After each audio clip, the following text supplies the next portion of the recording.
No more resubs, guys. No more resubs. I won't be able to keep up. I hope to God that this room isn't echoey. But I checked in a recording and it was okay. Is this the right mic? Hello? Ladies and gentlemen, can you hear me? Ladies and gentlemen, can you hear me?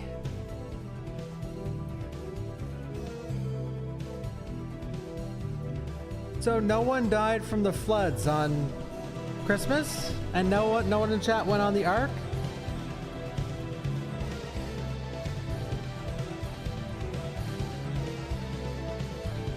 That's good to see. Ladies and gentlemen,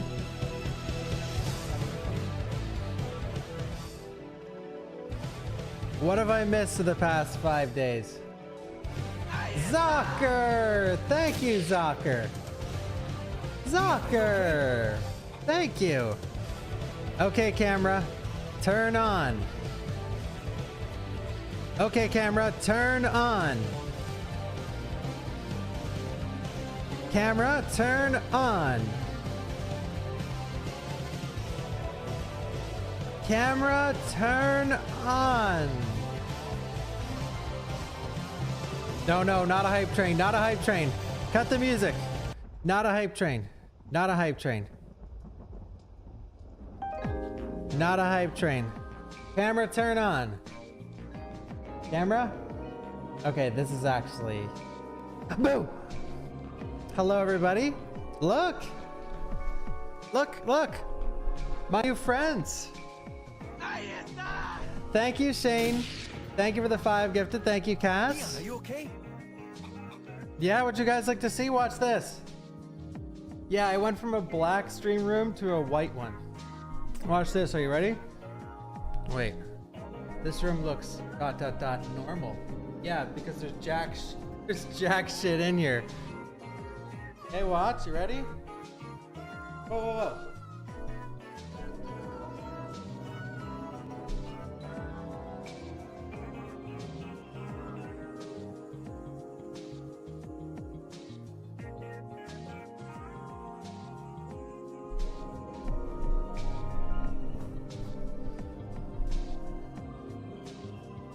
I could give you guys an example of how much bigger this is. Look.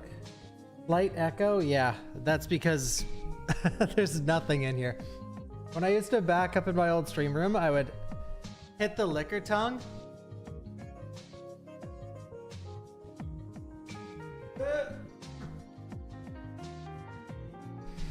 No purple walls, I know. Well, I was actually gonna go with black walls again, and then I was like, well, maybe I should just go with a fresh slate and do white. See you around. Oh shit! Thank you, Megadeth. Thank you for the 50. Thank you. Oh yeah, I'm buying every Ashley doll in the market. They're all gonna sit right over there. Thank you so much. Holy shit, dude. Thank you. Thank you, Pipper. Thank you, Astorius. Thank you, Soul. Thank you, Shane. Again, thank you, Cass. Thank you, Mr. Ryan Zocker with the 5. Thank you so much. Thank you, Wearer. Dante, Scavy, Canuck, Nemesis Alley, and Miss Valentine. Thank you. And thank you, Sweets and Missy. And thank you again, Megadeth. That's insanely generous. Thank you. Thank you, Sweets. I am back, yes. But I'm doing a marathon tomorrow, not today. Kestrel_Q cheered X300. It looks amazing. Happy New Year, Bawkbasoup. Thank you, Kestrel. This is going to be the 2026 stream room. Is the camera slightly crooked? Just Callista cheered X300. Probably, yeah. Well, I have 2 cameras. No, I'm not going to plug in the other one. Okay, listen, I got it lucky already, okay? Everything works right now. I'm not touching this shit, actually. I'm not touching this shit. If it's slightly crooked, that's okay. Oh my god, you know what was a terrible... You know what I'm really bad at? Switching monitors. When I bought my other 2 monitors from a couple years ago, the 2 4K monitors, it was sort of like shitty to get working. So I regretted it and I bought 2 1440p monitors now. I have 2 1440p monitors, but now, can you see the liquor? Sure. But now I'm terrified of HDR. Holy fuck, dude. HDR is as amazing as it is. It is so anti-streaming. It's ridiculous. Like everything from HDR not showing the stream HDR. Yeah, which HDR? Yeah. And here's the I can't, it's too much to process to actually rant about because it's too many elements that I haven't thought about much yet. But there's HDR on your monitor, and then there's the NVIDIA HDR reflex, which is okay. And then on RE Engine games, HDR only works in full screen, which as a streamer with one computer, playing full screen is an awful idea. Yeah, Zeno. It's okay though. I turned it off. I really don't care much. It looks fine. Can you see Lady D? What part of her do you want to see?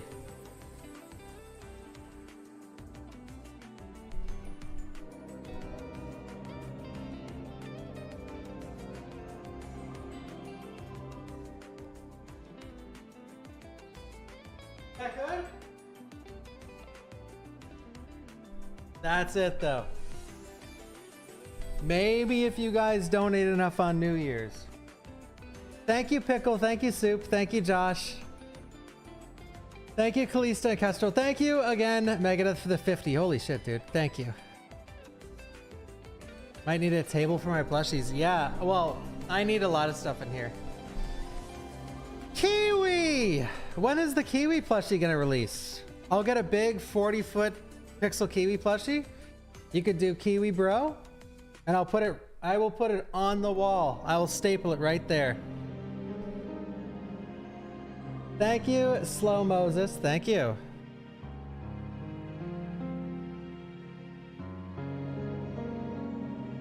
Why is the room outside of the house? It's because it's a redone garage. So, oh yeah, there's my other house. Other house. Thank you, Go Tanks. Thank you, Bum.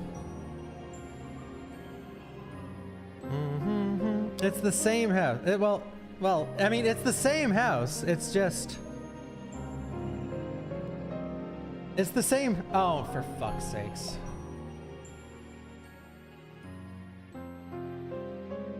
No.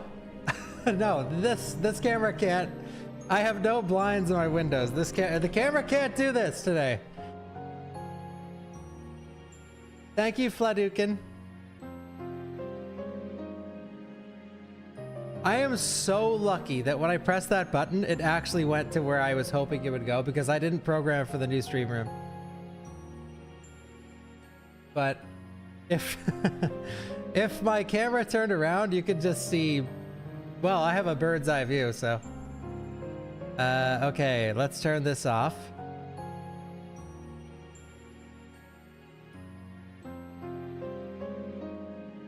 There.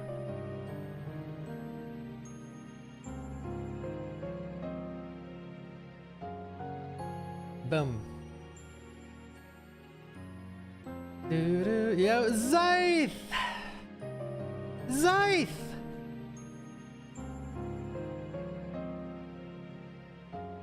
What's better, Zyth or Kiwi?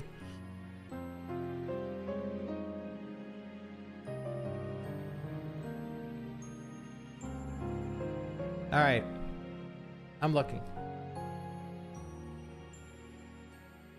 Yeah, so actually this garage has better air circulation than my actual house.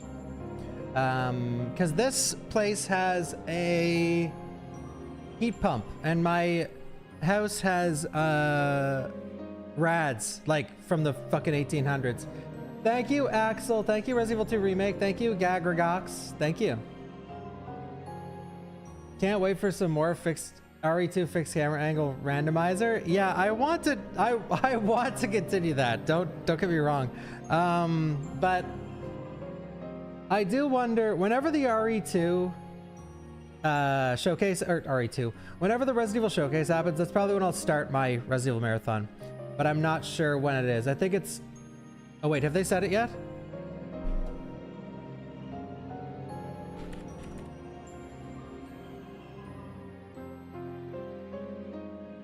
Early 2026.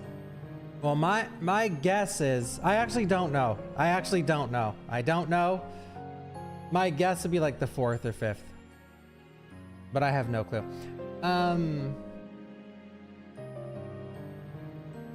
Well, originally I had Ashley carrying Lady D's hat. Dude. Okay, good. You can't see it on stream, I don't think. Actually, you definitely can. Here, guys, can you see this? One sec.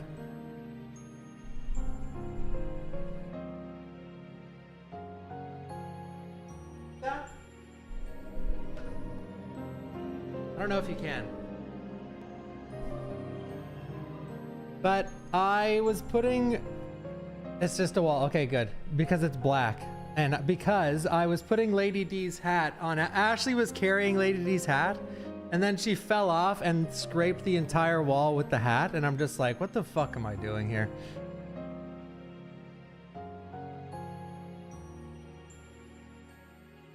Thank you, Tenebrae. Thank you, Resident Evil 2 Remake. Resident Evil 2 Remake cheered X100. I look happier. Well, I think it's... Bogger's amazing. The lighting in here is way better than my other room. Well, mainly because I can't have my windows closed. But here, let me turn off my actual professional lights. Thank you, Max. Thank you. No lights.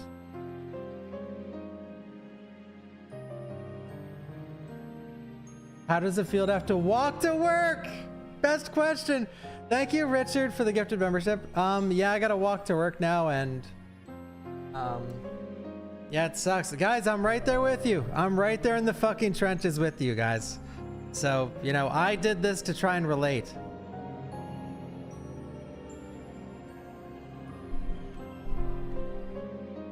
Yes, thank you, Jimbus, I got it. Oh, you mean something for the room? Oh, well, I got your other gift. I appreciate it. What about coffee refills? I'm quitting.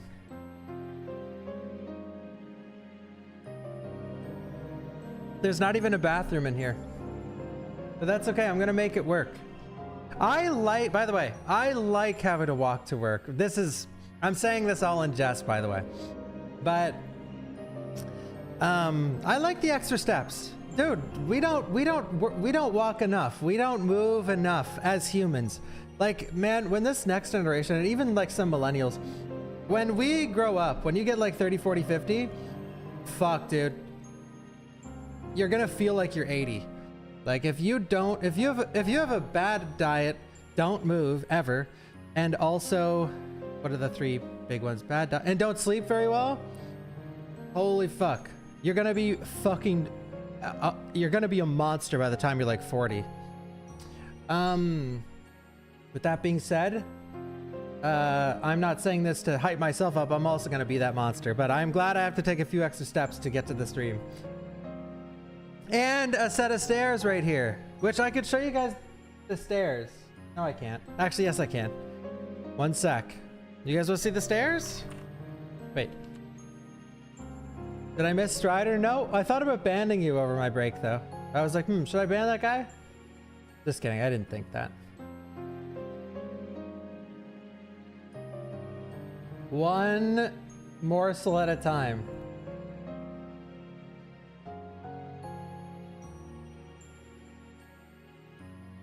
There. One morsel at a time. I'm on a 2nd floor.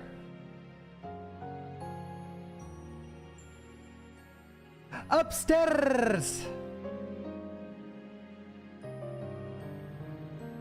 Kirby needs a chair. You know what I was trying to get? Okay, this is sad.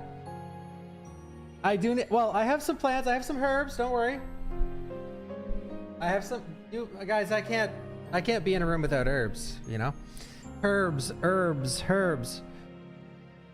I want to, so originally I wanted to get a solid block for behind me, like a wooden block, like a building block, like just a fucking stylized piece of wood that's like, you know, just a block, but style, like it has rounded edges and stuff. to put all my statues on. But then I looked into it, and not only are they like fucking $5,000 and just ridiculous prices, you'd think that the cheapest furniture would just be, yeah, one like tree stump to go, like a tree stump, and literally a tree stump. I would take a fucking tree stump. Imagine just here, sit here for a second. Imagine a tree stump. So I have a massive tree stump, okay? Picture, close your eyes if you need to. I have a massive tree stump, and then you cut the back roots off. The back roots get cut, okay? You take this tree stump and you take it, all right? I have the tree stump. And you shove it right in that corner against the wall. So then you have these roots, real roots, coming out, like a little bit, not a lot, a little roots coming out, and you put like plushies on, whatever else. You just decorate them however you want. You have all the statues on the stump. 3 problems. Why the fuck are stumps so expensive? That's number 1. Number 2, I think my roof would cave in. Number 3, why are they $5,000? Or no, wait, that was number 1. Number 3, I don't know what the fuck to put back there anymore.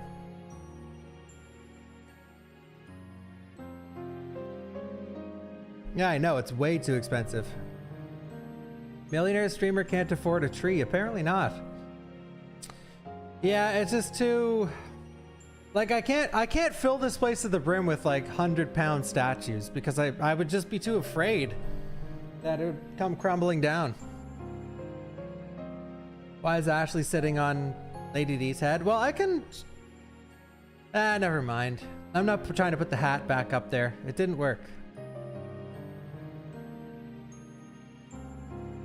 Can you get one locally pretty cheap? I don't think so, man. Like one that I'm talking like the exact size, like fits that whole corner. It's just too heavy. So, I don't know. You could get me one that fits the whole back? Are those pictures straight? Oh, here. No, they are straight. It's just one is slight. Okay, it's the camera. There. That gets rid of all your problems.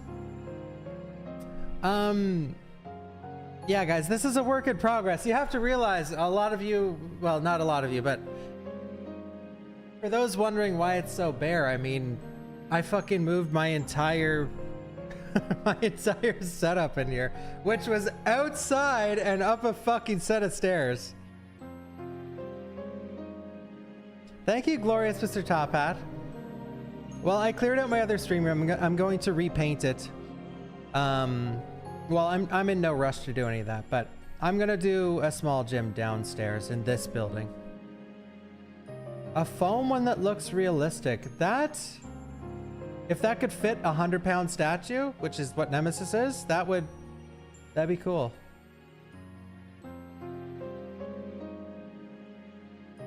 The garage is not connected to the house, no. Which is fine. No, a friend of mine helped me. A friend from chat named Mr. Zug. He's a chatter. He helped me move everything up here.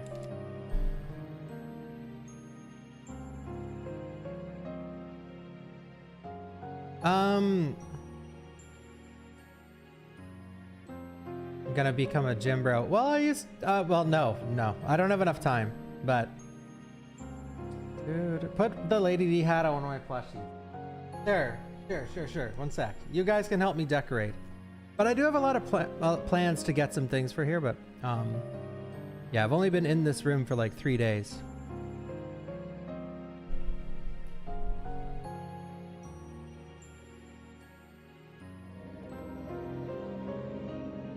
There. Hell yeah, dude. Hell yeah.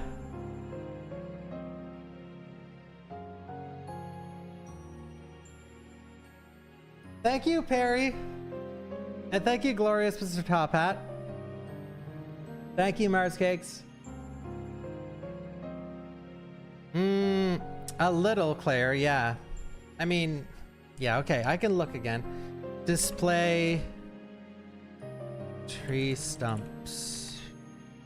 The thing that's hard is that you have to find a stump that does... Well, I'm not looking for exactly a stump, just literally anything.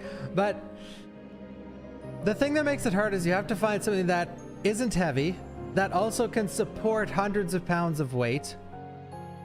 Yeah, that's it. Thank you, Movie Man. Thank you, Brum. Probably catastrophe, probably. But I'm so fucking done with talking to anyone. I'm so sick of talking to people now. Like my mom is like, oh, okay, we're gonna replace the ceiling fan in your old stream room. We're gonna cool it, bro. Yeah, talk to me in like April.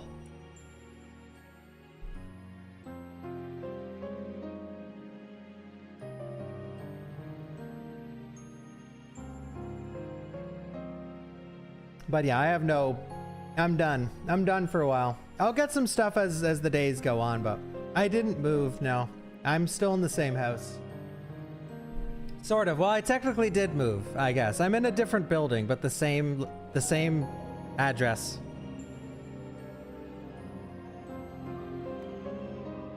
Thank you, Alondra. Thank you.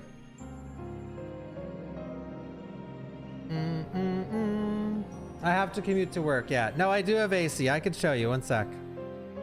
Would you like to see the AC? I'm moving.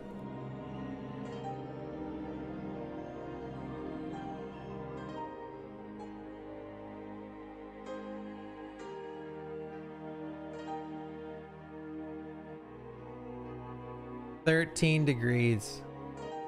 Hell yeah, dude. Thank you, Michaela.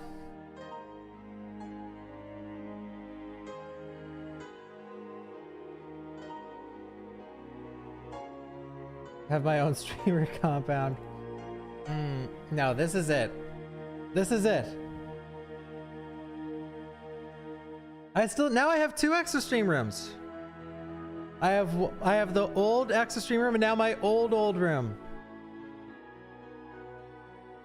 This was built, yeah. So for those who are just getting here, or those who are out of the loop, I got an old garage renovated, and it took since February. They've been working out since February, and it just got done like a week ago. Yo, thank you, Afrojack. I appreciate it, dude. Thank you, Curry Komiya. Plans for the old stream rooms? Well, one's gonna stay a stream room for now and have my computer in it. And the other one is just gonna wait for the future gamer girlfriend to pick what happens in there. Thank you, Alondra. Thank you, Buzz He. Oh, nice sheep. This took like 6 months longer than it should have. Yeah, I'm always future proofing. I don't think in the right now. I think like a year, 6 months from now. Thank you, Doodle. Thank you. In a normal lit room, not some dark gooner cave. Well, thank God I picked the white walls, I guess. I have to walk to work now. It's not a gooner cave. What have I done? I can buy the 2 life-size Ashley dolls and put them in the background. If you want it to turn into a real gooner cave. You know what's sad about that half-size Ashley doll? And I mean no disrespect when I say this. I'm just being genuinely serious. The Ashley sex doll that we seen, that was online, you could look it up, is higher quality, at least around the face, than, well, probably everywhere, than the model doll. I'm just like, I'm not buying either of those though. Hey, don't bro me. I'm just saying it how it is. I showed them on the screen. I showed them. I literally probably search up Ashley Graham and then take your not safe for work filter off. How much? I'm pretty sure they were thousands of dollars. Ashley life-size doll. Oh, wait. I probably have to put their last name. RE4. One of them is $2,550. And the other one is...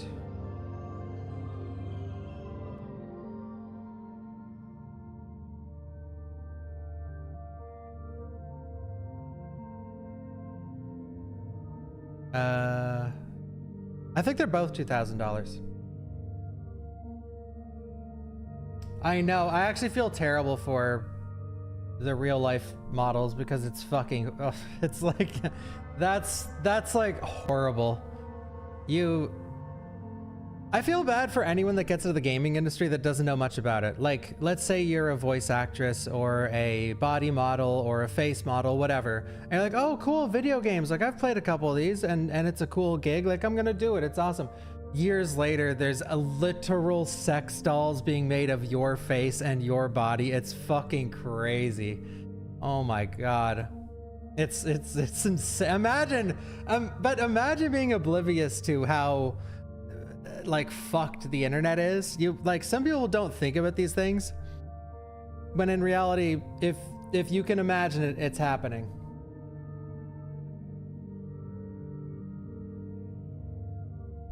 Yeah, it's sad though. Oh, I'm gonna get some rugs. Do you guys recommend a runner? And the Carlos bust, yeah. Whew. I am scared that someone sent me the Carlos bust. Someone was talking up a mean game. A mean game with like, oh, is your PO box open? What would you do if someone sent you the Carlos bust? How much is it again? Like, and they were just going down the fucking, do I have sex dolls? Bro, I'd rather be fucking dead than buy one of those. If when you take that plunge, if you buy a sex doll, bro, you're cooked. Like, yeah, that's it. That's it for you. That is fucking it for you, man. You're done. You're completely cooked.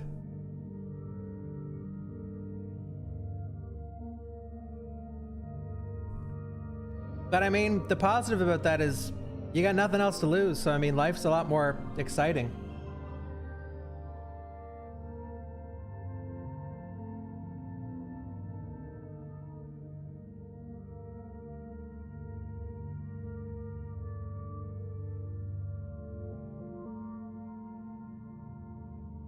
Thank you, HQ. Thank you.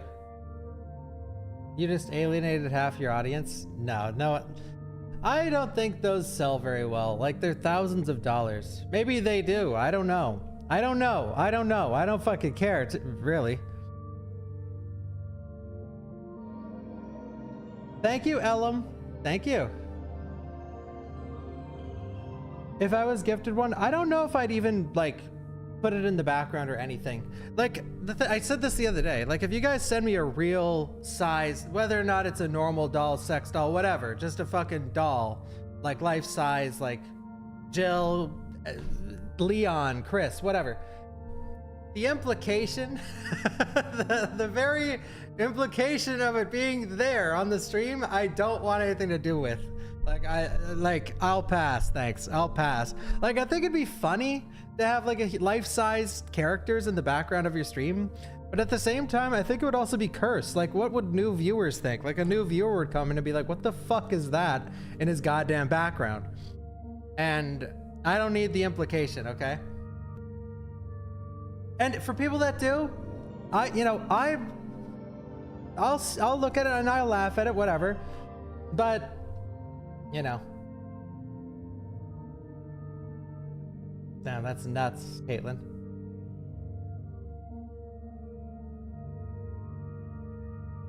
And I'm someone that hated dolls when I was a kid. I told you guys this before, but my mom liked little dolls, and I used to beat the fuck out of them, and throw them in the closet and lock the door. And I used to punch them all the time just to see, because I was terrified of Chucky growing up, like Child's Play.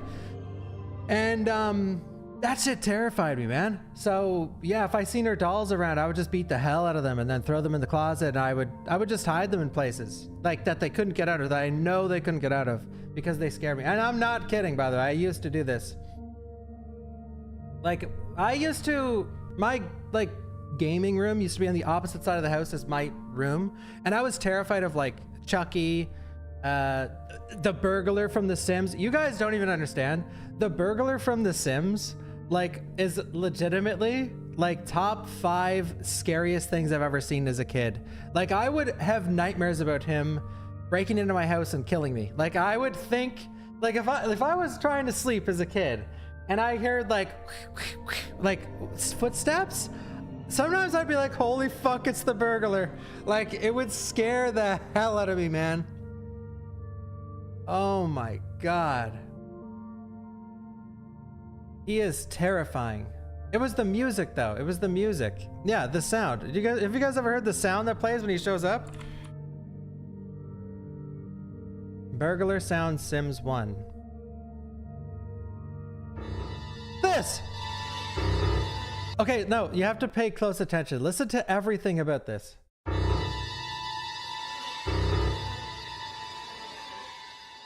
Like those demonic oppressive strings in the background, like everything. It was fucking terrifying, man.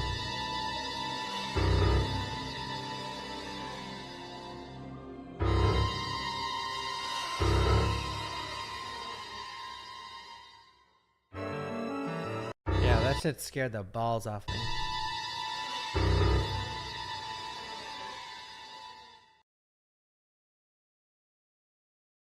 And old like, oh, I don't know, man. I don't like the burglar one bit. One bit. Look at him. But I didn't even finish what I was saying. Because I was so scared of these things, when I was ready to go to bed, I would fucking sprint and, well, try to be quiet because my mom would be asleep and everyone would be asleep by the time I went to bed. I would sprint down the hall. Like we were lucky. When I was a kid, we were lucky. I grew up in a low income house, but before it turned into low income, it's because my dad had a stroke and lost his job, blah, blah, blah, blah. But we already had a big house. So I would sprint from very far away all the way through. It was like the playroom was on the opposite side of the complete polar opposite side of the house as my bedroom. So I would sprint all the fucking way to my room, being terrified of every single door beside me because I'd think the burglar or Chucky or a zombie was gonna jump out and attack me on my way. So as long as I was going fast, you know, I was safe. But yeah, it was scary, dude. No, it's not this house. We don't have that house anymore. I don't know, Edred. All they said was early January. Thank you to Kels. Another one of the scariest sounds, I've showed this before, but it's the sound from RE2. Where Brad, it's like Brad is waiting for you at the police station. Brad used to scare, same thing as the burglar, because it was accompanied by a sound effect. So anything accompanied by a sound effect scared the hell out of me. But I can't find this sound. I looked before in a stream. I can't find it. Brad is waiting for you at the police station. Doo-doo. Doo-doo-doo-doo. Thank you, the Helfrich. You finished watching my Martian Gothic playthrough. Wasn't it epic? Or what'd you think? I did enjoy Pragmata. Yeah, it was really fun. It was really fun. Oh, same, man. Sounds play such a large, like, I feel like it's a lost art to accompany your scare with scary music. Like scary music that only plays that one time and one time only. And it's just like this 5-second piece of music, like the burglar theme, or like the Brad is waiting for you at the police station, but I can't find that. If anyone finds in the chat, please link it. I'm scrolling, but I can't. I don't know. It's a hard one to find. But yeah, it's scary. And just like when in Dino Crisis, when you're escaping on the boat, like the boat escape ending, and when you go into the room with the boat and you see the T-Rex wake up, and it's like, Aah! Thank you, Blackseed. Thank you, Mr. Serenity. Thank you. Thank you, Jerez, for the 69. Hell yeah, dude. 69. Yeah, routine was amazing. The dead aim zombies? Zzz, they make the bee sounds. Zzz. Oh, what? Does doing this ruin 69? Okay. Yeah, Elam, yeah. Thank you, Spanish Duke, for the gifted membership. Thank you. Oh yeah, Silent Hill was amazing at that, man. Like Silent Hill 1 especially always added like little, even when in the hospital, the one I always point out is when it's the smashing metal sound when you first run into the group of nurses. That it only plays like when you're close or in like certain proximity to them, but when it does, it's like super memorable and super terrifying. Thank you, Grims. Thank you. A lot more space. It has way more space. Yeah. You want to see how many steps? So my old stream room was 3 steps, I think. Okay. Up from the wall. 1, 2, 3, 4, 5, 6, 7.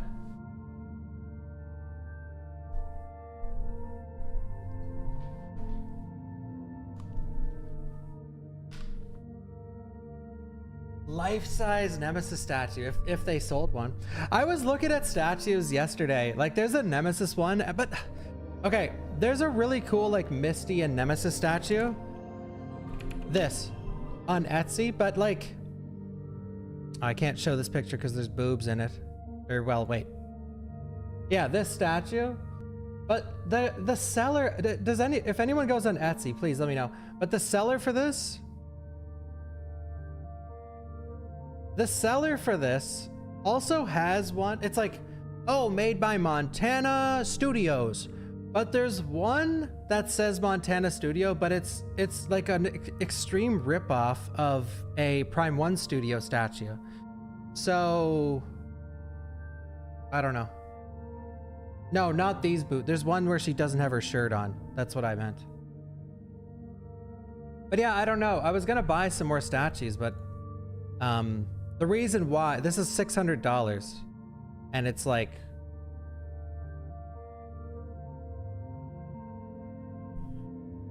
which is fine. Statues are really expensive for those who don't know, but well, it might be fine. Where's the but okay, anyway, I was looking at this one.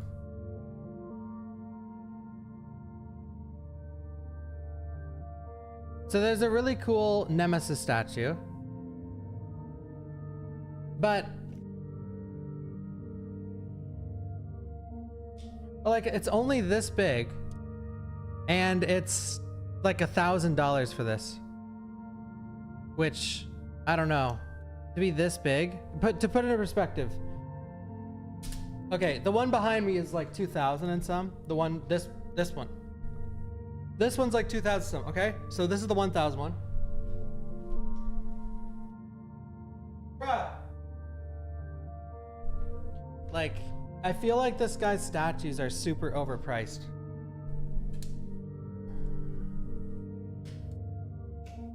I don't know. It's hard to, like, I see some really cool things, but I just can't pull the trigger because I'm just like, I mean, it would look cool in the background, but it's not big enough to really look cool. I am still in Canada. I'm in the same, I'm at the same property. But yeah, there's really cool statues on, like this Nemesis one is fucking sick, but here's the full picture.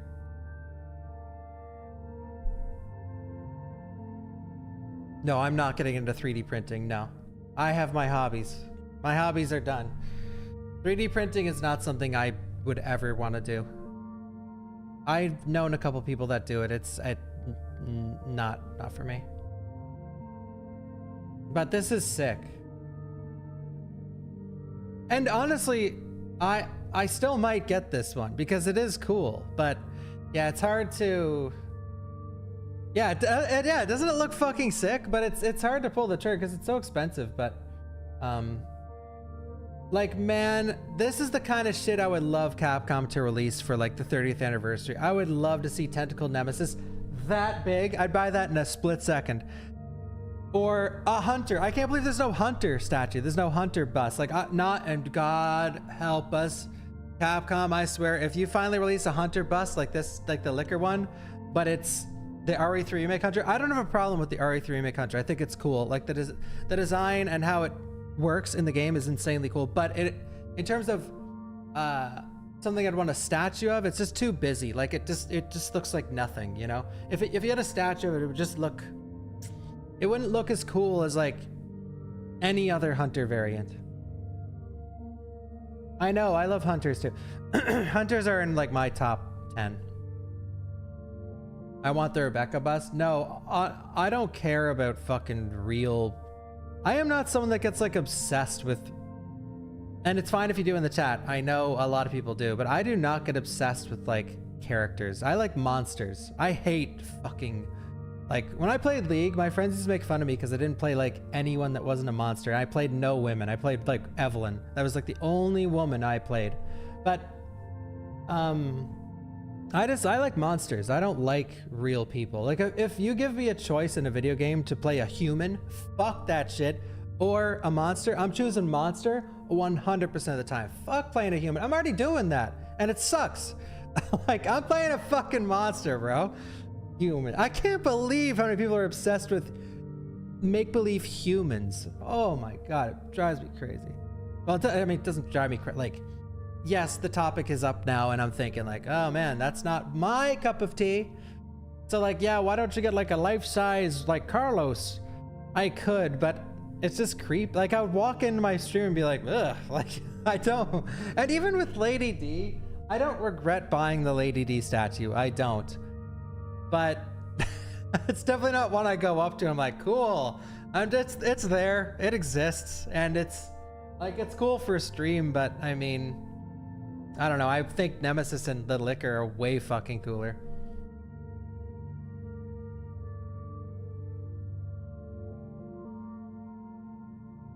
Oh, the Ashley, like, yeah, I have Ashley, but I'm talking life size. Like the Ash, they just released an Ashley as big as Lady D, or bigger, I think. We were talking about that a bit earlier, but yeah, it's not something I want in my room. Like huge Ashley just sitting there on the barrel. Yeah, it's fine, but I'd rather save my money for like a hunter or fucking anything, a Crimson Head, anything besides a human, anything. And man, you know what makes me sad? I was seeing yesterday, there's a Prime 1 Studio statue that just released of some, I forget her name, some League of Legends champ. And it makes me sad. They'll never release Rengar or Hecarim or any cool monster. They'll never do it. And it makes me want to cry. Thank you, Bawkaholic. Thank you for the tier 3 and the 24. Thank you. Nice to see you. Thank you, thank you, thank you. Is tier 3 worth it? Oh yeah, dude. Tell them, guys.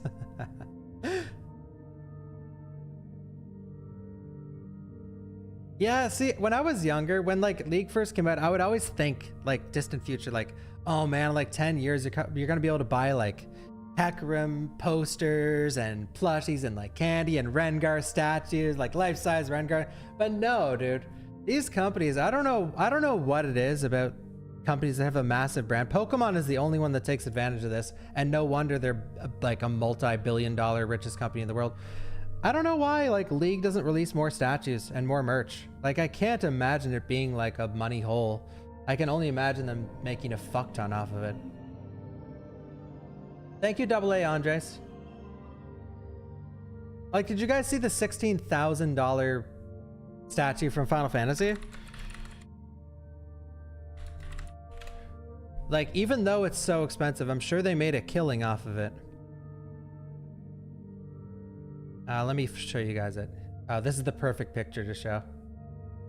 I would have bought this if it wasn't... Like, if this was a few $1,000s, I'd buy it, but... Look at this shit. That's just... He's sitting there for scale. So, look at him. Like, look at the human. And then look at the fucking statue. Like, put it into perspective. It's enormous. So I think it's like 14 or 16K or something. I know, the statues are so sick. Like, that statue is so sick. If it only it was smaller.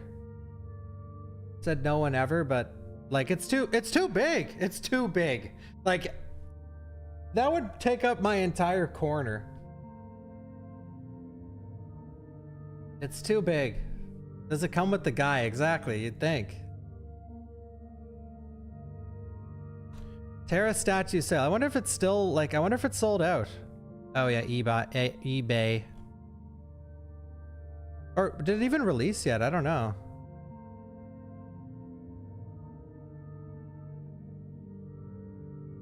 $13,000 Terra statue. Sold out. Yeah, it's sold out. And I'm willing to bet, I don't know this for a fact, I'm just taking a guess. I'm willing to bet that's sold out pretty fucking quickly. Even though it's an absurd price. Yo, heist. No, I didn't see that actually. What's the size?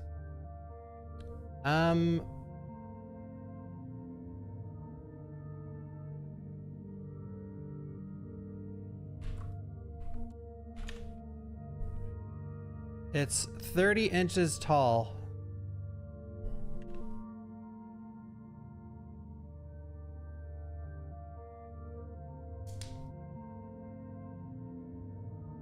That's the stall.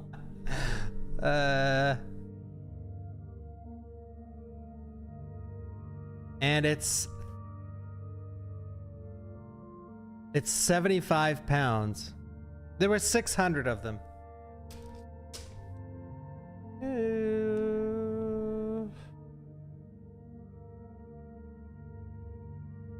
Most expensive statue is $600 Dark Magician Girl. Nice. Dark Magician Girl, that's cool.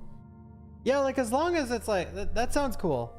There are some like humans I would buy, but like they gotta have something to them. They can't just be like a human. If I got sent one though, I would probably put it back there. But it depends. It depends who it is.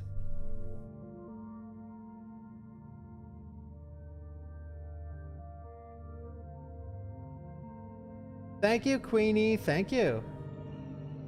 And thank you, Dollar Cross, Raccoon Resident. Thank you, Lunchkin. I'm gonna do a tier list today, by the way, guys. I'm ranking all the games that I played this year. From this year. You found the sound. Let's hear it. That's it. That's it. Wow. And there's another one that's even scarier that says, like, you've unlocked Hunk.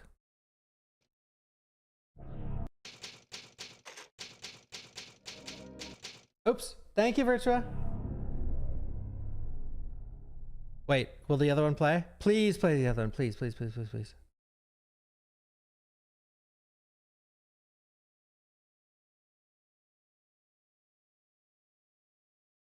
See, this shit is so cool. Like, this alone, man, games are so bad at replayability now. Like, this alone was hype as fuck back in the day. There was just one zombie. Like, hey, guess who's waiting for you?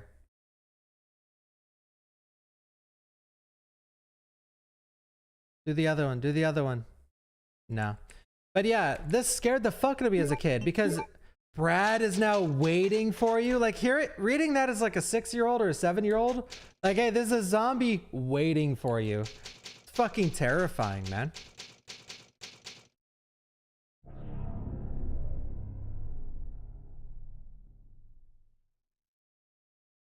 Stars member Brad has become the living dead. He's roaming around somewhere in the police station, possessing the special key.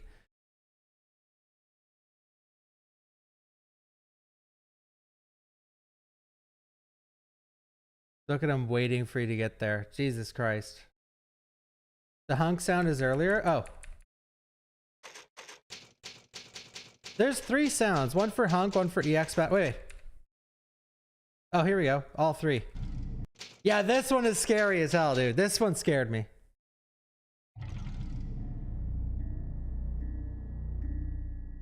Like, you know when like you play the PlayStation boot up sound and there's people in the chat that are like, oh, Craigasm, orgasm, whatever. For me, when that used to play when I was younger, it would give me chills. I'd be so scared. All these little sound effects used to scare me. I've 100%ed Ball X-Bit off stream. It's really fun. Chills.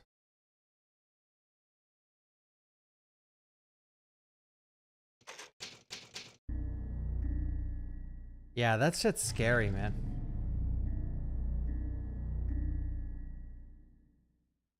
Yeah, my brothers were like, my oldest brother who got me into the games was already like, that shit wasn't scaring him at that point. So but yeah, for me, holy fuck, dude.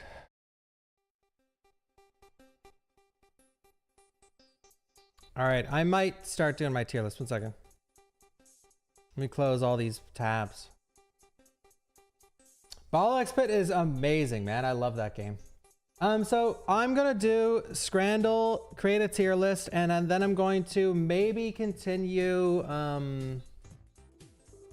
that RE2 remake mod I was playing. Maybe. Because I don't know what else to do. Oh my god, I forgot to add survival unit to the tier list. 1 second.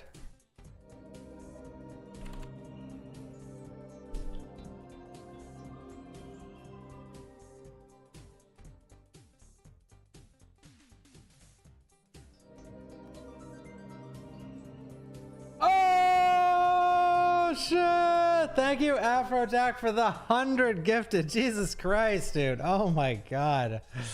Oh my god, man. Thank you, thank you. Hey, what are you looking at? First one in the new room. Damn! Thank you so much, dude. Jesus Christ. You are insanely generous. Thank you, thank you. God damn, man. Thank you so much. Enjoy, everybody. If you got a gifted sub from Jack or anyone else this stream, please make sure to thank them. Thank you, thank you, thank you, thank you. God damn, dude. Thank you. Jesus Christ. Thank you, Grims, for the $5. Thank you. Yeah, dude. Jesus. Thank you. My God. Thank you, Verale. Guys, I can't do a subathon tomorrow. You guys have gifted like the past few days has increased my sub count by like 1,000 plus. And then I can't top it off with a New Year's subathon. But I did think of some ideas if I were to do some, and I could add some already, like I could just add some things that you guys already got from the past few days of gifted subs. But I was thinking maybe, I couldn't think of anything gaming related, so I might just put a bunch of random cosplays on there. He's hanging out. He's hanging out. Like Bawkbasoup Lady Dimitress cosplay for 50 subs. Thank you, Blue Knight. Thank you. Thank you so much.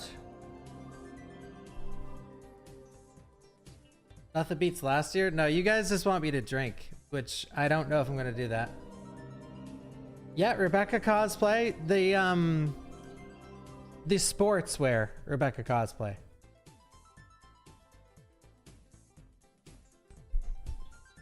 Thank you, Groggers.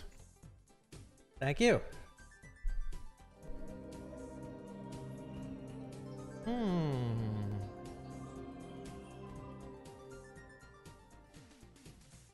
All right, survival unit has been added to the tier list.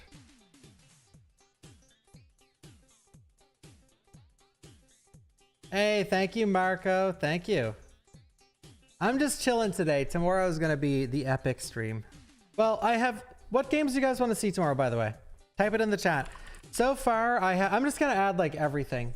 I probably will do the reverse subathon, but it's just the rewards I can't think of. I think the reverse subathon is really fun for New Year's because it keeps things fresh. But right now, I have... Tomb Raider, Turok, Resident Evil 1 Remake, Resident Evil 2, Leon A, Claire B, Leon A, Knife Only, Silent Hill F. So I got these games working off stream. Silent Hill F, Silent Hill 2 Remake. Just fucking every game. I can add way more. We can add Outlast. We can add... No, I'm not playing fucking Gaiden. Well, no, guys. D2. My average playthrough D2 is 8 hours.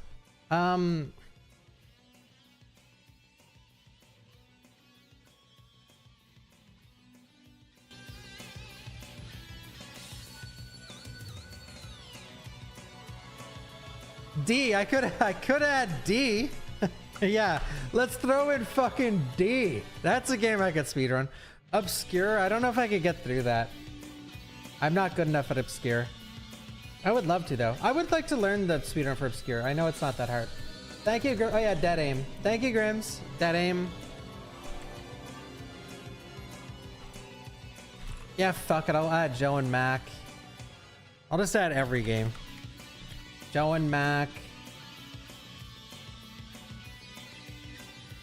RE3 remake. Alert. Parasite would take me too long.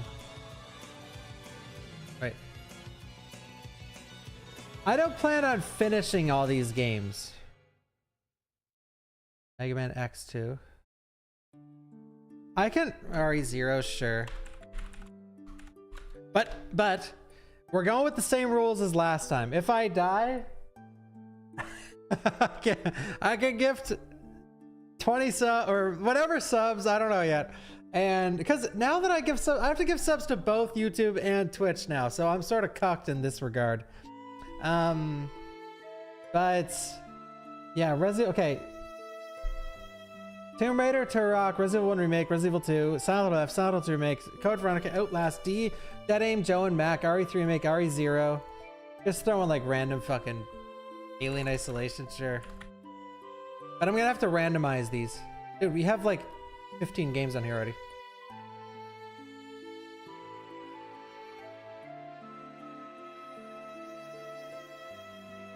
By the way, this is a speed run marathon. So for those of you putting like Red Dead Redemption 2, I am gathering ideas for fast games that can be done in an hour, regardless of if I learn the speedrun or not.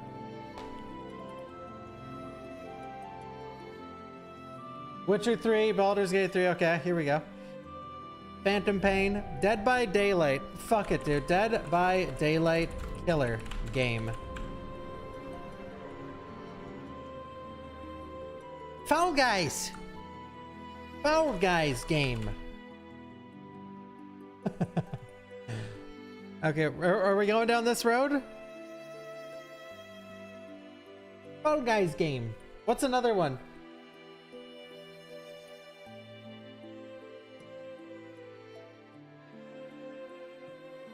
Phasmo lobby hop until I get kicked.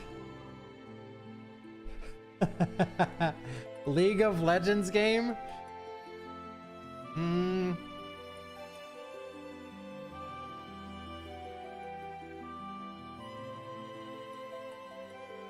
Oh my god, fine. League of Legends game. League game. Pokemon Unite. I don't know if I can cross that barrier. Welcome to the game. I cannot beat Welcome to the Game 2.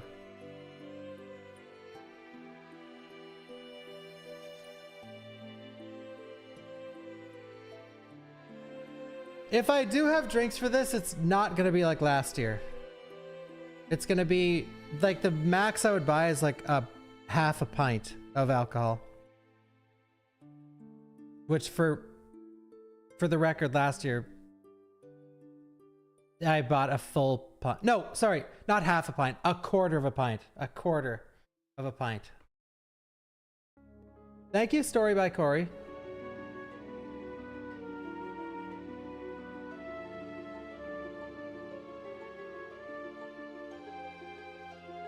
Super Met. No Street Fighter 6. Guys, this list is insane already. Is there any game I'm missing that you guys really want to see? Here, let me show the list. And we'll check it twice.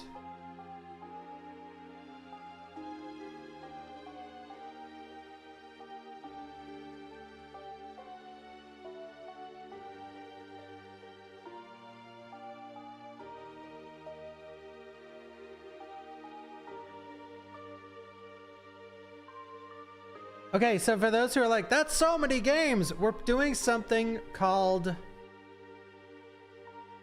So last year I did something called a reverse subathon, and it did really well, despite me drinking. Even before I started drinking, even before I got drunk, okay? But I'm not getting drunk this year. I promise you that. I'm not.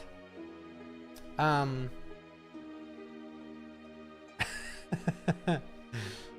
not. But even before I got drunk, people were having the time of their life. So, I mean, I think you guys, I know a lot of you like put emphasis on the drinking, but I think the idea was solid. The reverse, so what a reverse subathon was, is every 200 gifted subs. I know what you might be thinking. 200, what the fuck? That's a lot. For this channel, what people like Afrojack are lurking? Bruh. So every 200 gifted subs, I just skip the game. So let's say I'm on Tomb Raider 1, I'm like at the end. I'm literally fighting the final boss. If that 200 gets filled, Alt F4. On to the next game. I start Turok. I don't even get past the menu. Someone gives 200 or 200 combined. Like, you know, Alt F4. Next game. RE1 Remake. I start. So that's how it works. So Silent Hill, like, so if someone's trying to have the best New Year's of their life and I'm playing something they fucking hate, they could veto it. But it's a double-edged sword because they're like, no, fuck this. 200 subs. Yeah, fuck Silent Hill F. Go to Code Veronica. Yeah, fuck yeah. I gifted 200 subs and now it's Code Veronica. And then someone else is like, no, fuck Code Veronica. And then that guy's like, oh, what the fuck? I gifted 200 subs. So it's a double-edged sword in that regard, but you know, it's not on me. Not on me, bro. Thank you, Ryukan. Thank you, Ryukan. Silent Hill Ascension episode. Sure, I'll add that.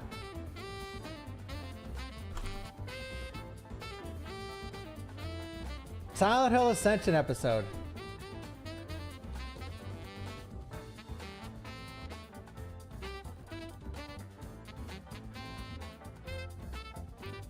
This list is scary.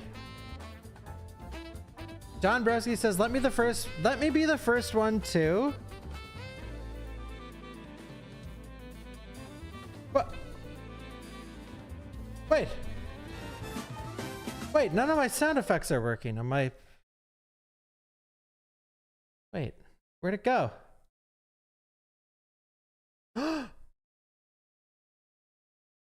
Lucas! Oh, that works. Oh, fuck! God, shut the fuck up! Wait. I've got to say, in all Uh-oh, honesty, I did a purge of my desktop. I think I deleted a few files. it's the biggest piece of dog shit that I have ever heard. Women.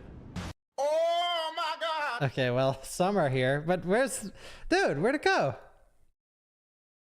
Steam Deck audio. Well, I don't know where it went. I can't wait to get my hands on that asshole. I can't. Women.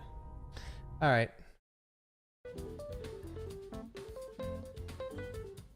I should have been the one to fill your dark soul with light. There, I did it myself. WTF is D? You don't want to know. Last of Us Part 1. I don't play woke games. I'm just kidding. I actually love Last of Us 1. No, I don't know how to run that.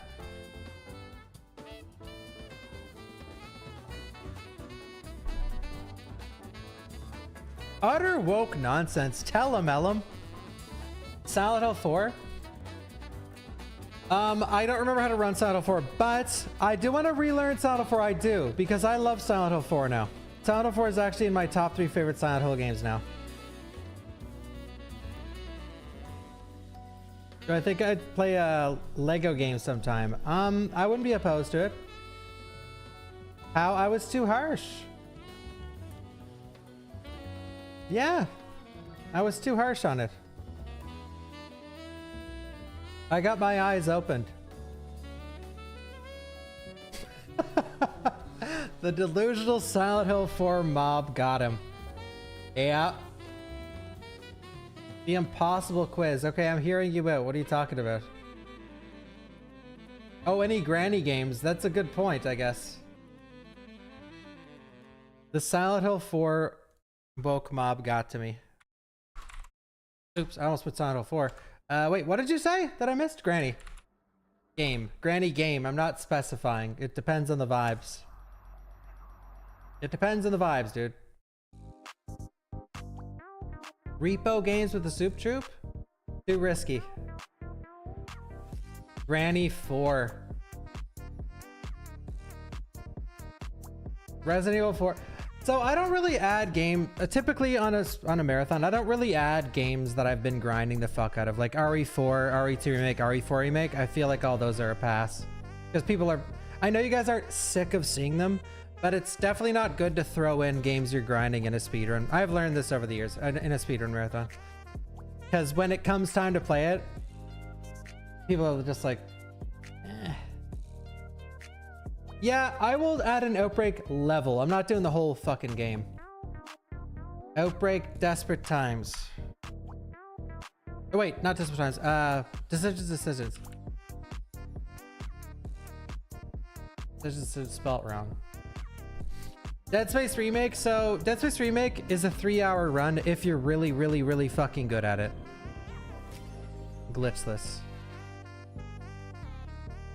I don't plan on this stream being, I plan on this stream being like 12 hours.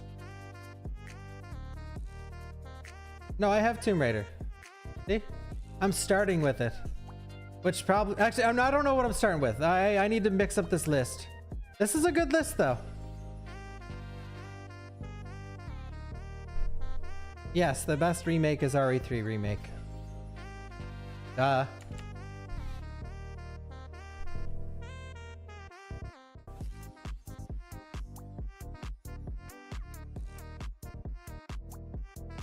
Survivor?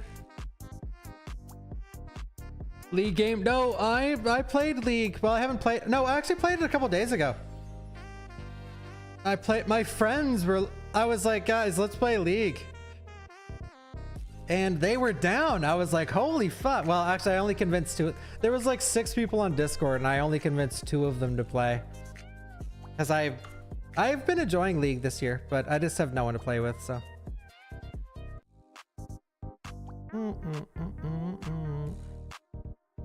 What was I about to add?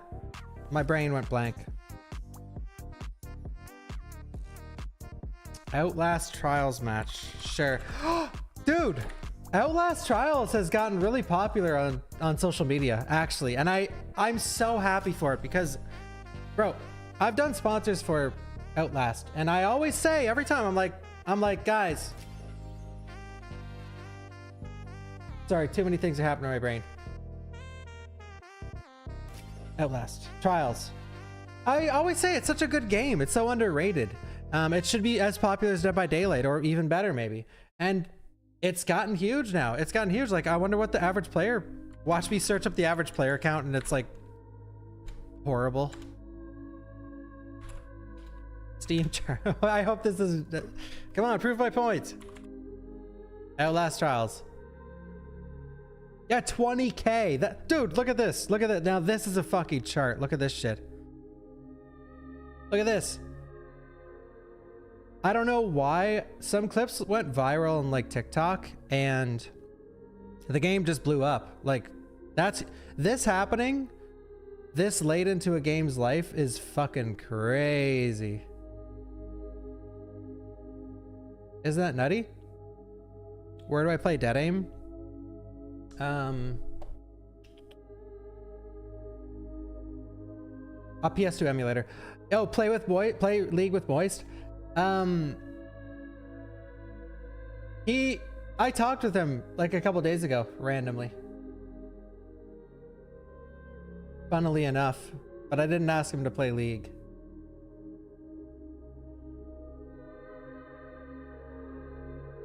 Play Funger! Funger speedrun. You know what? I will add Funger because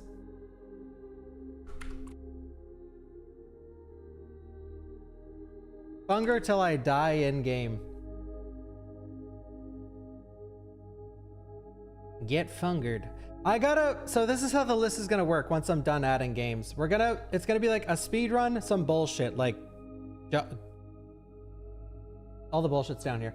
Like league, speed run, league game, speed run, Phasmo lobby, speed run, Silent Hill Ascension episode, speed run, Outlast Trials match.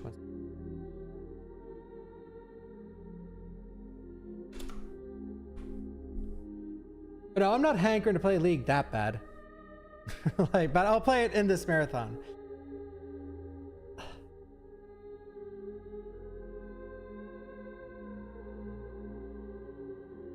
Thank you, Robin. Thank you. Chronos. I don't have any Kleenex in this whole building. Thank you, Karama Dragon. Marvel Rivals. Marvel Rivals. Is that even installed? Marvel Rivals. It's not installed, but I can install it. Yeah, fuck it. I'll add Marvel Rivals.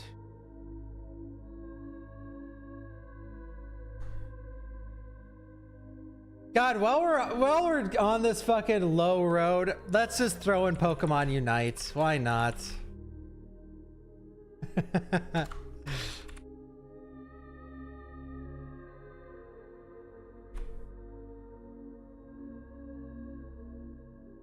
Whereas Grandma's on there, Terminator. Me and Terminator reinstalled Monster Hunter Wilds last night, guys.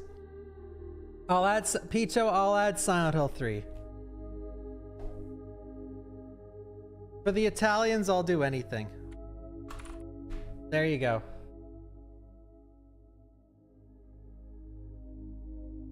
We installed Monster Hunter Wilds. I tried the new hunt.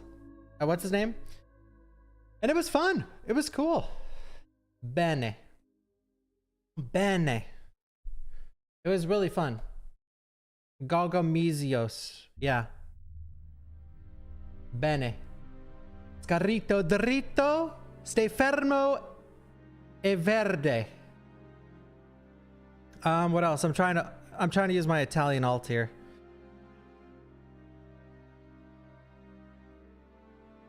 Oh, nice, Quill. Grazie. Grazie mille. Mi scusi. Friday the 13th NES? God, no, dude. Non parlo molto bene italiano. Ciao a tutti. Buonasera. That's my alt. I can't.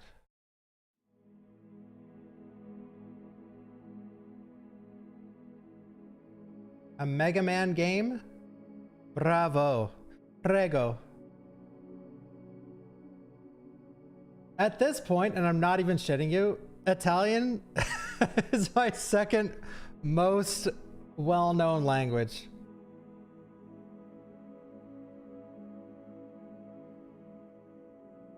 Thank you, Brock. Soon I'll be able to speak in a full sentence. Or I should say paragraph. I can get a couple sentences out if I refresh myself. Not French? No. No, I have no use for French.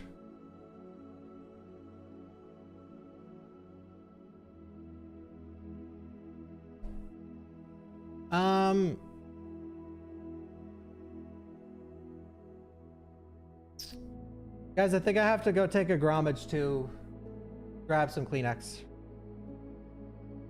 Weirdly enough, my body is not wanting to pee, even with all this. Yeah, Celine.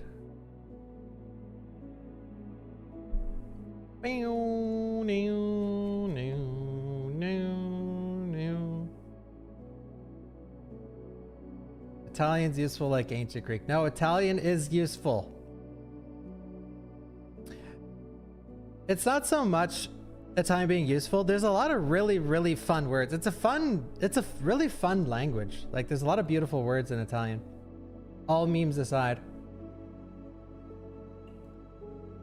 I am drinking, I don't know. I can't remember the flavor. Guys, I have to go grab some Kleenex and I have to use the bathroom. Think of some more things to add to this list.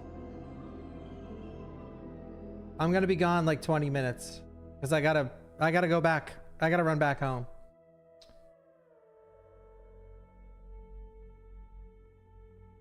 I gotta go back home. Just give me a sec. Splits.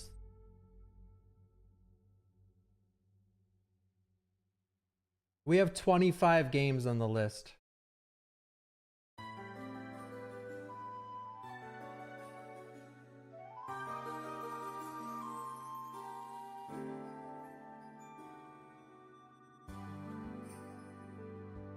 A single WoW raid or dungeon. Raven 2. Yeah, let's play Brown. I'm gonna play Brown Dust 2 and Raven 2. And then top it off with a little orc massage. Alright, 1 second, guys. 1 sec. Stay right there. I gotta run to another building. I'll be right back. And then we're gonna play some Raven 2.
brought the Kleenex.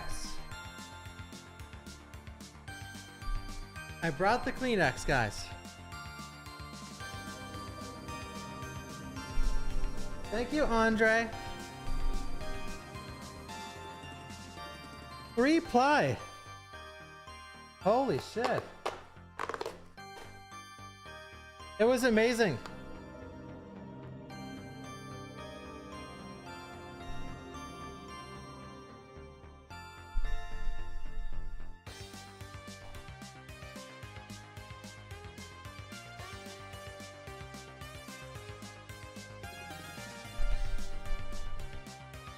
Wait, 4 minutes and 15 seconds? That wasn't bad because I did a lot of stuff. 4-minute break, is that acceptable for a streamer or is that unheard of? What's the Kleenex for? To blow my nose. Listen, guys, when you say stuff like that, now I'm jumping to conclusions. When you guys are like, what's the Kleenex for? You're not saying anything about me, man. You're saying everything about you. If when you see this, guys, when you see this, whatever your first thought is says a lot about you, okay? Nothing about me.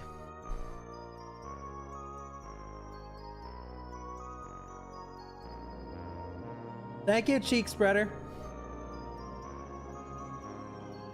I think blowing my nose.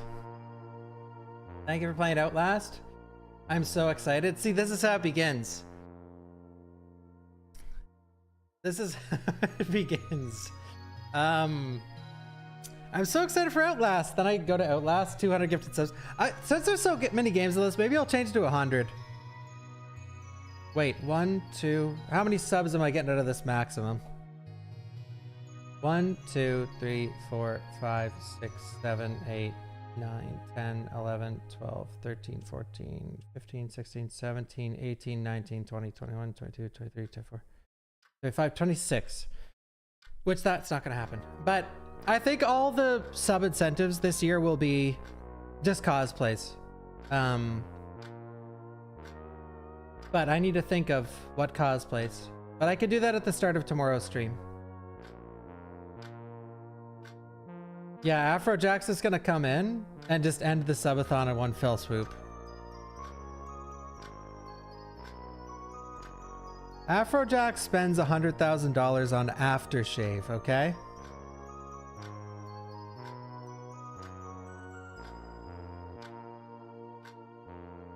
Yo, Phantom. Need a Night Rain run on the list? I'm just kidding, Afrojack.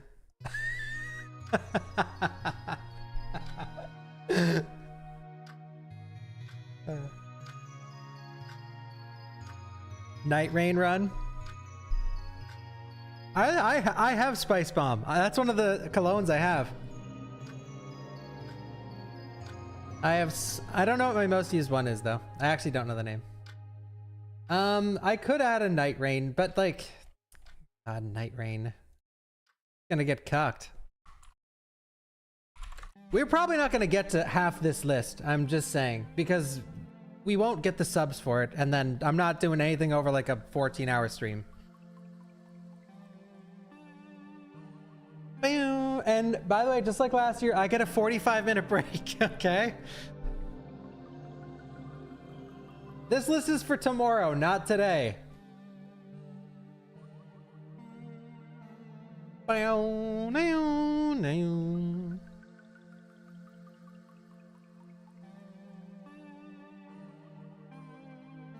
What's the plan for today? I'm doing a tier list of all the games I played this year. All the games that come out this year that I played. Wait, what? The fuck? Which is these?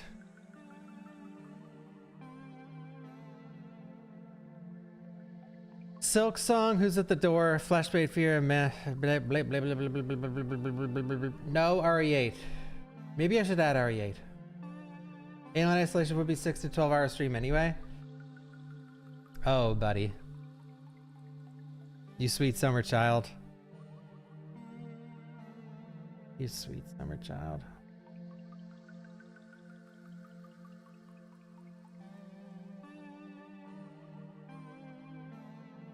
All right, we're done. Thank you, everybody. RE8 plays Lady D and Mercs. I've never done that. I've never played the updated Mercs, I don't think. Maybe like for like a minute, maybe. Bow now. Survival Units should have its own tier right at the goddamn bottom. Right at the goddamn bottom.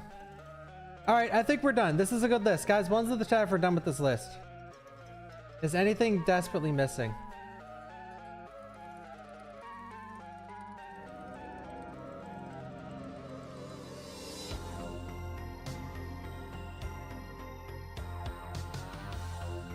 DC, Dino Crisis 3, Ferocious, Eternal Darkness. I'll read out what you guys are saying. I can't fucking play any of those. Baldi's is the only one someone said that I can potentially play.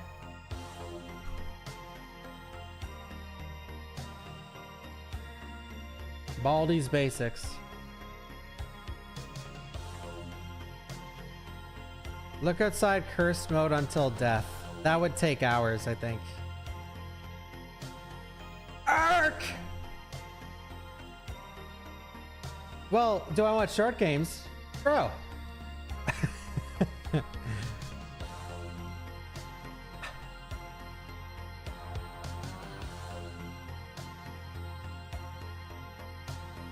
Guys, you tell me. What do you think? I should add an 8-hour game to the list?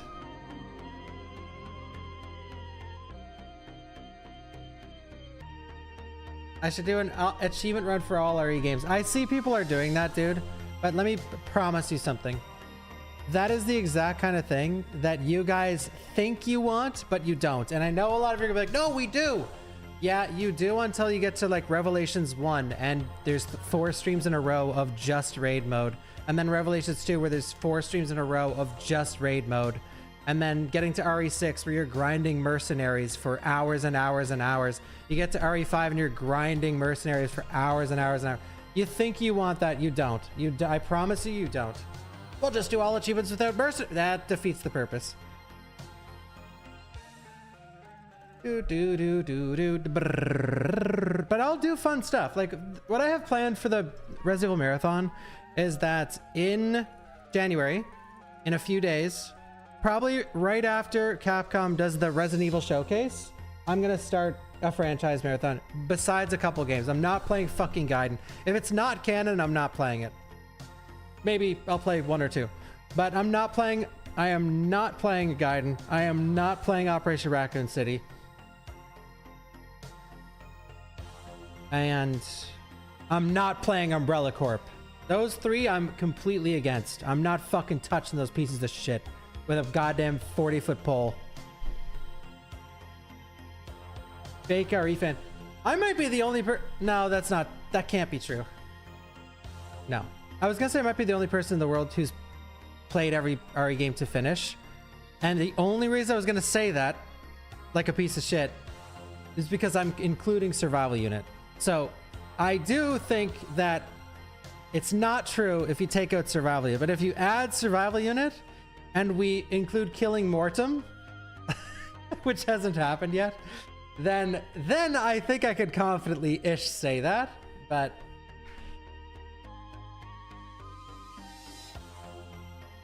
yeah, because people poke the hornet's nest with Gaiden, dude.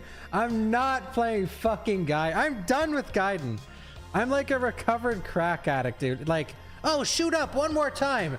No, I've recovered. I went to fucking therapy.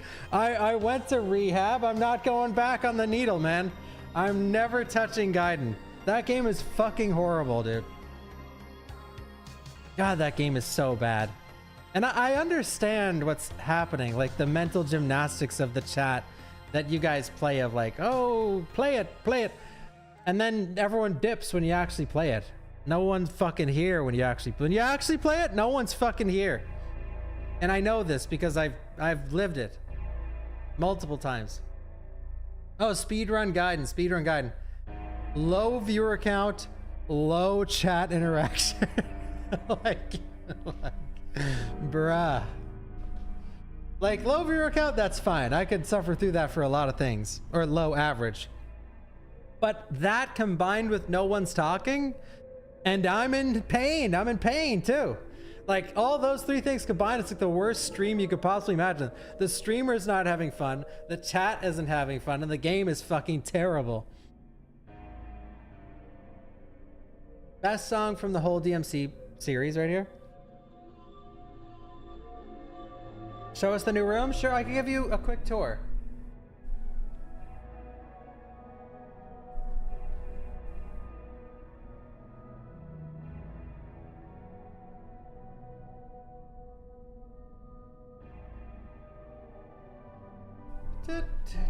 I still need way more stuff, you know. I still didn't add everything to the background, but I gotta clean my old stream room now too. Shall I give you the tour?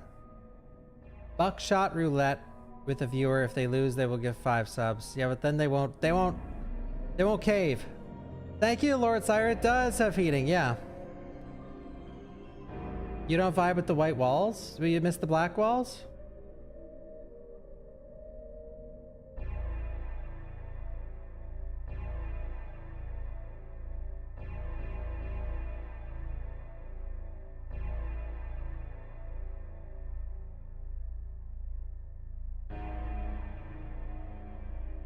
What if we did a stream where I banned literally everybody in the viewer list that was ever in the viewer list, and then like I just sit here with the stream on and like no one's talking because they're all banned, and like not a single peep, no one says a word. Yeah, it's a lot of work, but imagine the payoff. And if anyone gets through, like first time chatters, you just right away just nip them right there.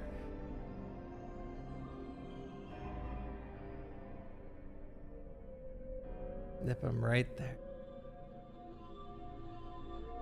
That'd be terrible. That'd be terrible. All right, so we gotta do Scrandle in the tier list, guys. It's getting late. Like you guys gotta remember, I'm a 4-hour Andy now. I'm a 4-hour streamer. Ciao, Ghost Rider. Ciao. Ciao.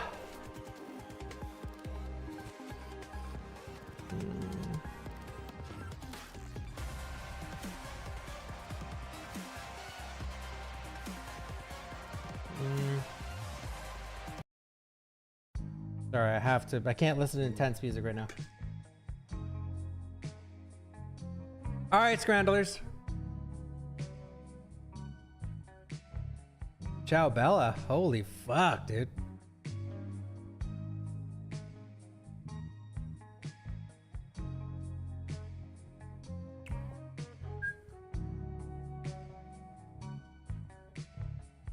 Scrandle! Shall we? Hello, Scrandlers. Oops. The munchie box always wins. Ah, I've lost my touch. It's been a few days, actually. Fried banana. This picture is taken by Ella, the streamer. Or the sharer box. The sharer boxes always win. Told ya. Spider-Man, by the way. Cubano sandwich, or garlic and tomato sausage and scrambled tofu bap. Yeah. Oh, damn. They're right. It's right in there. This picture sucks, so I'm just gonna go bingo. Picture sucks. What's with the baps? Pulled pork bap or a hot dog? Bro, nice cross section. Nice cross section on that dog, dude. This makes me wonder about this human. Like, is he unironically breaking off of like, yo, check this shit out. It's a hot dog, bro. It's a hot dog. Hot pork, mushy peas. Mushy peas never ever win. They have like a 2% win rate. Okay, cheesy chips, unmelted cheese. I don't know what the hell is wrong with England with this unmelted cheese fascination, but it's like ridiculous. Yeah, the two titans. Typically the burger wins in this scenario. But it does look really sad. I'm gonna go against my gut. Yes. Jerk chicken always. What the hell is this? Double chicken and bacon smash burger. This is, when I think smash burger, I think easy to eat. What is this? I don't know. This is too much. Like this, you can't even take a bite of that shit. But apparently 71% of people do want to try. Okay, a disgusting pie and mash or a disgusting pizza. Oh, I'm getting cooked up in here. Hungry. Didn't even have to look up there. Huh? What the hell is this cup? Okay, that looks like it's gonna kill someone. Hungry might clear here. I don't know, man. I can't go with this. This looks like it's rotten.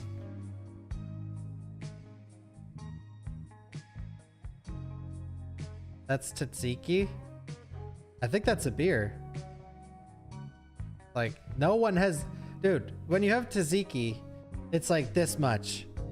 Yeah, that is a beer. With a beer. Imagine having that much tzatziki. Like, bro, tzatziki's not meant to be, like, shoveled down. All right, I'm going with the poop. I should have went with the fuck. Dude, hungry. All right, fuck you, hungry. Not you guys, if you're hungry in the chat. Or from hungry. Okay, that the scranner who should have tried harder. Yeah, I got cocked. I got cocked. I got cocked. It's okay. I got cocked. It's all right. All right, shall we do the tier list? And then we could play the RE2 remake mod. Possibly. Do I have pictures of food I made for catering? I do. You have to scroll to the depths of my Instagram.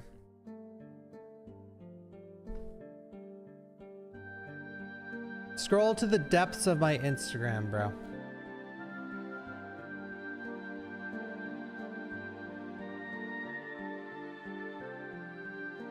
Beep boop beep. Beep boop boop beep boop boop boop. Beep boop beep beep beep boop boop.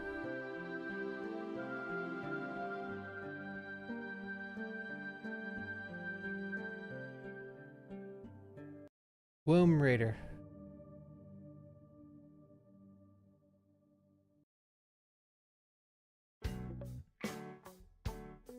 Give me a sec.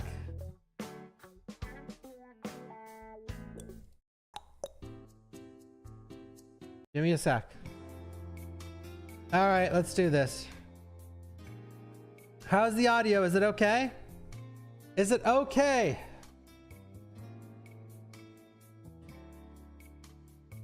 Is it okay?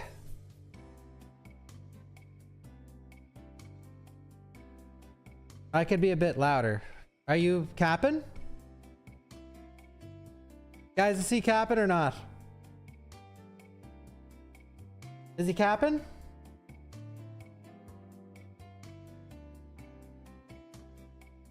I'll turn up my mic a little. All right. I turned it up like 1%. Okay? All right. Ladies and gentlemen. Do you hear an echo?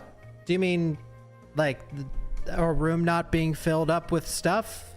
Or do you mean you hear me twice? Now you way louder than the music. Perfect.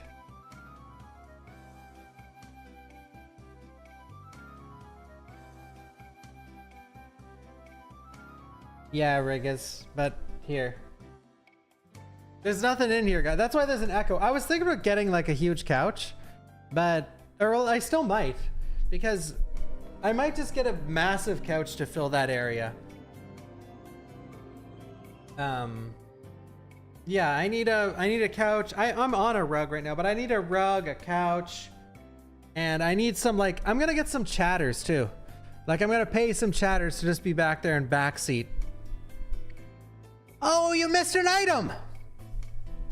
Oh. Oh, don't run when there's liquors in the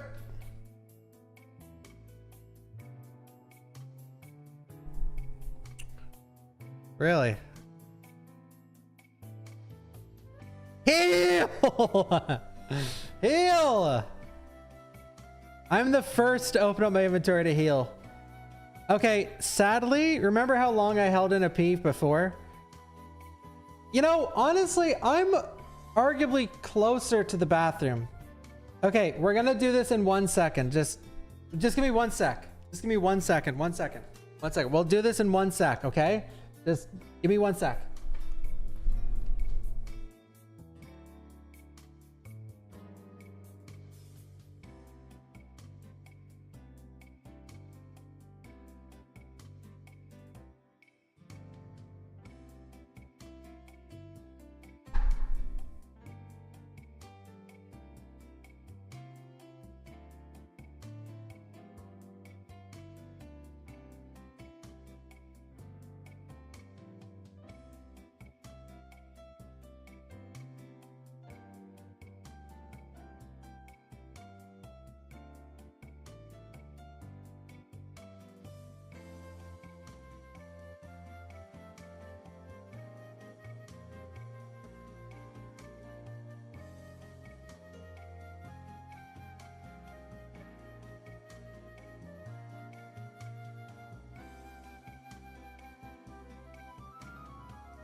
See, guys, see, it's okay, it's okay, it's okay, see guys, it's okay, it's okay.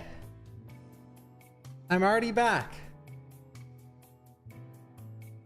I am not closer to the bathroom now, but it's not like mega far away. How long did that take?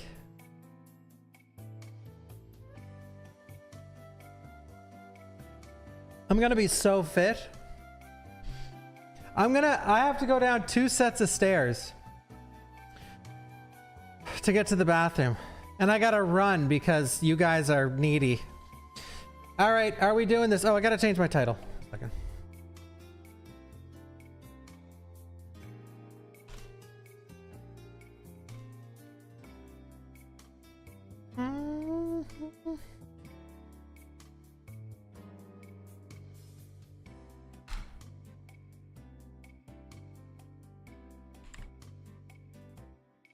Ranking all the 2025 games I played. All right, let's do this.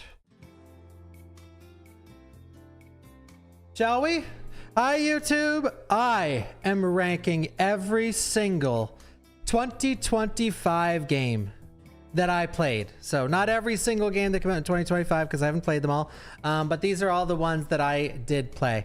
I was originally going to do every game I played, but it was over 100 and I felt like that was too much. And a lot of them are like really old. So, but there's plenty that I played in 2025. I can't start with Silk Song because, you know, I can't do it. Let's start with a wild card. Let's go Post-Trauma. So this is a horror game. It was a Resident Evil clone where you wake up as some dude like in a subway and shit's gone all Silent Hill.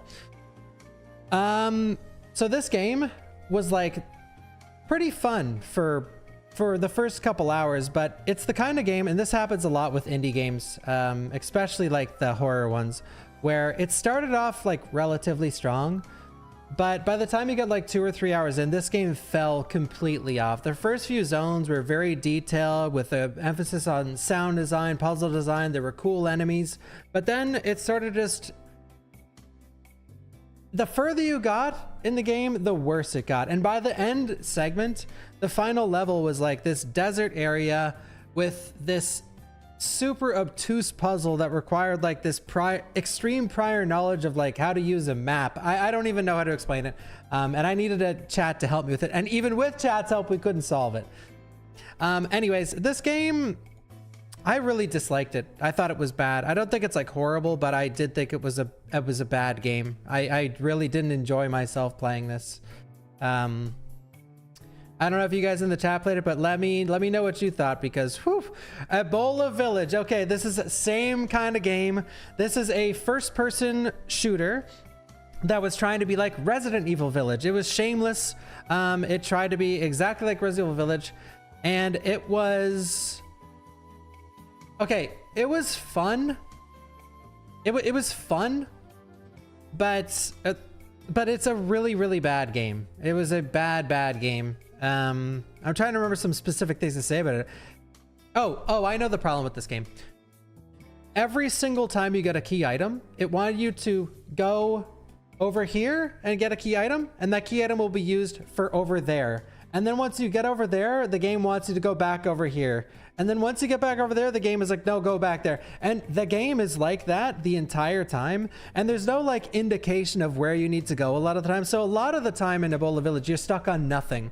So it's this mid gameplay, mid sound design. I believe, correct me if I'm wrong, there's only like a couple songs in the entire game, and they weren't good on top of that. This just felt like, so Ebola 2 was like a decent game. Ebola Village and Ebola 1 are bad. This game is like passable though. I think it's much better than Post Trauma. I still consider C like not good. I don't, let's put this here for now. I might have to move Post Trauma down, but Ebola 4 coming 2026. Oh, that's fun. All right. Hell yeah, dude. Ebola Village.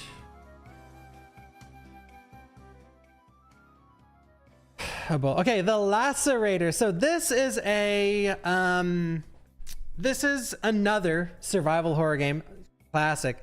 So this was starring a guy named, like, I forget his name. It's like something sex, like, and his slogan was like the king of sex, or he loves sex. So this is the kind of game where while you're playing the Lacerator, you can lose any body part. And when you lose that body part, you can then replace it later with a weapon. So if you lost your arm, you could get like a gun for your arm. You lose your leg, you can get like a sword for your leg. You lose your wiener, which I did on my first playthrough, and I replaced my wiener with a drill. And you use that drill like this. You just went up to enemies and basically pelvic thrusted them and used the drill in that way. So right off the rip, you're probably thinking like, that sounds ridiculously stupid. It doesn't sound fun. It doesn't sound cool. Surprisingly, this game was amazing. So there's a heavy emphasis on replayability because of those things I explained alone. And then on top of that, depending on the way you went, which there were many ways to go, I think there were like 3 or 4 possible ways to go entirely. Like think of like Claire A, Leon B in Resident Evil 2, where you got to go a completely different way, but way more, by the way. RE2 didn't explore new areas. This game explored like vastly new areas, completely new. And it also changed the ending. So Lacerator, I feel like was really good. I feel like this is one of the better games to come out this year. I don't necessarily think it's an S because it was just like, it was fun and really cool. I had a really cool idea. And I think for people that like this kind of game, like like that classic survival horror with the fixed camera angle, or you can play over the shoulder, this game gives you the option. I think it's amazing. If you're looking for a classic game that's paying homage to those survival horror goats, then this is a good one. And it's like a lewd game. It's very millennial humor, like very sexual. Yeah, it's just very sexual humor. All right.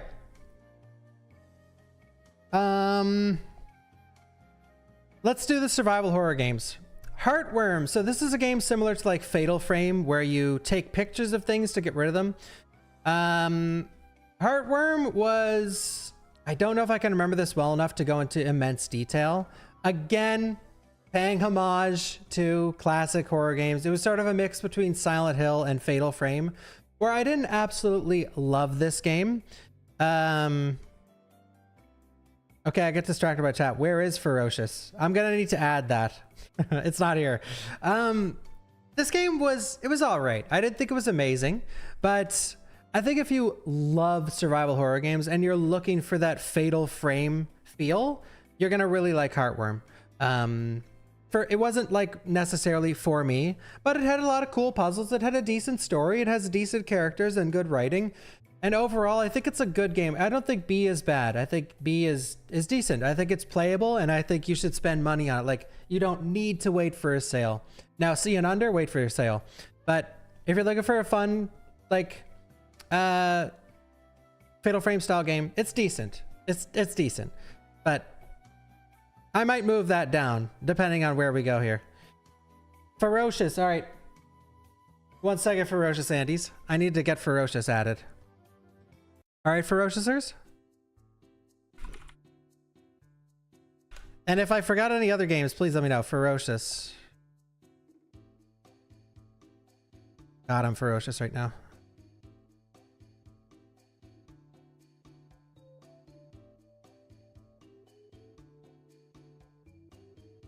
Do, do, do, do, do, do.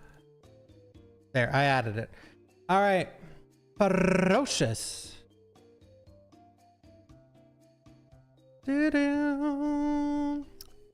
This will be edited, by the way, so we'll get rid of a lot of I'll get rid of a lot of the fluff when I put this up. Please, Metro. Okay, but Prime. Okay, sorry, Prime 4. Hey, Leanda, edit all this shit out. Metroid Prime 4. Okay, I did get all these games. I have a picture of Prime, but I guess it just didn't work for the uploading. This is the first time I've ever made a tier list, by the way, and it didn't go according to plan. Downloads. All files. There's Prime. All right, Prime is in. Prime is in. Let's go. Let's do Prime right now. Metroid Prime 4. All right, so let's just let this hover here for a sec. Let's put this up here. Metroid Prime 4. Sound design, soundtrack, great. Like those. All right, that's my positives. So Metroid Prime 4. One more positive. The ice area was cool. It reminded me of Resident Evil, where you're exploring this abandoned laboratory and you're reading notes as you dive deeper and deeper into the laboratory, and the notes get more and more intense of hearing about the experiments they were doing on the locals, yada yada. I'm not gonna spoil everything. Cool area. Love that area. It was great. I feel like they did justice.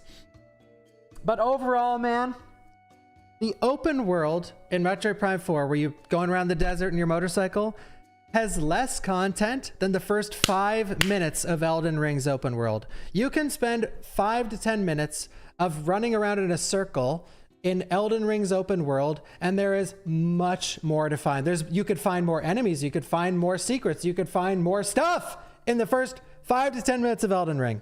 Okay, I'm upping it to 5 to 10. Just in case, because I'm confident at 10, you can definitely find more shit than you ever find in Metroid Prime Beyond. The open world, and by the way, let me say something really quick. I was defending Metroid Prime. When I was playing through the game and chat was like, this sucks. I'm like, no, it's not that bad. I think the open world is fine.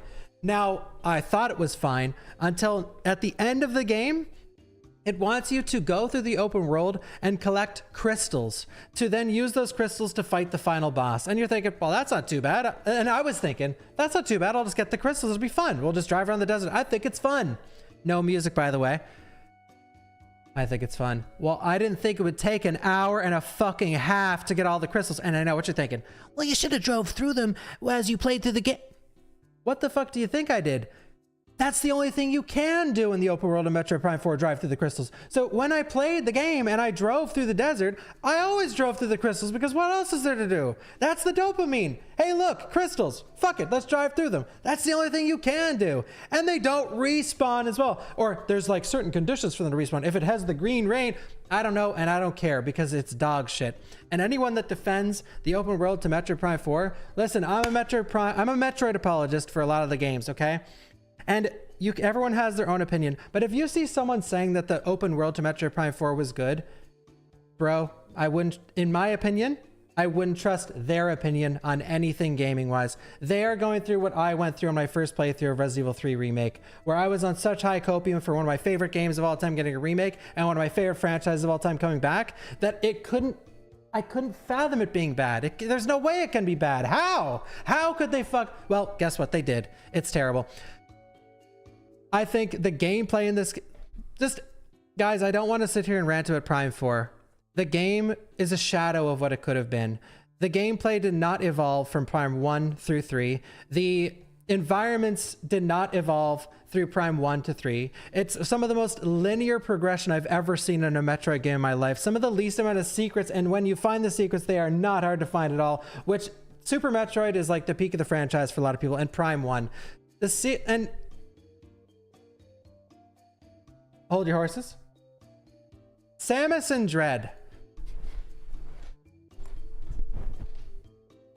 Cool as fuck. Always doing these sick poses, doing backflips. Boom, boom, boom, boom. She's like Leon Kennedy from RE4 in Metroid Dread. She is cool as fuck. And as I'm playing, I have tears in my eyes because I'm like, that, guys, I've loved that character since I was a kid. Look at that character. Isn't that as cool as Leon Kennedy? Like, isn't that as cool as Kratos? Yes, she is. In Dread, she is. Because you are seeing a master bounty hunter at fucking work. She is not fucking around. And she does fuck around sometimes with some of the enemies because she is so far ahead of them. It's like a Smash Melee player with 10,000 hours fighting a Smash Melee player with 10 hours. Not gonna get touched, and she knows it. She'll style on everyone in Dread, and it's fucking sick. In Prime Beyond, bro, I have never seen a more boring fucking character in my life. The most she does is during one cutscene of an escape part of the lava world, where it's cool. She goes to a morph ball in the cutscene and goes through a whole. It's cool, like hell yeah. But for the rest of the game, she just shrugs and she does nothing. It's insane. She's so uncool in Prime 4. Anyway, this game is, it's not good. Like, I didn't absolutely hate it. I know it sounds like I absolutely thought it was vile, but I cannot, like, putting it in the same tier as Ebola Village and listen, it's under Heartworm. I think that's enough. It's not a good game in my opinion. It's an extremely disappointing game, and I really hope they could bring it back because I love Metroid and I just want to see this franchise thrive. But the game is very, very, very flawed, and I think C is being generous. Schoolboy Runaway. So this game is a granny-like. It's a game where you are stuck at home, I think in a German household or Russian. I can't remember. I think it's Russian. You're in it's like the 80s or something, or 70s maybe, and you are stuck in your room, you're grounded, and you need to figure out how to escape your room, like in Granny, the classic, without getting caught by your mom or dad. This game is fucking amazing. I don't think it's an S because it's sort of annoying sometimes, but Schoolboy Runaway was amazing streams. Like, the streams were so fun. It's the first Granny-like, in my opinion, that rivaled Granny. It's really fun. There's many different endings, many different ways to escape the house. Some iconic lines like something's when your dad uses the bathroom in the game, that's your one time to like avoid the dad. He goes, something's pressing, as if shit is pressing against his butthole, which I have never in my life until I played this game heard someone say something's pressing when they need to take a shit. So that alone was hilarious. There's a lot of really funny moments in this game, and I think it deserves to be in high A. I think if you like that style of gameplay, then you will love Schoolboy Runaway. It is super, super, super fun. All right, let's go Bio Goddess. So this is a Resident Evil 2 remake clone where you play as this schoolgirl. I don't remember how old she is. And it's sort of a Gooner game where there's a dodge, and every time you use the dodge roll, you see up her panties. There's costumes you can collect, which are cool. There's a ton of weapons you can find, which is interesting. But overall, this game is like very soulless. So think of The Killing Antidote, which is also on the list down there. The Killing Antidote was like the game where you're playing the insanely hot Korean girl, and you can, it's create your own e-girl basically. And anyway, this game was sort of just soulless. It's like RE2 remake, but just not very fun.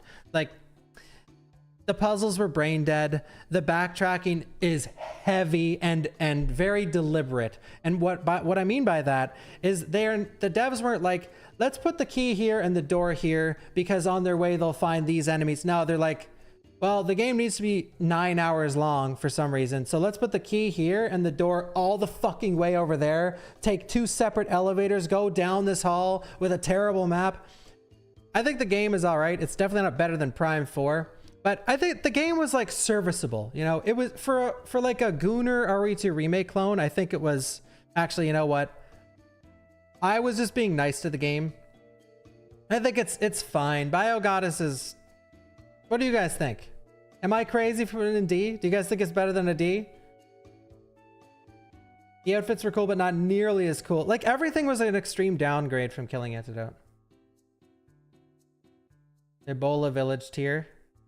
Yeah, okay. Put it in D. Okay. I'm glad we agree. D.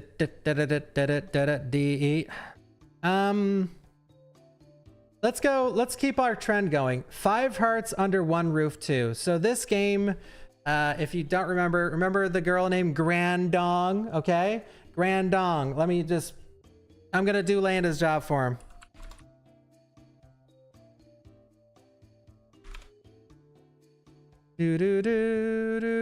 Pause the music. Pause the music. All right. This will make sure you guys know what game I'm talking about. 5 hearts under 1 roof 2. There's Grandong right there. My mouse pointer is on her. So it's the game where you play as this dude and you're living with all these college students and people out of college as well, graduated or in school for something. And you're trying to date one. You're trying to date one. You're trying to marry one. And honestly, it's just supposed to be a funny game. And I think it was funny. I think it was decent. I think it was a great upgrade to 5 hearts under 1 roof 1. I think it did everything just as well. And honestly, I really enjoyed it. Now, I don't like, come on. It's definitely not like an A or an S by any means. But, well, I honestly, maybe it is an A. Actually, you know what? I did really enjoy it. Like, just for the fun of it, I did really enjoy it. No, guys, I can't say it's worse than Heartroom because this is a memorable game. Like, I remember things happening, and it's something that will stick with you forever. You know what? I have to put it in A. The music did slap. I think the characters were fun, and I think it's an amazing stream game. And I like for Gunnar. Okay, listen. This is my list. This is my list, people. For Gunnar, it's not a Gunnar game, but okay, it's sort of a Gunnar game. But the thing is, there is a large difference between some Gunnar games. Like there's Gunnar games like 5 hearts under 1 roof, which there's no nudity, there's no sex, there's hardly even any kissing. I don't even know if there's kissing in the first game. And then there's stuff like Orc Massage, where you're playing as an orc and you're, you know, do the fucking math, dude. Everyone's naked. Everyone's on your wiener. You know, there's a large difference between the two. So yes, you can call this a Gunnar game, but it's not a game that's like banned in any country. Well, maybe, I don't know. Banned in any countries. Not like, it's not even adult rated. It's just like a semi-sexual game made in jest of just a play on dating. You know what I mean? But yeah, I thought it was decent. Yeah, Brown Dust 2, I haven't played yet, so it's not on the list. Chronos! Any Chronos fans in the chat? So Chronos was the game made by Bloober Team, the same people who made Silent Hill 2 Remake. And it was a game about you wake up as this like space, well, you think you're like a spaceman, spacewoman, whatever. So you're on this like unknown planet where you travel to the past and to the present. And when you go to the past, you realize that something happened. There was this outbreak that happened where it infected the entire populace. It turned them into monsters. It killed everyone else. And it changed the world as we know it. Now, the game has a lot of mysteries to it. I'm not going to go too deep into the story, but that's the gist of the story. So the gameplay is basically exploring this land, finding secrets, finding enemies, and trying to figure out what exactly happened on this planet. I forget the name of the neighborhood or the area that you're searching, or the city, sorry. But this game has like almost every single fucking room in the entire game has a note. And I'm not saying that's an objectively bad thing, but for me, I like a little game in my fucking game. Chronos, every single room, man, there's a note, and it's just like you go in the next room, there's a note to read. You go in the next room, there's a note to read. You go in the next room, and there's a note to read. That's fine if the notes are written well. But in Chronos, probably I would say 40 to 30% of the notes didn't expect it, so I didn't put it anywhere yet. Probably 50, like 30 to 50% of the notes are just retelling the same note slightly differently. It's like it's so unnecessary. And you might be thinking like, well, just skip it, bro. But then you don't know if you're skipping a note that you need to read or a note that you don't need to read. My problem with Chronos is that when I play a survival horror game, I want it to be really fun and I want the weapons to be really cool. Now, I'm not dissing this game. The weapons are cool in Chronos. Some of them are cool. Some of them are not cool. I just think this game is a little too long, way too much reading, and not enough variance in the gameplay. I don't think it's a bad game. I don't think it's a bad game per se, but I didn't super enjoy it. I feel like it's Dead Space. It's discount Dead Space. Well, I thought it was better than Heartworm. I would say it's a B for me. Like, I don't want to be too harsh on the game because it didn't do anything bad per se. It didn't do anything like horrible. It was fine. It was fine. I think it's sort of forgettable, but for some people, I know they loved it. Holy echo. Yeah, well, I'm streaming from a room. Hello! That has fucking nothing in it, so.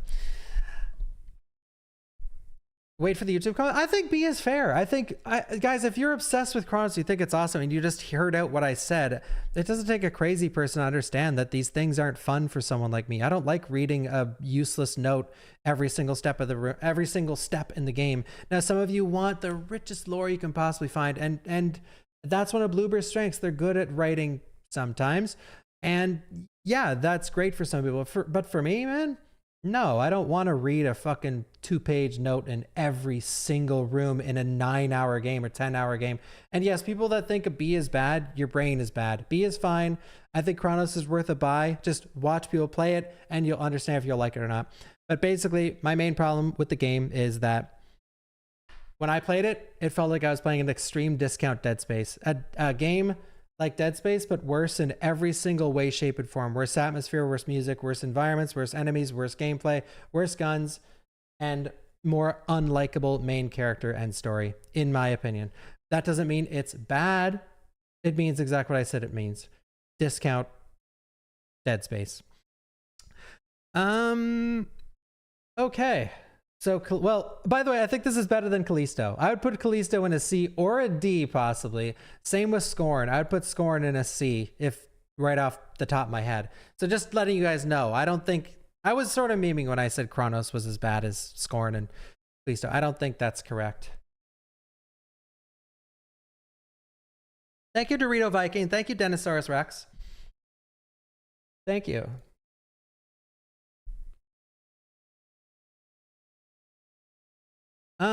Okay, so let's go with Resident Evil Survival Unit. So, one sec, we need to set the mood.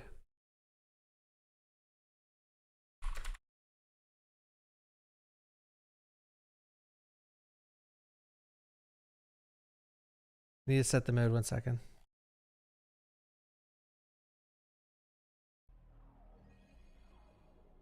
One sec.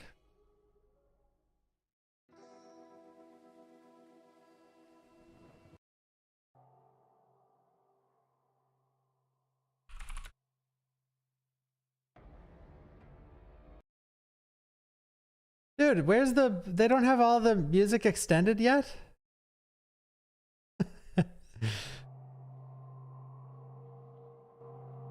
Well, this is unfortunate.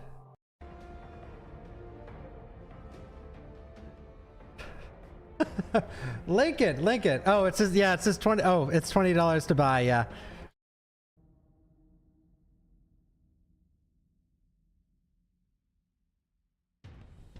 Well, what's the song called when you're running to the RPD station in RE2 Remake? I gotta put on the music. I gotta set the tone for this one. This one's important.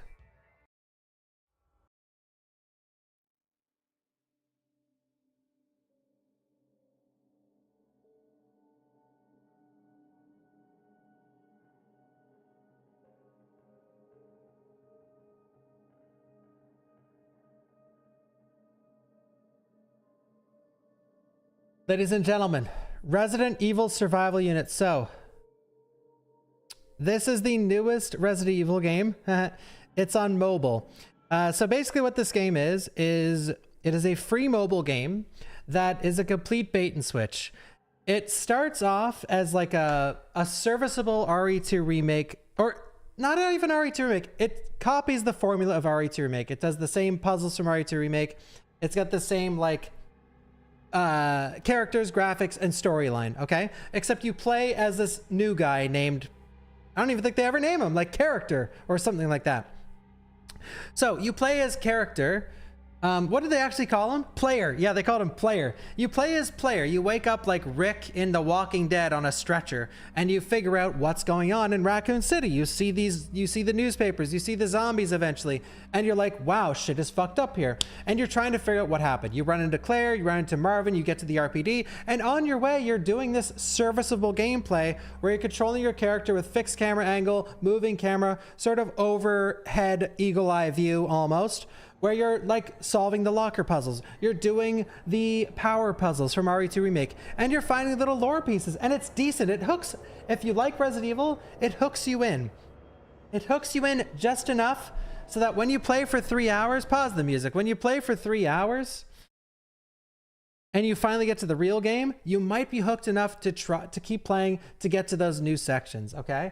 Holy balking. Well, guys, you want to hear survival unit, get ready. So when you finally play through those first few parts of survival unit, a Resident Evil hardcore fan is like, fuck, this is sick. Okay, I'm in. Like, this is way better than I thought it would be. And that's where they get you. The game then turns into an extremely egregious pay to win classic mobile game formula, where you have all these different buildings that all generate these different resources. And the only reason you have all these buildings to generate these different resources, and why you have a plethora of them, is so that they can monetize each and every one possible. So they didn't add buildings to make the game more playable or the game more fun. They made it to add extra elements to monetize. Okay, so I've been playing survival unit since day one. I haven't missed a login. I have a guild. I have a service to the guild. There's 100 people in there, or there was, give or take, in or out. 100-ish people in that guild, and I'm the leader, and I play Resident Evil games all the time on stream. I want to beat the game, and the game can be beaten in 2 weeks when you can raid the middle area and you can beat the final boss, and I will stream that. I digress though. I know everything about the game, and I could tell you everything about the game, so it's good. So the gameplay is like fine. It's just a base builder where you farm resources passively as the hours go on, okay? Not much needs to be said. I'm going to get to the shit part now. The game is disgustingly pay to win. There are events every day, and the game's been out a little over a month. They've already recycled every event multiple times at this point. So every single event that comes out, it'll be, you can beat the event by free to play. So you do random stuff. This event, train mercenaries. If you train, the more mercenaries you train, the more rewards you will get. So once you get all the rewards, then there's a ranking system to each event. Okay. Every single event has a ranking system. Almost every single event, like 90% of them. So you click the ranking, and then you click rewards, and it'll come up that there's good rewards for the ranking system. To get rank 1 in this event, you'll get crazy rewards that will then push you even further. It's the kind of game where the rich get richer. So every single event, and I know you copers in the chat, some copers in the chat will be like, well, you can win if you're free to play. You can't. Yes, if your server has no fucking whales, you sure. But if your server has anyone that spends $20 on an event, you're cooked. You're fucking completely cooked. So essentially, it's a game where the rich get richer, and the people that don't spend any money just get weaker and weaker and weaker as the days go on. So as every day passes, because of these events that are pay to win, as every day passes that you're not in the top 10 players of each event, you get weaker and weaker, and the people that paid money get stronger and stronger and stronger. So now that like a month and a half is into the game, people that have spent a lot of money and tried to win all these rankings, they are way so far beyond you. It requires hundreds, if not thousands, I'm not shitting you, thousands of dollars to catch up to them if you want to be competitive in the competitive PvEVP game. Because the end game in Survival unit is PvP. That's the end game. There's stuff called vaccine raids, which is PvP, and then there's a middle event called like the Mortem, the like Saints Day or some bullshit like that, where the winner of that event controls the server. They control the bulk of the resources and where they go. And guess who wins that middle event? It's the guild that paid the most money. Or you can weasel squeezle by if you have like insane strategy and everyone's on Discord. And I'm not talking these free-to-play players. They have no fucking shot at winning. I'm talking like the second, third, fourth, fifth guild in power. They have a chance if they use insane strategy. Now, why I'm saying all this is because I want to let you guys know that this game is ridiculously pay to win. I'll top it off by this and I'll give my final regards, okay? There was a Christmas event that just started, okay? Let's take World of Warcraft's Christmas event. Open up presents by the tree. Here's a quest. Go kill this Yeti and you get this transmog. You get these toys, you get this transmog, you get this new armor set, blah, blah, blah, blah, blah. It takes about an hour to do everything. Great. Here's Survival Units, a Christmas event. Here's some shit you gotta pop off to earn all of it. We got Christmas bingo. We have these 2 other Christmas events. And they're still pay to win. The Christmas events are pay to win. There's a Christmas mansion you can get, but unless you pay to win, you have to win the event, top 10 players, then you get the Christmas mansion permanently. Every single other person, it's hard to even say. Every single other person, you get it for 3 days. You get a rental. You get to rent that. So the people that paid like hundreds, if not thousands of dollars, get the Christmas mansion skin forever. And the people that didn't spend that money don't get it forever. You get it for like 14 days, which is fucking crazy. It should be like you logged in during Christmas Day. You get this mansion forever. That's a game that cares about the player base. I digress. Game hasn't added shit for content since release. It's been out for a month and a half, and it's free to play, sure, but egregiously pay to win. The game is going to die soon if it doesn't add a ton of content, and it's already dying. The player base is falling. I've lost members from my guild, and the server's chat is even dying quickly. I don't want to spend any longer on this. The game is sort of trash. Actually, I'm going to put it here, because the first 3 hours are passable and most mobile games are pay to win. But I don't think it's like complete and utter fucking garbage. I truly don't. I think there is like some fun to be had there. I mean, I've been playing it every goddamn day. I'm not happy about it, clearly. But we could have had a good game. And unfortunately, stop being so kind. Where would, okay, wait, guys, where would everyone in the chat put it? Where would everyone in the chat put it? I think I'm putting it in a D for potential. Okay, I'm putting it in a D for potential. But I don't think it's worse than post-trauma, though, guys. I don't. Yeah, Hats. Yeah, I know. Aren't you sad about Metroid Prime 4 and C? Did you even finish the game? Thank you, BK His Dudeness. I think D is fine. I'm gonna keep it in D. I play it, guys. I can't put it in fucking. I'll be brain. Yeah, it's an E, and I log in every day, bro. I'd be like, some of you already think I'm brain dead enough. All right, Croc Remaster. By the way, Resident Evil Survival Unit. If you want to be good, next season that starts, take away a lot of the pay to win bullshit. You could keep a little bit of it in, but every event can't be pay to win.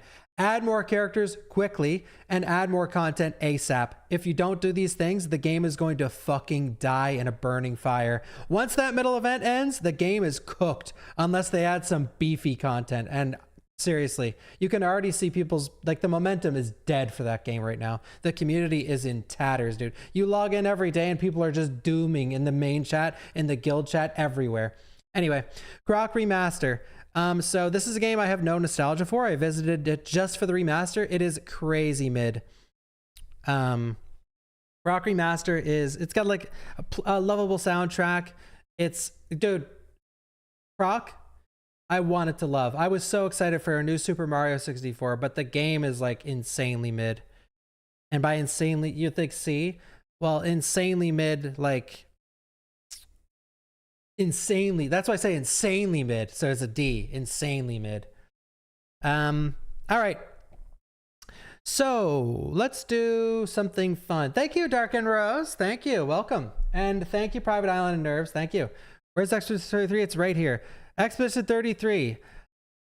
It is a step above every single other game that has come out this year easily. It probably has the best soundtrack. It probably has the best story. It probably has the best characters. It has fun gameplay. It has a varied soundtrack. It has varied areas. It has everything. Expedition 33, as someone that has played it from start to finish, the price is insanely good.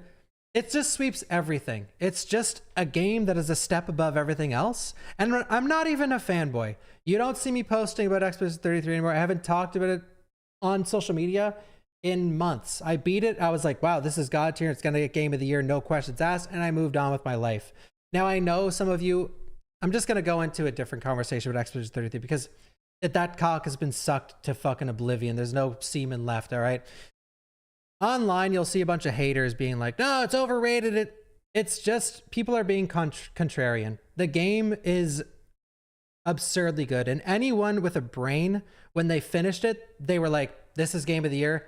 No questions fucking asked. And in my mind, and this came true, I'm not trying to be a know-it-all.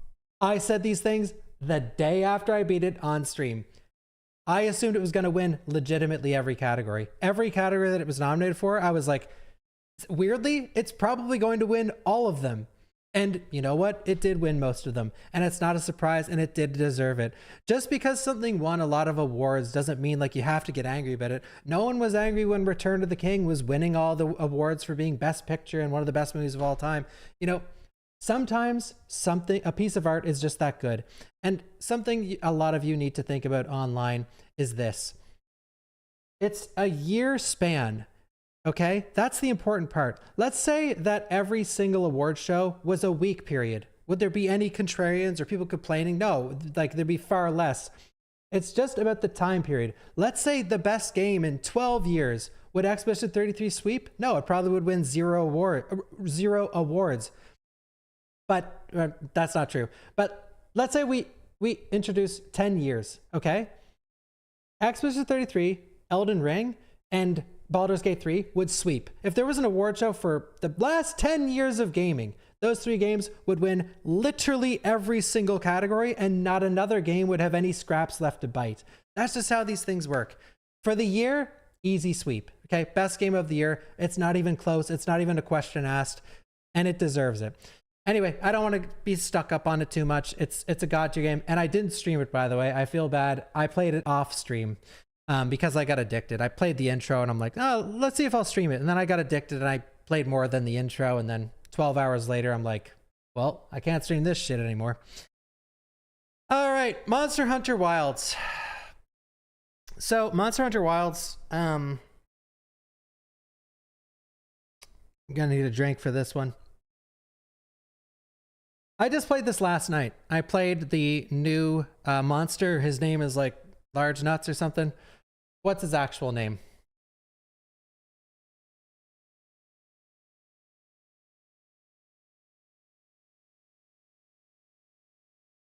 Big Balls? Gorgazois. Gogmazios. That's it. Gogmazios. I think. It was fun. I think the game... Okay, on release, the game is like here. It's just like Prime, where it's like super disappointed. I don't think it's nearly as disappointing as Prime, but I think on release it was like bad. And in my mind, like it ran terribly. Every improvement to the game was not an improvement. I'll give the best example. Hey, Hey, oh my God. Hey, sports fans, here's a monster game where we're introducing these massive ecosystems with all this different plant life, all these different wildlife, and these different monsters where you can go and see how they live, and you can learn about the environment. You can learn about the monsters. You can learn about everything within the world. Okay? It's about the attention to detail everywhere. But then they introduce pressing up on the goddamn D-pad, and it takes you right to the monster. It defeats the whole fucking purpose of that game. It's So now it is legitimately just Monster Hunter. It's just now Terminator 101 ranted about that last night to me. Okay, Terminator 101, props to him for bringing this up to me. You just press up on the D-pad and you're there, and it's both like you can't get lost in the world because it's just as simple as pressing up and you're there. Okay, you skip over all of the, okay, you guys are distracting me in the chat. Stop distracting me. I digress though. I think that aspect of the game you can't recover. You can't get that back. It's going to be in the game forever. And you know what? The silver lining is that's great for casual players. Players that just want a boss fight simulator, that's fine. Press up on the D-pad, it'll take you right there. And I know what some of you are thinking. You don't have to press up on the D-pad. I know, but it's one of the main mechanics in the game. It's in the game, therefore it just makes the game a different experience. Okay, now I would have put it here on release, but honestly it's a much better game now. There's more monsters, there's more variants in gear, the end game loop isn't nearly as bad, the game isn't brain dead easy anymore. Now, is it still one of the easier Monster Hunters? Sure, but is it as brain dead easy as it was on release? I don't think so. Do you guys think? When's the time you've been playing it since release? I think that the game is better now. I cannot put it beside Chronos. Dude, fuck, man. Monster Hunter is a really hard one to place because the thing about tier lists is that people will scroll to the end and they won't hear me out. I understand that for the vast majority of people, Monster Hunter's here or at the end of B. But like, it's honestly, I think it's a high B game at this point. I think it has the potential. It needs the expansion pack for this, but I think it has the potential to jump up to high A. Do I think it could ever be an S? I think we're beyond that point. Unless the expansion does some crazy shit, I think we are beyond getting Monster Hunter Wilds to an S. But just because it's not an S doesn't mean it can't be your favorite Monster Hunter. My favorite Monster Hunter is Rise. Now, can I tell you much about Rise or Worlds or the differences between the two or any other games? No, not really. But what I do know is Rise, as mid as some people say it was the one I had the most fun with. Yes, it had major problems. Yes, it was way more arcadey and sort of like a less immersive game similar to Wilds. But it's the one I had the most fun with, especially Sunbreak, man. I love playing that shit. And so even though it's in B, it doesn't mean it can't be loved to death and played for thousands of hours. I just think it has some problems that need to be ironed out. And yeah, I think B is fine, and I would love to see it here one day, and I would fucking cream if I ever put it here.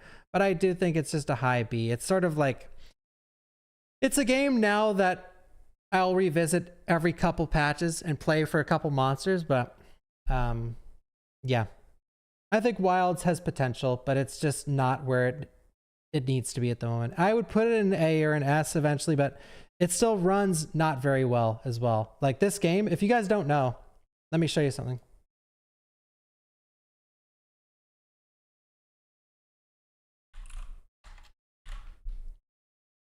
This is one of Capcom's worst mainline reviewed games ever. Mixed is high right now. Like, I'm pretty sure this game was at mostly negative at one point. A triple A flagship game. Like, this is Capcom's fucking moneymaker. This is their cow. They milk this shit to death.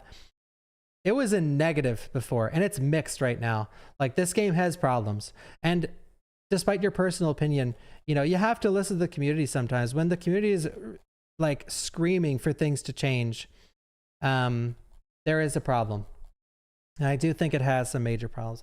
I can't go too much more into detail because I just don't play it enough. And I haven't played it nearly enough in the past like 6 months to give a real diagnosis of the game's problems. But I think B is fine.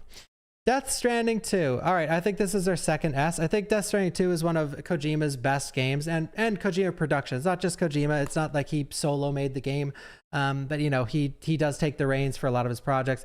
I think Death Stranding 2 is one of the best games this year. I absolutely loved the story. This time, Death Stranding 1, when I beat the game, I'm just like, I don't think I fully understand what happened here. Death Stranding 2 improved in my opinion, every single thing about Death Stranding 1. I think the gameplay is more immersive and fun. I think the areas are more varied and enjoyable. I think the traversal system, as you upgrade it, has better pacing and also is more fun. I found myself at Death Stranding 2 building way more things to traverse the environment as I did in Death Stranding 1. I just think there's cooler ways to traverse the environment as well. I think the music is better. I think the characters are better. And I think that, well, I don't want to spoil the story, but the story is like, you can get it so quickly. You can get it so quickly, but I didn't. And at the end, I'm just like, it took me the last hour to be like, oh my God, this is what's happening and what has happened. This is so fucking cool. Like, I loved the last few hours of this game. Well, I loved the story elements of the last few hours. I did have some problems with some of the boss fights because, like, man, Kojima, you really got to come up with a new final boss fight or couple final boss fights, because it's like, bro, we're milking this shit a little too hard at this point. Like, it's just like, oh, here we are fighting, you know. He likes to do the same thing for the final fights. And I had a really bad experience in the second last boss fight for Death Stranding 2 because my speakers were swapped and it was an audio-based fight, and chat was getting mad at me because I was playing so bad. Anyway, just a funny memory. Death Stranding 2, amazing game. I think it's at least a 9.5 out of 10. You know, do you like delivering packages? No, I fucking hate it. Then it's probably not your cup of tea. But for people that can enjoy a rich, slow-paced story with many different elements, with cool, unique, and fun characters, with a great soundtrack, it's just an awesome game. There's so much.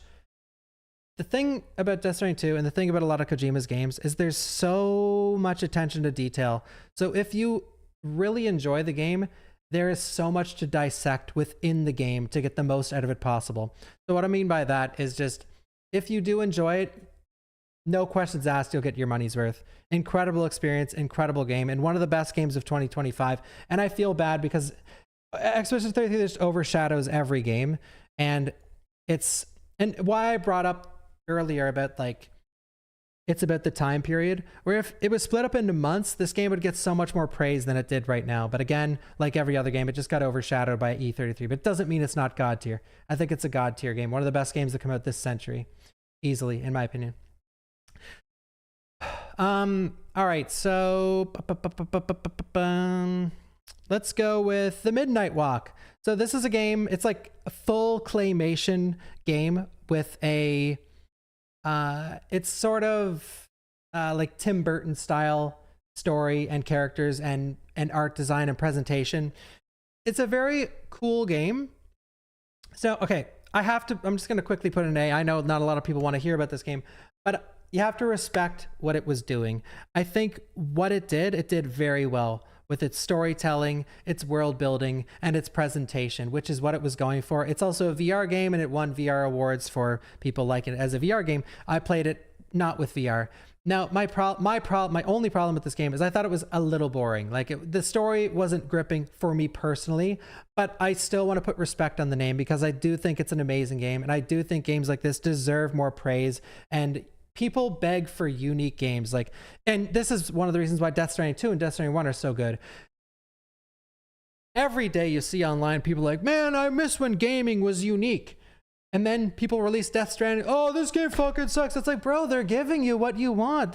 Now, yes, I don't want to deliver packages. Well, I mean, it's a new genre of game. It's a Strand game, guys. But Midnight Walk tried to do something relatively new, you know? And I appreciate that and I respect that because I want more games to be unique. And I want more games to just not be afraid of not catching on with the mainstream. And that's something about a couple other games on this list, like Blueprints and Kirby Air Riders, where they're just respecting the formula that they have in mind. It's not made for everybody, and it's not meant to be made for everybody. And that's the thing I love the most about Death Stranding, Midnight Walk, and a couple other games on this list, because they are making gaming feel like it did when I was a kid. And when I was a kid, every second game you played felt like a new genre, a new game, something you've not seen before. Now, does that mean those were all good? Absolutely not. They're mostly fucking terrible.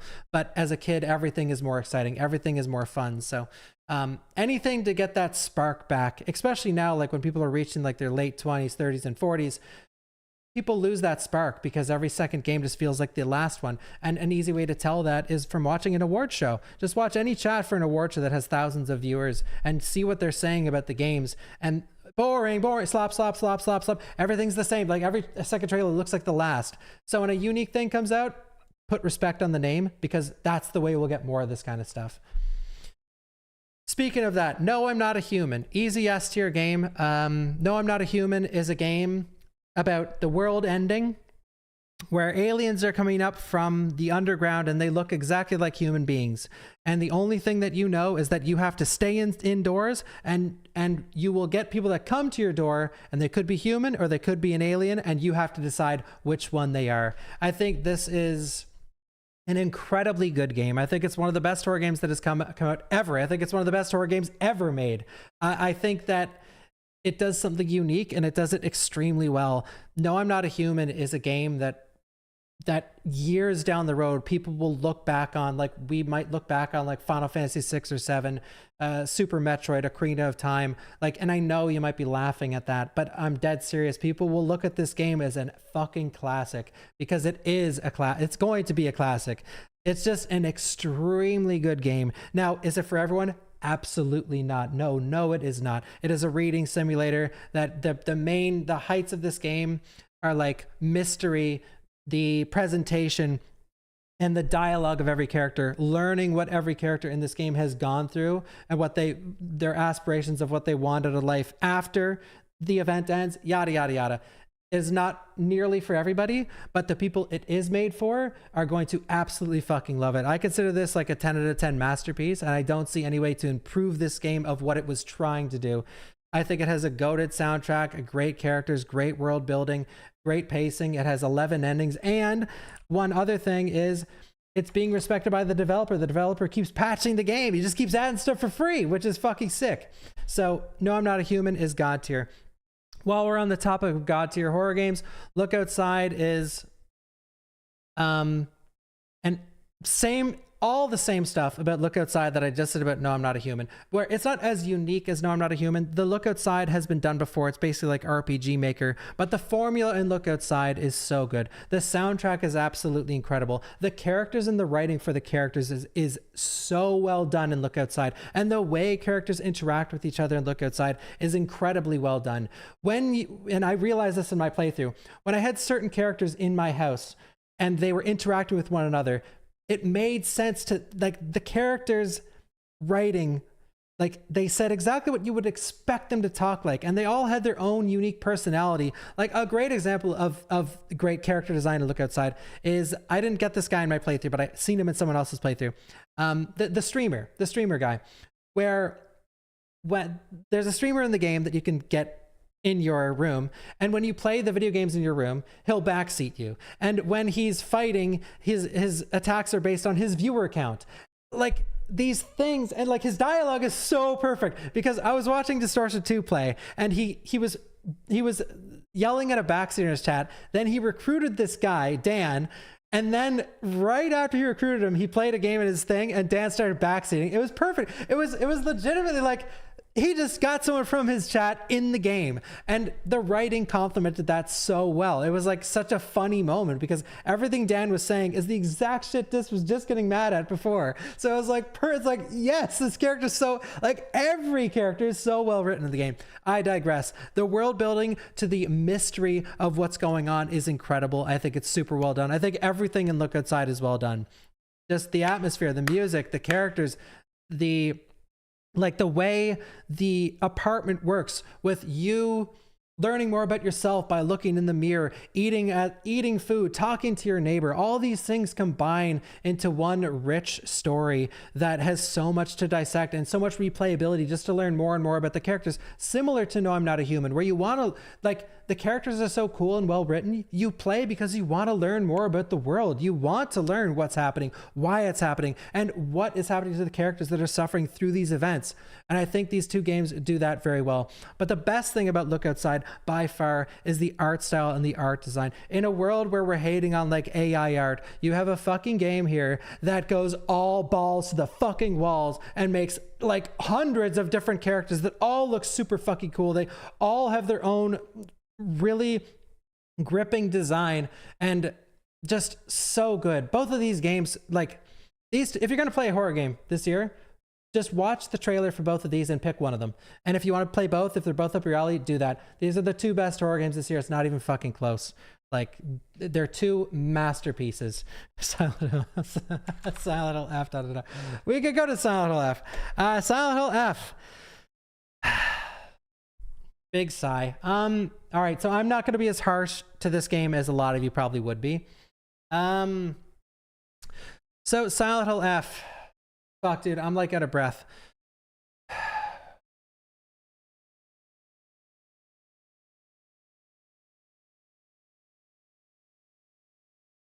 C at best, bro.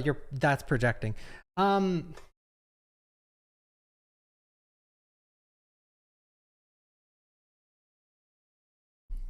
tastes like garlic. Why does this taste like garlic, dude? It was good, nothing crazy. I love seeing your guys' opinion on it, on the game. Just before we continue this, guys, I'm gonna quickly grab some water, cause I am out. Just give me 1 second. By the way, I plan on getting a water jug inside the room, but I just don't have one right now. I'll move the chair so you can appreciate the background. Just 1 second.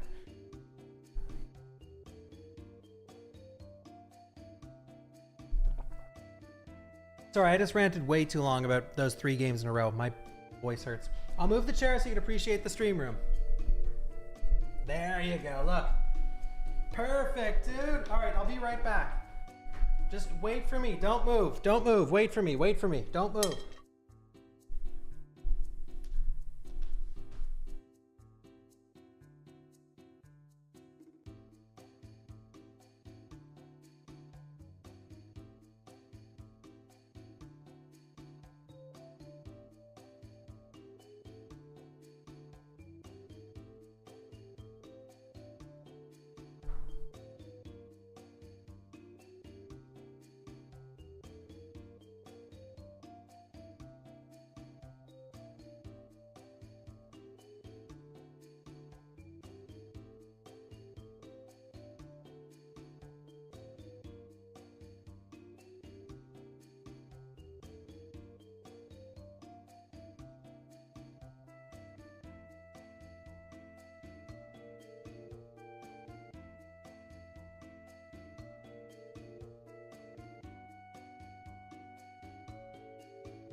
Look, guys.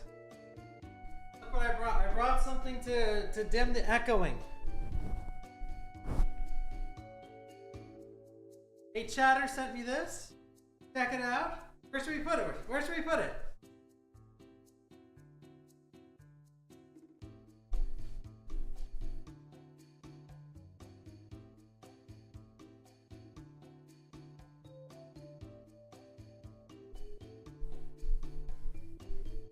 Resident Evil 2 for the N64. Oh, hell yeah, dude. Like it's plugged in, yeah. But I can't wait to deck this room out with cool stuff to look at. All right, back to business. Back to business, people. Now let's put on Red. I can't remember what my favorite song is called. No, wait, I found it. I found it. No, I didn't move. I'm just in, I got my garage renovated and I'm in the renovated garage now. All right, Silent Hill F, people. You ready? Are you ready?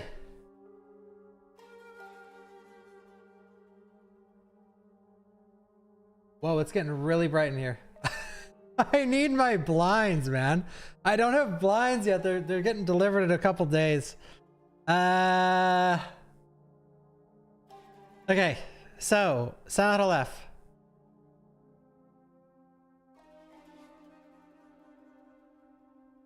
All right, guys, what do you think of Silent Hill F? So, in my opinion, Silent Hill F has major problems, but also, in my opinion, has major strengths. Now let's go through the problems with the community that the community might have and the problems that I have as well. So community problems. People, I'm so glad I got to talk to my oldest brother about this game, because he tried it, he absolutely hated it, and he turned it off, and he wishes he could refund it. So, and I got to talk with him about the game. So, Silent Hill F. The problems that most of the audience will have is that it's not in Silent Hill and it's a Japanese game. And Silent Hill is all about dissecting the environment, dissecting everything for the sake of storytelling. Because usually Silent Hill games don't tell you the whole story with verbally, okay? Or visually with notes. They tell it visually with environmental storytelling, whether you're looking at the enemies, whether you're looking at the walls, whether you're looking at stuff around the game. A lot of it is told with environmental storytelling. Now, why is that a problem for Silent Hill F? Well, when you're making a game that a lot of American audiences will play, there's stuff in Silent Hill F that just won't make sense to you. It is about Japanese culture, and in the school is a great example of this. All over the walls of the school, there's Japanese text and Japanese stuff, all related to Japanese culture, that have no translation, no nothing. So for a Silent Hill fan to dissect this game, it's impossible. You don't know the culture. You can't read stuff on the walls. You can't read stuff all around the area. So for that aspect of the game, you won't be able to tell anything. Now, that's not a big problem to a lot of people. The problem is that it's not in Silent Hill. It's in Japan randomly. Makes no sense. Makes no sense to anything. So they hate it because of that. Valid. Next hateable thing about Silent Hill is the gameplay. Now, if you play it on easy mode, there's nothing bad to say about the gameplay. It's just brain dead, spam the button and everything's dead. But if you play on normal, or if you play on Lost in the Fog mode, it's brutal. A lot of the enemies are just... A lot of the game, you have these long weapons in these small hallways fighting very aggressive, very fast enemies. And a lot of the time when you swing your weapon, you will hit the wall and you'll interact with the wall and bounce off and then get hit. It leads to, and it's not a skill issue, it leads to a frustrating experience. Now, if you didn't have trouble with it, congratulations. I'm talking about people that did. When that happens 1, 2, 3, 4, 5, 6, 7 times, where you're dying to this frustrating experience of whether or not you're swinging it, it's not connecting. You're pressing the dodge where you think the dodge should happen and it doesn't. It leads to a frustrating experience. And not because the game is hard to play, it's because the game is janky to play. The gameplay is just janky. And now you might be thinking, all the gameplay in Silent Hill games is janky. You are correct. And people, for some reason, give Silent Hill 1, 2, and 3, and 4 a pass on the gameplay. A lot of people. But in reality, it shouldn't get a pass, just like Silent Hill F shouldn't get a pass in its gameplay, because the gameplay feels archaic and feels frustrating, and it is. And so when a new player is like, I hated Silent Hill F because the gameplay is fucking terrible, you know what I think? Valid, bro. You think it's a D or an E? Go off, King. That's valid. I'm not going to argue with it because there's nothing to argue about. You're right. For me... Wait, I was going to say, for me... Actually, fuck it. It didn't bother me enough to hate the game, but if you go back and watch me playing through Lost in the Fog, I had comments that are like, dude, this playthrough is annoying as fuck to watch because all you're doing is complaining. And that's correct. I fucking hated the gameplay on Lost in the Fog difficulty. I was bitching and moaning about the gameplay every single fight because it was so abysmal to handle. And now this is coming from someone who's beaten every Souls game, every boss in every Souls game, including Sekiro. So, you know, I'm no stranger to the Souls-like combat. No, it's not Souls-like, bug. That's stupid. Bro, it's a dodge, parry, and fucking, it's exactly like Souls. Yes, it's not the same exact thing, but it is dodge, parry, and fucking swing, okay? It's the same kind of thing. And the only difference is, yeah, it's not like Souls because it's fucking janky as living fuck. That's the main difference. I digress. Those are the things people hate about Silent Hill F. And one more thing, sorry. A lot of Silent Hill fans are mid to late 30s men, and you know, a lot of people play games to relate to the character they're playing as. Let's take Kratos. If you played God of War as a kid growing up, God of War 1, 2, and 3 as a teenager and as a early adult, and then years went by, you had a kid of your own, you have a husband, wife, whatever, and then you play the new one where you're taking care of your kid, that is gonna vibe with you so fucking hard on another level because you can relate to it. A lot of people, to understand, and this doesn't mean weakness or anything like that, this is just a human thing. To relate to something, you need it to be relatable to your life. Now, will these people relate themselves to a 14-year-old girl that's being put into a forced marriage living in Japan with all these cultural references that you will never understand and can never understand unless you go to Japan and put yourself in the fucking world? Yeah, you won't relate to it. But can you relate to that kind of thing where you're tending for a ignorant or someone just young and naive like your kid? Yes, you will relate to that. I digress. So those are the negatives. It's hard to relate to for a lot of the audience. The gameplay is janky as fuck. And why is Silent Hill in Japan? All right. Sorry, I have a lot to say with this. It's just one of the games I played the most this year. So something I love about... Now let's talk about things I like about Silent Hill F. I think the story is very, very, very good. I think it's one of the best stories I've ever played in my whole life. And I'm genuine about this.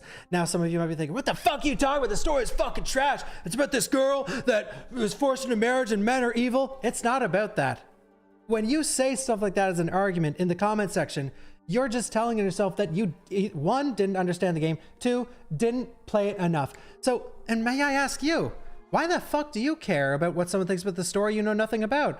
I'm genuinely curious. Why are you raging in the comment section about a game you know nothing about and you're proving you know nothing about?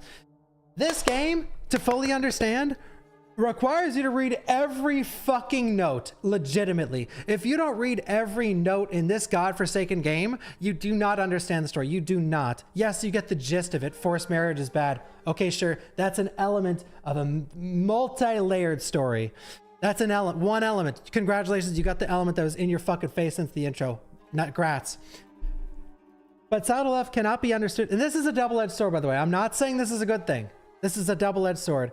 Silent Hill F cannot be comprehended to its maximum unless you play through it 4 times. 4 times. 4. And it's long as fuck for me.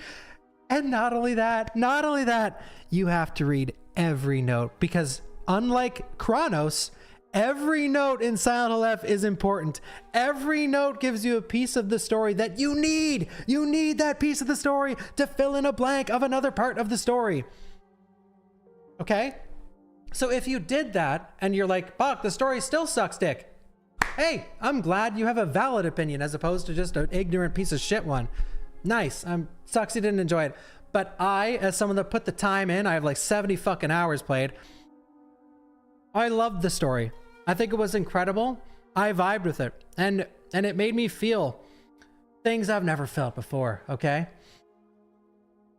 So I love the story. I think the soundtrack is decent. I think the game is too long, but they patched the worst parts of the game. The worst parts of the gameplay were those 4 sections where you had to beat up that pregnant fucking monster like 8 times in a row to get through all these pointless arenas.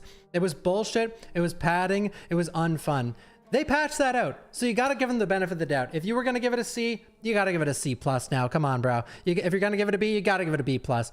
Like, that shit was horrible. Like, for anyone that was suffering through the game and then they got to those arenas, they hated it, man. They were like, I am done with this shit. Silent Hill is not about fighting waves of enemies nonstop. Like, this isn't a fighting game, dude. This is a Silent Hill game where combat should be on the wayside. Combat should be optional. Combat shouldn't be forced on you. Like, you have to fight these 8 enemies. By the way, in 5 minutes, you have to fight these 8 more enemies.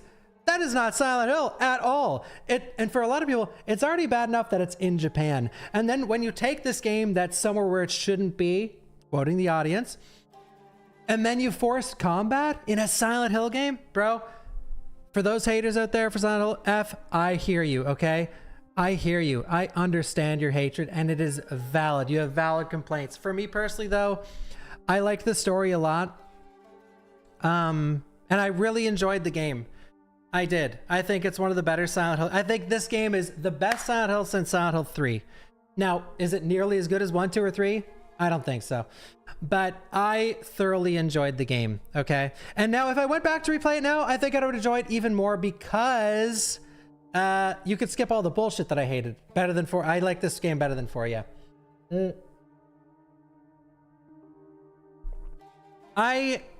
But for some people, I know this is an S game for you, and you think it's the best Silent Hill ever. And I know for some of you, you think you think it's like dog shit, like a horrible game, unplayably bad. And I get that, But I can't lie to you guys just to virtue signal, and I enjoyed it. Like, if you go watch my playthrough, I thoroughly enjoyed it. Like, you know, I don't think it's an S though. I do have some major problems. But this game, just to top all this off, pause the music. To top all this off, guys, do I recommend Silent Hill F to a Silent Hill fan? I can't sit here and recommend this game to you because it does have issues, and I don't think it's nearly for not ever.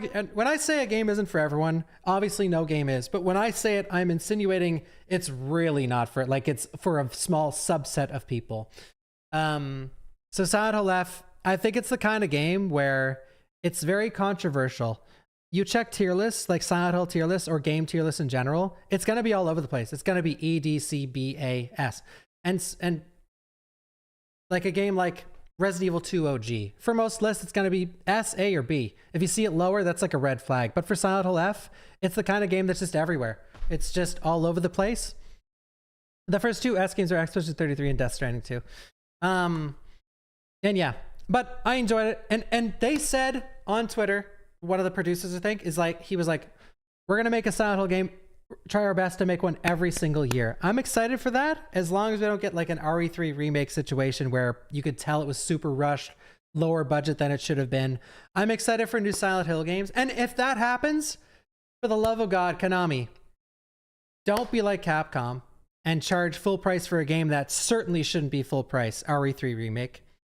If you release something of that caliber, make it half off. Make it $30. Make it 40. Expedition 33 did that, and look at the fucking rewards they reaped in. We are drifting away from an age where it's like, oh, it's technically AAA, so we have to charge $100 or $80 or $90. We are drifting far from that. PCs are becoming like a luxury at this point. And when you have games like Expedition 33 that are the best fucking game on all fronts of the year, and it's also one of the cheapest games of the year, you got to pull your fucking socks up and jump on the ship. Because if the next Silent Hill game, if they're releasing it yearly, like Townfall, I think is the next one it's supposed to be, bro, If that's like a 5, 6, 7 hour game with low replayability, that's got to be cheap. You can't charge full price for every single game just because it's called Silent Hill, or just because it's called Resident Evil, or just because it's called Final Fantasy. You have to charge the price based on the work and the budget, not just because it has the name of a franchise. Deathground. All right, I backed this fucking game back in like fucking goddamn fucking 2020 or some shit like that, and I waited and waited and waited. It was so goddamn excited. I was looking up, like, waiting my ass off for this goddamn game. This game is atrocious. It's ferocious. Terrible game. Terrible. This game, we played this for one stream. And what, like, where did the time go? I don't get it. I don't. Why is it bad? What do you mean? What do you mean? Why is it bad? Wait. One's in the chat if you played it. One's in the chat if you played it. One's in the chat if you watched me play it on release day. It's the multiplayer dinosaur game where I was playing with like Milk Ape from the YouTube chat. Now, where would you put it on the list? The game was ass. Like, I think this game is, I hate saying this because, you know, the dev team's heart is in the right place, and I don't mean any disrespect to the devs. I backed the fucking game, okay? I'm the target audience. It's just, it's so low quality in every way, shape, and form. There was such an emphasis on like realistic dinosaurs, and the dinosaurs are like so janky and buggy and broken, and the only thing in the game is like the dinosaur chase, like the raptor that's chasing you. Like, that's the only redeemable thing. And it's just like, and they bug out on Windows. Like, it's fucking terrible, dude. I don't even want to talk about it. Let's talk about the other dinosaur game though, Ferocious. This game, I just played it recently. So this one is really hard to place on the list, because here's the thing about Ferocious. So I need to show you guys some context. Ferocious is this game. You've probably seen info on it, where you've seen trailers and stuff of like a game that looks AAA dinosaur game finally. You've probably seen the trailers, and you've probably seen footage at like the Game Awards, I think, had a trailer, or Summer Games Fest or whatever. So this game, dude, it's so ambitious. It's so incredibly ambitious for a dinosaur game. It's everything you'd ever want from a dinosaur game. But the problem is it's too ambitious. It's too ambitious for the budget. It's too ambitious for the devs. So it's doing all these crazy things, but it doesn't do any of them very well. And the funny thing about Ferocious is at the start of the game, it's sort of dog shit. And as you go through the game, it gets better and better and better, actually. Like, the game ends up being decent by the end, but you have to go through this slog of bullshit. You have to trudge through this fucking diarrhea bullshit to finally climb out of the toilet and see that there's a nice steak dinner waiting for you. But the problem is, not many people are going to want to trudge through a bunch of fucking diarrhea just for some, you know, decent steak. So Ferocious, here's some things about the game.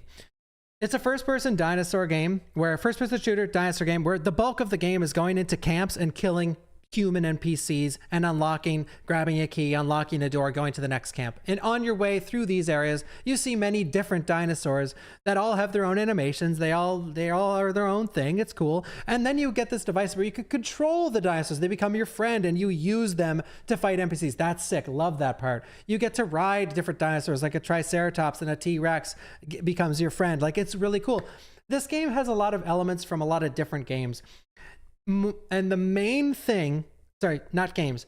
The main thing about Ferocious, whoever made this, their favorite movie on Earth, I can guarantee it to you, is Jurassic Park: The Lost World, the second Jurassic Park movie. This has the baby T-Rex. The leg is injured with the baby T-Rex, which you then put in your car and you drive it to the T-Rex. Like, it has the gymnastic part or the gymnastic area of Jurassic Park: The Lost World, where like the girls doing somersaults and kicking the dinosaur on the monkey bars. It has that area with the raptors too. Like, there are so many parts of Ferocious that are Lost World coded. Like, a lot of the game is like Jurassic Park: The Lost World. So, but the game is like janky and really, really rough around the edges. But you know what? Overall, I gotta say, I'm gonna remember it forever. I like it more than Chronos. I like it more than Heartworm. Definitely like it more than all this shit. I thought Ferocious was decent by the end. Like, yeah, I wish, God, but that'd be pretty funny. I liked Ferocious. I think the first few hours were just like sort of shit, but we gotta, with Ferocious, guys, I'm putting it in B because I think that's where it's gonna end up. Right now, the game, I don't recommend it. It's not that good. I'm placing this because I'm a fanboy of dinosaurs. When there's a dinosaur in the game, my wiener moves a little, enough to put it above an E because it, well, actually, I guess that's not true because the other dinosaur game isn't an E. But Ferocious, I think when it gets patched and when it gets some updates, I think it has potential to be decent. I don't think it ever has potential to be anywhere above a B, ever, because it's just too ambitious. There's too much work. They'd have to make the game again. Like, they'd have to make it again. Do I recommend you guys play it? No, unless you absolutely love dinosaurs. The game's major problem is it's too fucking long. The game is way too stretched out, like way too stretched out. And that's a lot of games problems. They think that they need this length, but in reality, you don't these days. These days, someone was gonna play our fucking game for 1 hour and 59 minutes and refund that shit because it's unfun. So when your game is suffering from the first 2 hours being bad because you want to extend it past this point, you're just shooting yourself in the fucking leg at this point, and you don't understand like the general consumer nowadays. Like, people don't have the money for this shit. Gaming, as I said before, gaming is going this way where it's becoming a luxury. So when you release a game that has a terrible first 2 hours, they're gonna refund it because they don't have any fucking money to buy any other game. So they don't want to finish off your 12-hour piece of shit or give it a chance when they can just refund it and try something else. Thank you, Andre. This is games that come out this year. So I didn't include every game I played this year.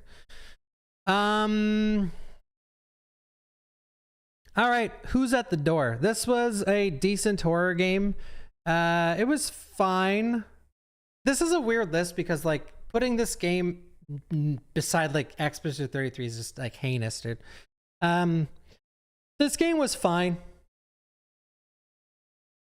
It was fine. It's a game where you're like tripping on drugs and people show up at your door and they're all weird looking and strange, and it's a spot the difference game, like observation duty style, but first person, and you actually move around the room and spot the differences. But it's fine. I think it was a decent game. I liked it, but being in C, I don't think it's a C. It's just like, it's weird putting this shit above Metroid Prime 4, but whatever. I mean, it is what it is. It's a completely different genre, and it's like a $10 game.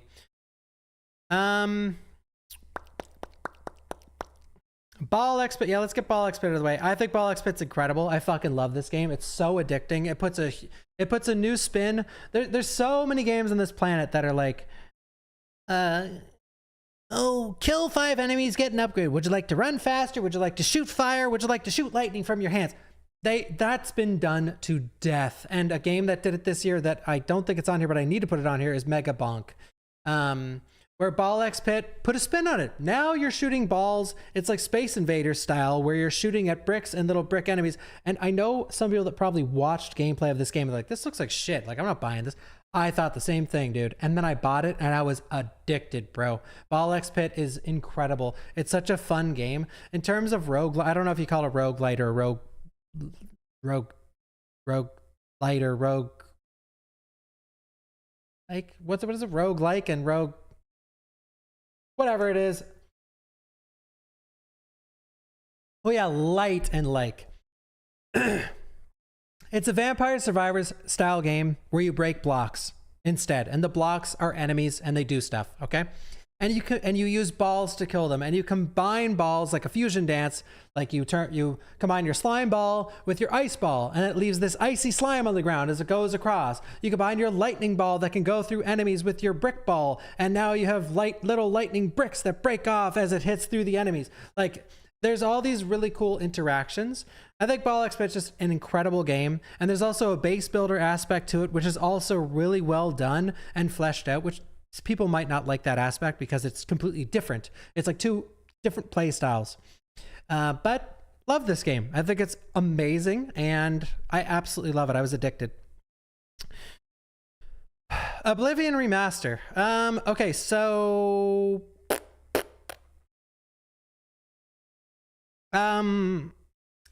this did not wow me by any means.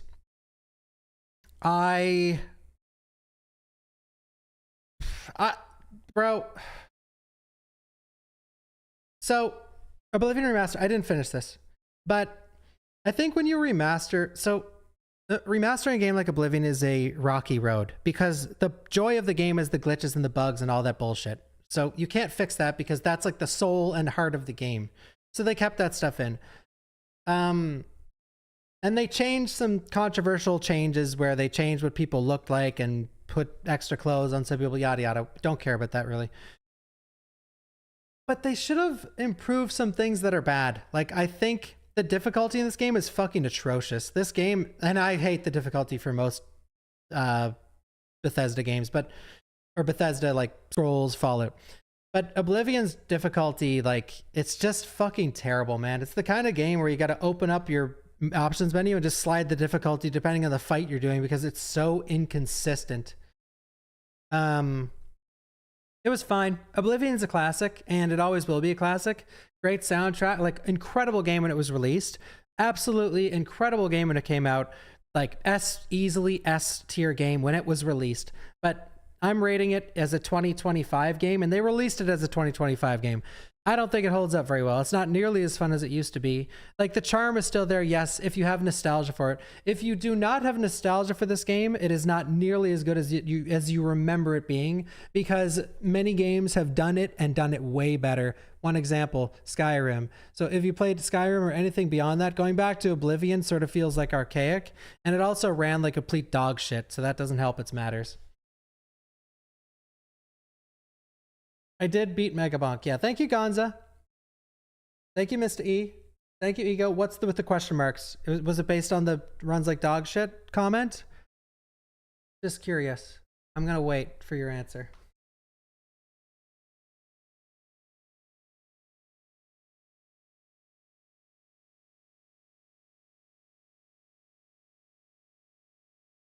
Okay, I'm actually not gonna. All right. Doom, no way you think Skyrim is significantly better. Honestly, now that you say that to me, I really don't have a strong opinion on the two games. So take everything I just said with a grain of salt. I'm not an Oblivion fanboy. I'm not a Skyrim fanboy. I have 50 hours in Skyrim. I have probably 50 hours in Oblivion. I honestly don't think it's like way better. I was speaking general. I think in general, people think it's way better, but I know the line is skewed where some people think Oblivion. I get it. You're right. You're right. Don't trust my opinion on Oblivion. I don't know much about the franchise, and I don't care to. I love the idea, though. It's a kind of game that I should love, but I just get bored of it so quickly. I don't know why. All right, so what was I going to review? Doom Dark Ages. So Doom Dark Ages, talking about archaic. I think, in my opinion, I think these two should hold hands, honestly, in my opinion. But I think it's better than Metroid. I think this game is better than Metroid, but I don't know, man. What do you guys think about Dark Ages? Dark Ages was S? Absolutely not for me. I don't think it's a C either. I think it's like... God, dude. In my opinion, this is like a B game. I think it was more fun than Oblivion. Dark Ages... So I did a Doom marathon leading to this game. I did a Doom marathon. I played Doom 1, 2, I didn't play 3. I played 1, 2, 64, and 2016. And Dark Ages, it put a huge emphasis on the story, which in my opinion, the story sort of sucked.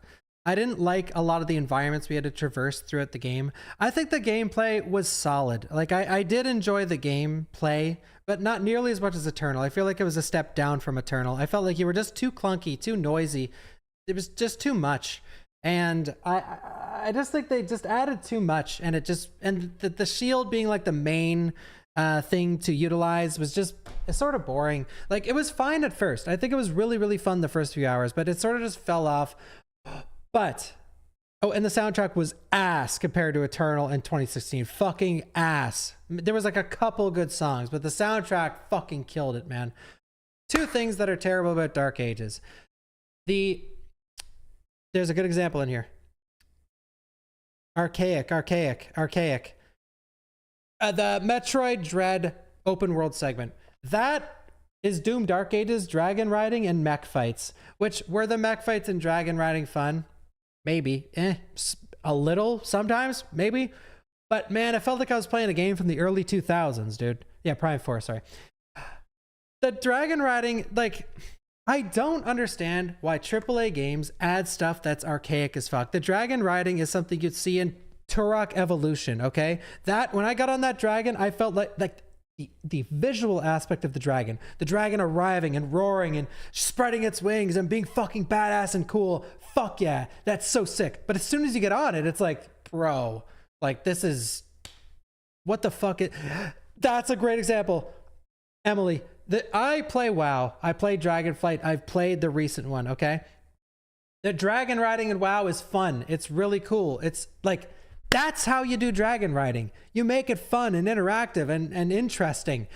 Dark Ages, dude, I felt like I was playing Turok Evolution. And the problem is, Turok Evolution, for those who don't know, it's infamous for that pterodactyl section, for being fucking terrible. And that is what I felt when I was playing on the Dragon in Dark Ages. I felt like I was back in the 2000s playing Turok Evolution. And I'm like, why am I playing a 2000s game in a 2025 flagship AAA release? Like, this is fucking dog shit.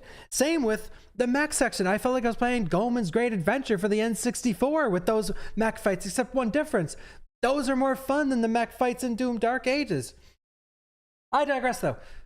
So something I love about Dark Ages, man, the weapons are so fucking sick. I love the weapons in Dark Ages, man. The weapons were so fun. I love that cannonball gun was so sick. No ad blocker. No, I've got to support my homies, you know? I love the weapons in Dark Ages. The weapons were super fun. And I like the weapon customization as well, changing the weapons. Now, here I am saying I love the weapons, and I can only name the cannonball one. So maybe I didn't love them enough, but that's probably why it's in a B rating. All right, Kirby's Air Riders. Here's where this list is going to get fucked for you guys. Kirby's Air Riders, in my opinion, is God tier. I fucking love this game. It is the exact game I was looking for. When I heard they were doing Air Riders, fuck, I love Air Riders, man. It's so fun. Like, the city trial online is absolute peak. I love that shit. Driving around with all these random mini games that you play online, and there's a ranking system. Dude, Kirby's Air Riders. So a lot of you don't know what it is because it's a niche game.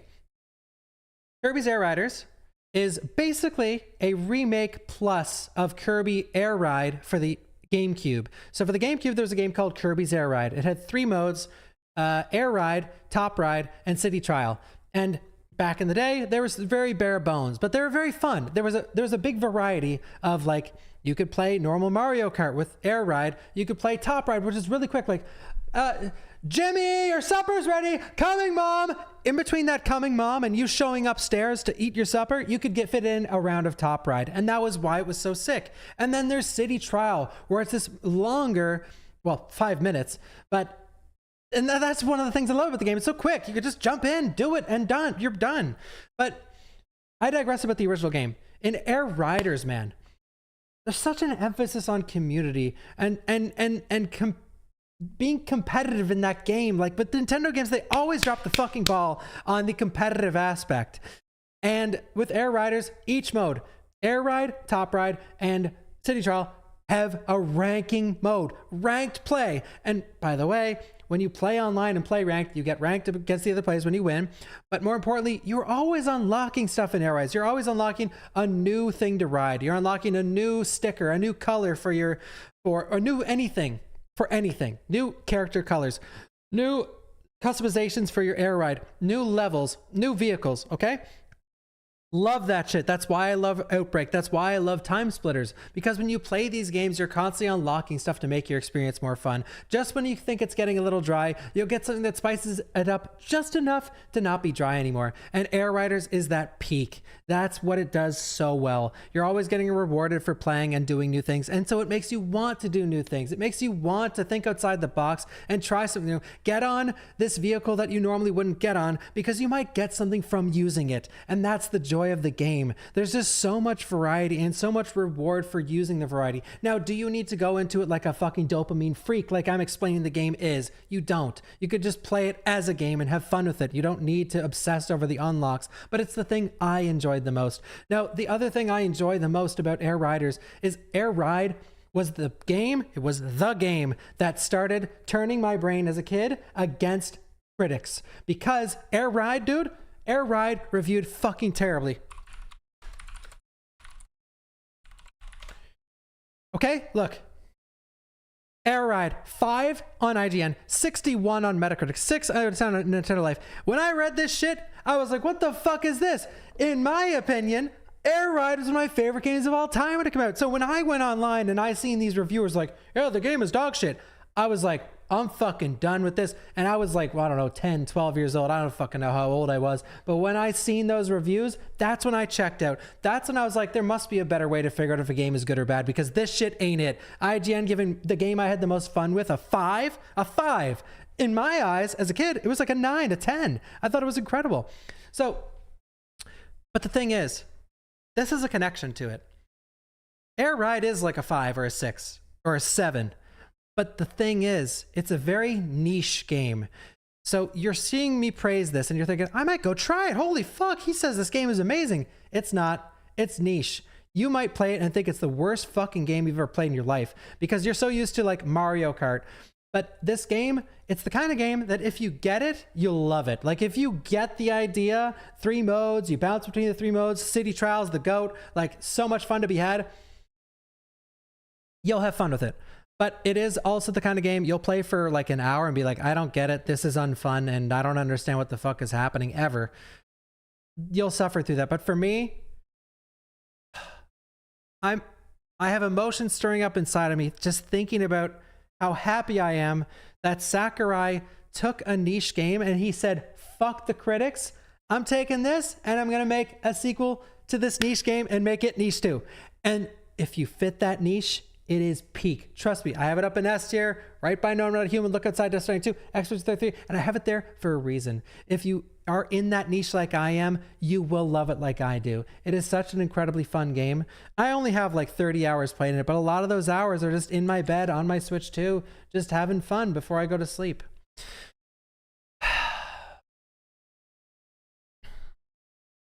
Tomb Raider 4, 5, and 6 remaster. So as a remaster, they did a great job. Again, 1, 2, and 3 were amazing. The remaster was awesome. I would have put the remaster of 1, 2, and 3 in S tier, no questions asked. 4, 5, and 6, however, are vastly worse games. 5 and 6, 5 is like mid. 6 is arguably trash. And 4 is like, couldn't be fun, can be bad for some people. I love Tomb Raider.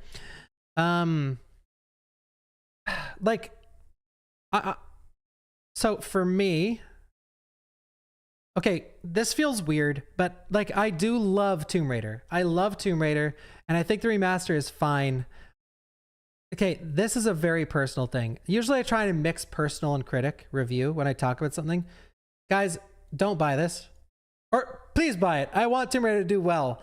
But 4 is like a great game. 5 is like Resident Evil 0, where if you love that classic formula, you'll like it. It's fine.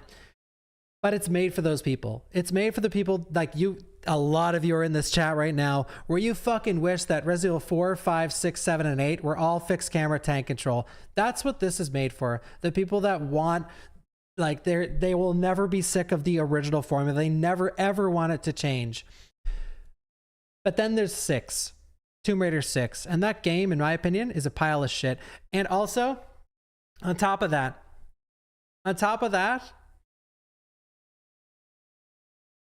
6, people had really, really high hopes for 6. Angel of Darkness is what it's called. People had really high hopes for Angel of Darkness in the remaster. They said they were going to fix some things about it, make it better, yada, yada, yada. They didn't. It's still shit. And they're updating it still to this day, but very, very, very, very slowly. This was their chance to make Angel of Darkness the good game that it had the potential to be. They didn't do that. And could they have done it? I don't know. Did they sort of hype it up like they were trying to? Yes. I'm not talking about Shadow. I'm talking about Angel of Darkness. Like, The reason it's where it is, is because I look at Schoolboy, Runaway, Lacerator, Five Hearts, Midnight Walk, and I'm thinking like, bro, I had way more fun with this game. But like, this goes back to what I started the conversation with. It's because of the time span of 2025. If this was like games I've ever played in my life, like every game Bawkbasoup has ever played, it would be here or here. But it's 2025 games, and you know, I'm comparing everything to everything else. For me, I'm a Tomb Raider fanboy. I like these games a lot. I like replaying them. But it's no S, and it could honestly be fucking in B tier for all I care. But I don't know. It's hard because it's a remaster. And speaking of remasters, let's do another hard one. So this is really tough too. So this is Metal Gear Solid Delta. So Metal Gear Solid 3, where is it? Like here, dude. Metal Gear Solid 3 is God tier. But Metal Gear Solid 3 Delta, I think...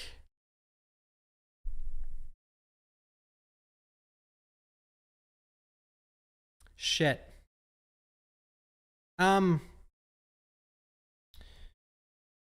So Snake Eater as a game, guys, let me get this out there. Snake Eater as a game is like, you know, S tier easily. Like Snake Eater, the OG, one of the best video games ever created. Top 20, it should be on every top 25 list ever if you want to be trustworthy in the gaming community, or at least let's say 50. If it's not in your top 50 list, you either didn't play it or that's a sus list, in my opinion. But Snake Eater Delta, I don't know. I was sort of expecting it to add more. It was very, they call it a remake, but really like using the same exact voice and changing almost nothing. I was sort of expecting, well, I don't know, man. I feel like this one's really hard to talk about for me. I don't know. I don't know what to say. I'm just going to keep it at A, and I won't say anything because I don't know what to say. It's a God tier game, and I think the remaster did a great job. If you have never played it before, I think this is a great way to play it. I don't know. It has better graphics, but I think it did lose a little bit of soul. A little, okay? A little. Call me Crab Cat, okay? A little bit of soul. Okay, so hot take. So this game's amazing. Don't get me wrong. I like... Wait, what's it called again?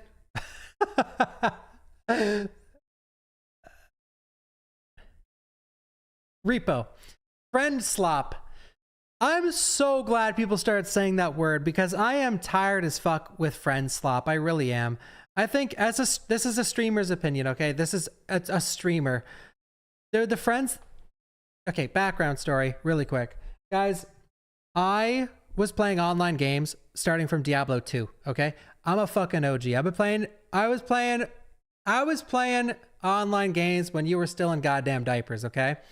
And I've been playing them since then. I played Counter-Strike 1.6. I played Team Fortress. I played Day of Defeat. I played Alien vs. Predator Online, okay? I have a vast fucking history. Phantasy Star Online, Final Fantasy 11 on PS2 and PC, Aeon, Age of Conan, both of them, City of Heroes, City of Villains. I could list off fucking 100 games, literally. Okay? So just get the idea. I don't know what it is. Well, no, I do know what it is.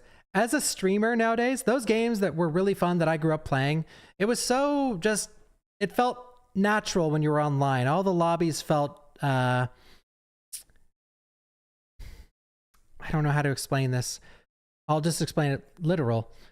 When I play this game with streamers, everyone's fucking acting. Everyone is so exaggerated and overboard, and like no one's entertained unless you're screaming and doing stupid shit and like pretending you're making a mistake when in reality you're just thinking like, what stupid thing can I do next to make my audience laugh? Which that's what streaming is all about. I'm not saying it's a bad thing, but for me, I don't enjoy playing games like that. I enjoy playing games like just playing games and being real and like, and I know I come off as that kind of person that's like fake as fuck. I'm just sarcastic and I just do everything in jest because I do making people laugh, but I know when to get serious and when to get silly. But this is just not my vibe. Like, honestly, like I critically, it's like here or here. Like, it's a great game. I I'm just gonna leave it here because I did have fun with it. I did, but some people in chat have asked why I don't go back and play like this with other people. Like, you should play Repo. You should play Repo. Like, a couple of people have asked me to play Repo with other streamers, and people have asked me to play it with them, and I always say no because I don't know, man. I just don't like I don't like how I feel like I have to put on this persona to play it. It's just all these friend slop games like Peak and shit. Like, it just, everyone that typically the clips you see are just people extremely over exaggerating their personality, and there's nothing wrong with that. I'm not saying there is, but for me, I find it hard to do, and I've done it. When I play Repo, I do exaggerate my personality because you need to, but it exhausts me and I don't find it fun, and I don't enjoy the clip farm shit when it comes to the friend slop games, and that's why I haven't played Peak.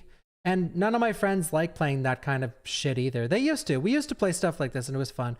And I don't want to just like incoherently rant about Repo and friend slop, but friend slop, it's got to be very particular for me. I only like online games if there's some aspect of competitiveness. And I know Dist fucking took this, he treated this like it was fucking League of Legends Worlds. I understand that. But he was like the only one doing it, and like maybe Insum and stuff, but like, it's just not fun to me. It's not fun for me to take this like crazy casual game and turn it into like Pokemon Unite. That's got a leaderboard. That's got a ranking system. That has some skill involved. Love that shit. This, no. Friend slop, competitive friend slop is not fun. I'm sort of a hater. I'm sorry, guys. But the game is good. The game is great. It's great. Like, if I wasn't a streamer, I didn't finish my thought. If I wasn't a streamer, I would love this shit, okay? It'd be really fun to play with friends. But as a streamer, it just feels so fake. All right. Donkey Kong Country Returns. Amazing game. Yeah. Returns HD. I thought this was awesome. So as a remaster, it sort of sucked. Actually, as a remaster, it sort of sucked, but as a game though, it was still really fun. It was still awesome, and I enjoy it. I know it's in B, but it's in B because it was a remaster, dude.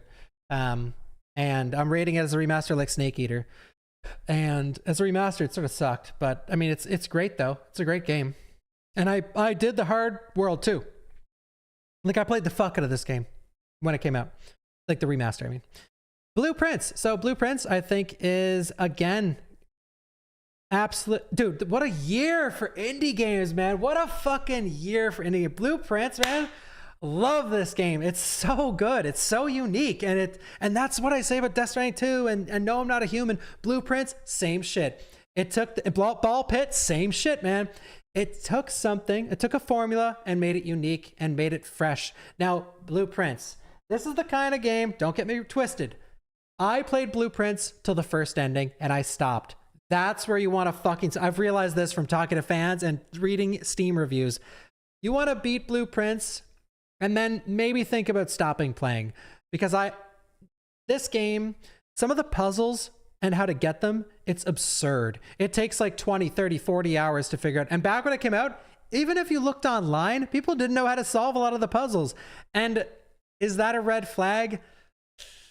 I think it's a double-edged sword where, like, sick. This is like, you can't even solve it with the internet. I've been waiting for this my whole life to feel like a kid again, where I got to bust out my notebook and take all these notes and figure out these crazy puzzles. You can't cheat. You can't look it up online like everyone does these days. But at the same time, you couldn't figure it out either. You couldn't figure out a lot of the puzzles. It's like, oh, great. I got my notebook out, but I will never, ever, ever, ever figure out how to do it because no one can. No one can figure this shit out. Not even the dev is probably like, wait, how did I solve that one again? Thank you, God Davis. So, but overall, though, Blueprints is the kind of game that if you put 20 to 30 hours in, you'll probably think it's S tier like I do. If you put 80 to 100 hours in, you might actually flip your mind and think it's like dog shit because this game doesn't respect your time at all. And I liked it for that. I liked that it didn't respect my time. I like when a game gives you bad RNG and it's like, fuck you, try again. You got bad luck.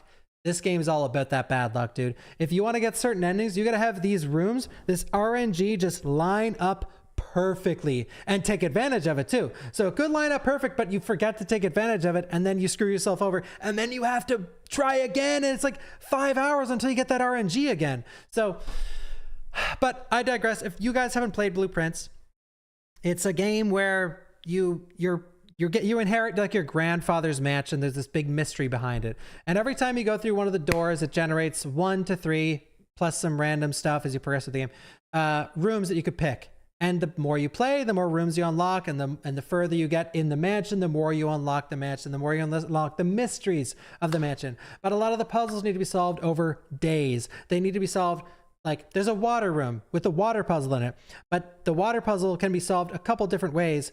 And you need to change the water on one day and then come back the next day and find the room that the water changed in before, like, you know what I mean? So it's all these little pieces of the puzzle that break off. So yeah, Blueprints, god tier game, man, but don't play it too much because you might end up hating it. Donkey Kong Bonanza. All right, maybe this is a hot take, but I didn't finish Bonanza. Okay, but I didn't finish it because it did bad on stream, and I just didn't finish it because streaming things.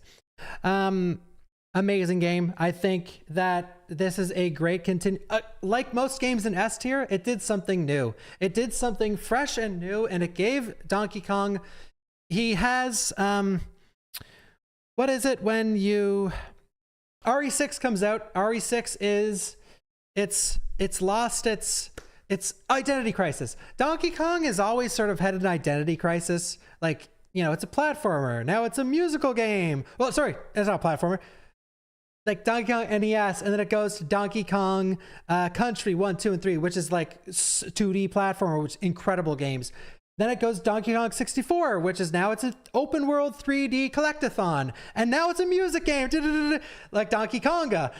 So it's always had like this identity crisis. I feel like it's found a good identity right now. Now, can they make that game again exactly like they did and it be good? I don't know. I think that this game is sort of maybe like a one and done in terms of how they did it, where you're smashing through literally everything in the fucking game and that's the gameplay. You just punch, punch, punch. It's like you're scrolling TikTok.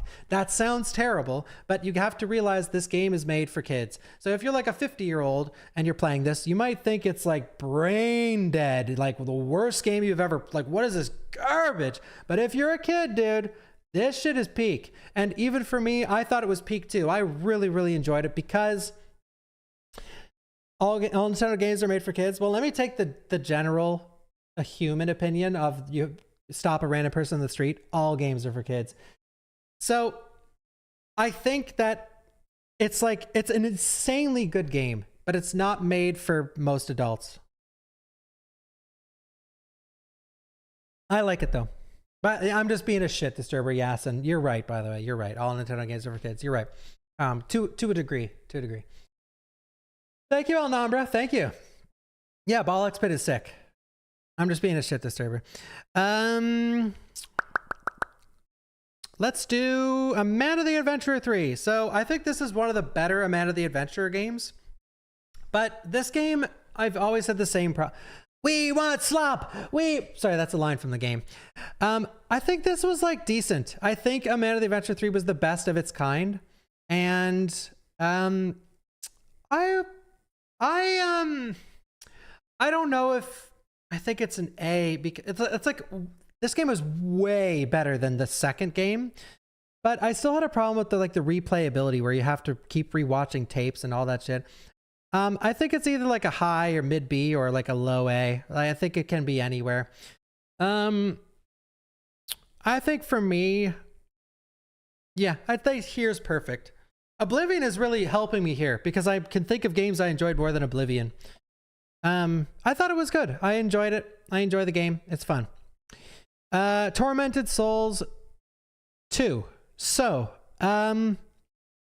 honestly, I thought this game was awesome. Personally, I thought it was fun. Apparently, people really fucking hated my playthrough on the VODs because I just talked to chat. Like when I play games like this, I'm in my zone. I'm in my element, and I am I'm enjoying myself to my fullest, and people fucking hate that. People, like your average normie, fucking hates that shit because they're like, shut the fuck up and play. But I'm just in the zone. I'm vibing. I am enjoying myself. Yeah, I'm going the wrong way all the time, but I'm just having fun. I'm having the most fun I possibly can. People were so pissed though at me for this one. Like, actually, there were some angry people because I wasn't just zooming through the game. I was just being super casual and just playing it. And yeah, I was loving the game. Well, no. So all this, the talking to chat, streaming, perfect. You're watching the stream, you're in the stream, you're in here, live stream, love it. You're talking to chat, playing the game, giving your opinion on things, responding to things in the chat. That's the whole point. But then when you're watching the VODs channel, dude, people don't realize they're watching a VOD. It's like, bro, yeah, I talk to chat a lot. Yeah, I dicked around a lot because you weren't there. Now, some people can enjoy VODs. I can. I watch VODs all the time, dude. But they don't make like you're not clicking this walkthrough from a YouTuber. You're watching a past broadcast of a live stream. There's a massive difference between a past broadcast of a live stream and a YouTube video or YouTuber playing through it off stream. Off stream, you get rid of all the backtracking. You get rid of all the stuff that made you stuck and you make a compilation of it to make it funny where you're, oh, I'm so stuck. Like, you make it funny, okay? In a live stream, you're seeing those hours where you're doing nothing. Those hours where like, where do I go, chat? And you run by the door you're supposed to go through about 100 times. That's a live stream. And the YouTuber you watch that loved Tormented Souls 2 and you love that playthrough, they did that shit too. They just edited it out. And unlike you didn't use your brain. You go like this. You either press the arrow keys a bunch and skip past the part where they're stuck, or you press the X in the corner and go watch a fucking YouTube video. Anyway, I think this game had fun. I think it was an improvement over the first game in every way, shape, and form. I think it flowed better, cooler guns, cooler enemies, better gameplay. The gameplay is a little cheap sometimes. And overall, just a great, like, classic survival horror experience as an indie game. I thought it was sick. Like, I really did enjoy Tormented Souls 2. Yeah, and I love VODs as well, man. I do love VODs. And when I get upset with someone getting stuck somewhere, yada, yada, yada, I skip through. I skipped through it. Yeah, and the puzzles were amazing in this game. I loved the puzzles. I love the puzzle. Oh yeah, screw them. I love rewatching VODs. I know you guys do. And I try to take in the criticism that people give.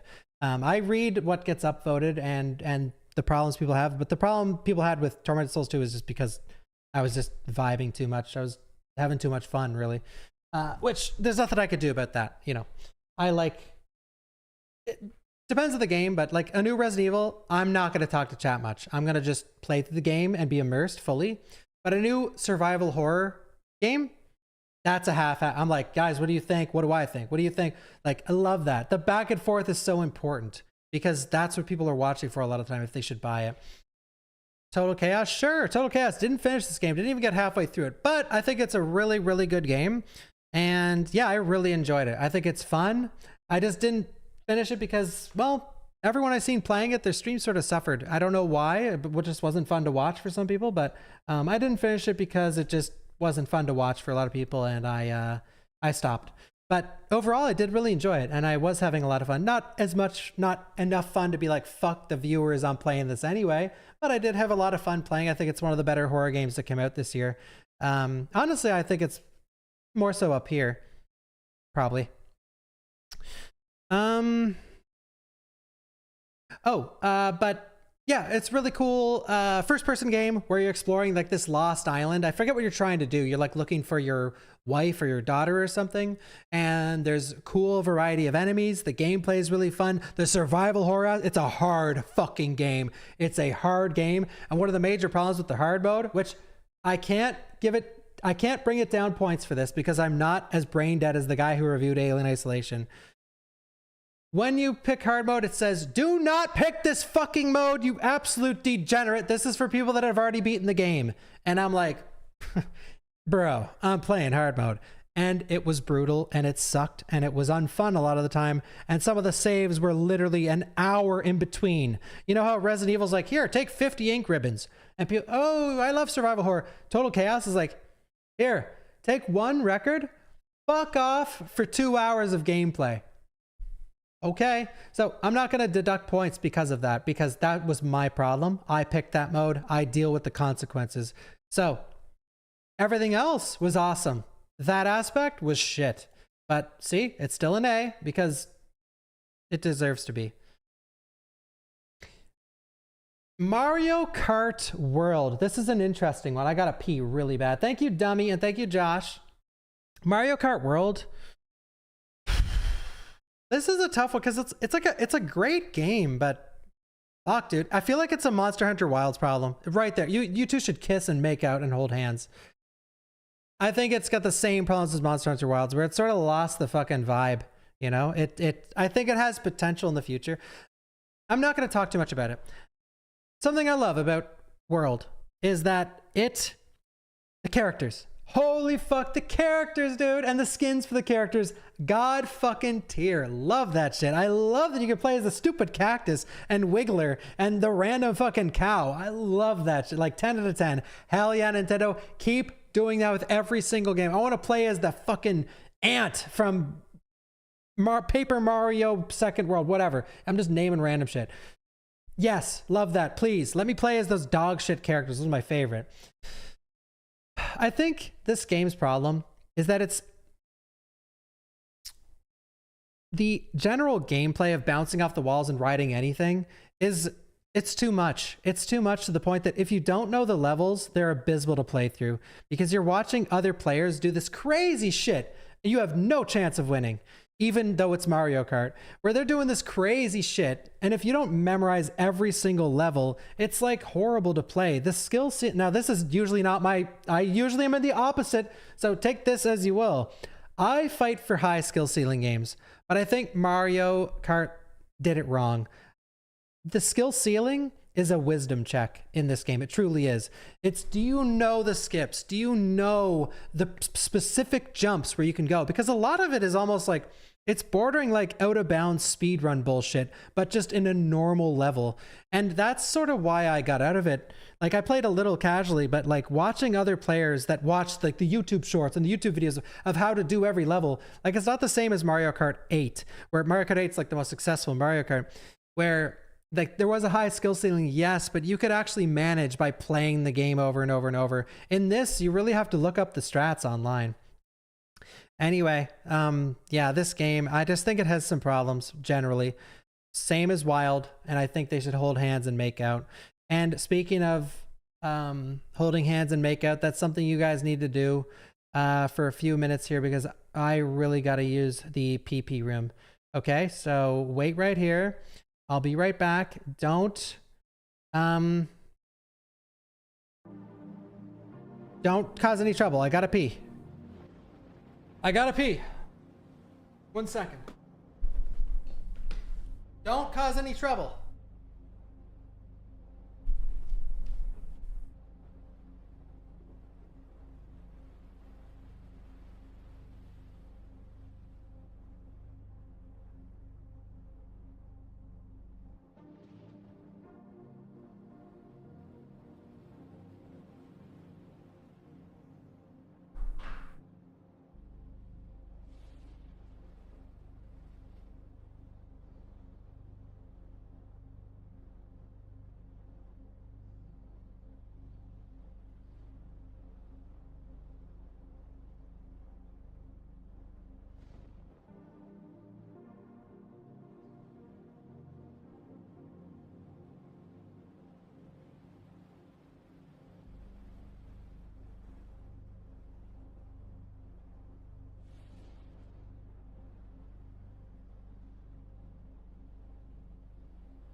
Guys, when does that Code Violet game come out? Isn't that soon?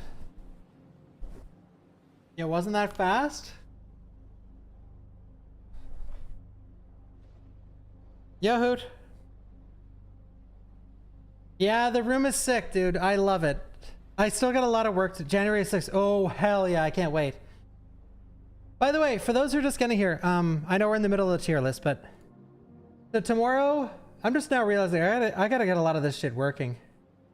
Tomorrow for the New Year's Marathon, this is the list so far. Well, so far. And I think I'm gonna do a reverse subathon. So it's gonna be every like 50, 100, 200, I don't know the number yet. I'm gonna skip the game. And I think for the rewards, I'm just gonna do cosplays. I'm gonna add a bunch of cosplays to the list. I think I'll have a few drinks, but nothing crazy. I'm not getting drunk. Absolutely not. I will get maximum a quarter of a pint. Maximum. And a pint is what it takes to get me drunk. So I'm getting a quarter of no smiles, no sures, no sures. No sures. I'm not. No, I'm done with that shit. No, because you guys, and it's because of you guys, by the way. It's not because of me. It's because, I call, like, do you know why? I'm going to be honest with you guys. You know why I wouldn't do this shit anymore? It's because, yeah, I'll call random people. I'll call random chicks. Yeah. But the problem is you guys, like, are so, not all of you, obviously. I'm talking a small percentage. No, I am blaming this chat. Like, let's say I call random women. Anytime, I can't speak for every streamer, but if I call a woman, you guys are like fucking insane about it. Absolutely insane. Like in my mind, I'm like calling a friend or just for a random conversation. And you guys are just like fucking hand on your wiener. Like, oh, like even with every person I called last time, I said I have no interest in them whatsoever. I still say that. I still mean it. And even with me saying that, you guys just push and push and push as if like I'm calling it for any other reason, which I'm not. So it just, yeah, it's just like not doing it again. Like, cause I don't want to suffer through a year of you guys saying a random fucking chick's name in the chat that I called for 5 minutes, but you guys ride it for 5 years. You know, I'm not doing that shit again. Thank you, John Fu. Thank you, Dummy. Thank you, Josh. Julie. I don't even know what Julie, bro. All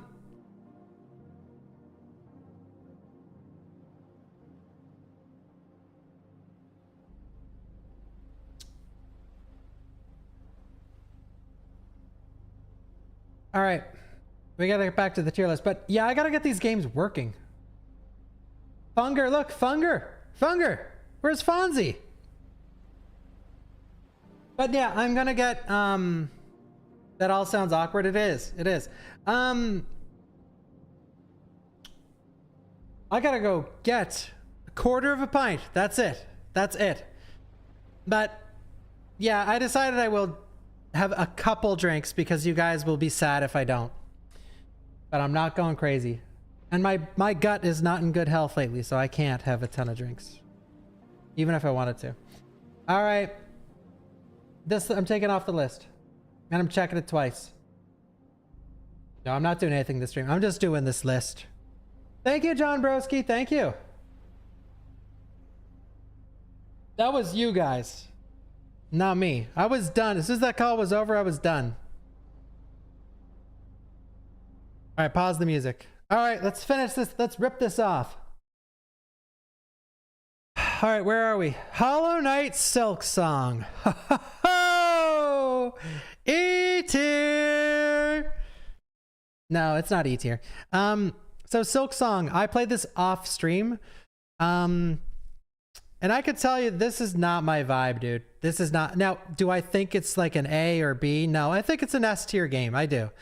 And why it's an S tier game is because it has a great soundtrack, it has great art design, it has cool characters, it has amazing boss fights, it has cool RPG mechanics with the different skills you can use and unlock and different different items you can use against different things. It has great world building, great characters. But my problem with it, and why it's not like up here, and personally speaking, I don't even know where I'd put it, honestly.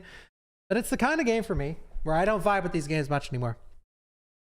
Oh, la-di-da, I'm 2 hours past my last save point in Silksong. Where's the bench? Where's the save point? Where's the map? I need to unlock the map. I need the map. Dies. Now I'm 2 hours back at his fucking bench a century ago. No map at all showing me where I was or where I need to go or anything. What progress have I made in that 2 hours? Nothing. I got killed before I found fucking anything. What's that make me do as an offline not streaming game? I turn that shit off and rage. I'm like, fuck this shit. And yeah, maybe I'll boot it up later. Later as in like maybe a couple hours or maybe a couple weeks or maybe a couple years, bro. But last time I died at Silksong, that's what happened. I died and I was like 2 hours back. I'm like, fuck this shit. I am not playing this bullshit ever again. But that's sort of why people like it. You know, it's harsh. It's brutal. It's unforgiving. And you know, you respect the goat. I respect the goat. See, it's in the S. It's an S. But for me, man, I turned that shit out. Like, I'm probably like over halfway through the game. And when I died last time, I was on a flight. I was literally in the air flying. And I was like, tick, turn that shit off. Fuck this. Anyway, it's great in every regard, similar to Expedition 33, where it's got great everything. Flesh Made Fear. So this is made by a chatter in the chat, a beautiful chatter. This is an RE clone, 80s vibe. It was a fun game. My plushie is in this game.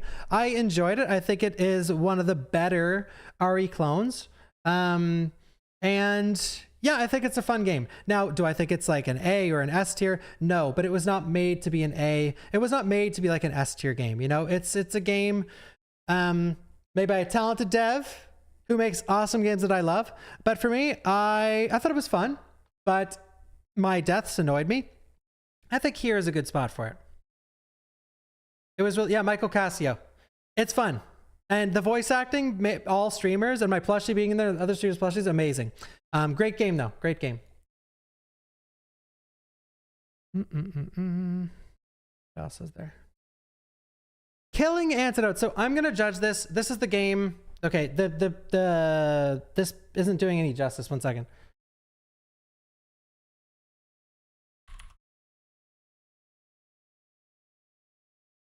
It's this game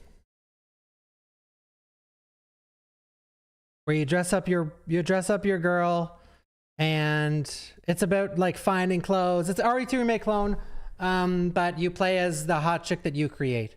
So as a game, I think it's like A, high B. So this is based on the recent update, which the recent update honestly wasn't that great. It wasn't. I thought it was way worse than the first update. But I did still really enjoy it. I did still really enjoy finding the costumes and all that stuff. But I think the recent update wasn't nearly... So the first update of the game, I thought it was like high A for sure. But the recent update, this is just the recent update, okay? The recent chapter, that's it. Not the whole game. The whole game isn't out yet. So the recent chapter, I loved it. I did enjoy it. And I can't wait to play more. But honestly, like the whole chapter was very samey. And not much honestly happened in the story. Yeah. I do love this game though. Like as a game, I think it's like up here as a game. But the recent chapter is what I'm rating. That's it. And it wasn't, I mean, you guys watched, some of you played. It wasn't that great. It wasn't like amazing, right? Routine. Honestly? Routine? Honestly? I thought Routine was pretty fucking awesome. Like, legitimately. High A or at least high A. I think high A for me. I think Routine was awesome. Like, I think the game was super intriguing. I think it was super fun. It had a great environmental storytelling. It had great notes in general. I really liked following the characters and figure out what happened on the space station and the mystery of like the quake that happened. I forget what they call it, like the rapture, or The sound design was cool. The weapon you used was super unique, and I love that you look at it and pick all the different parts of the weapon to use it. I thought that was amazing.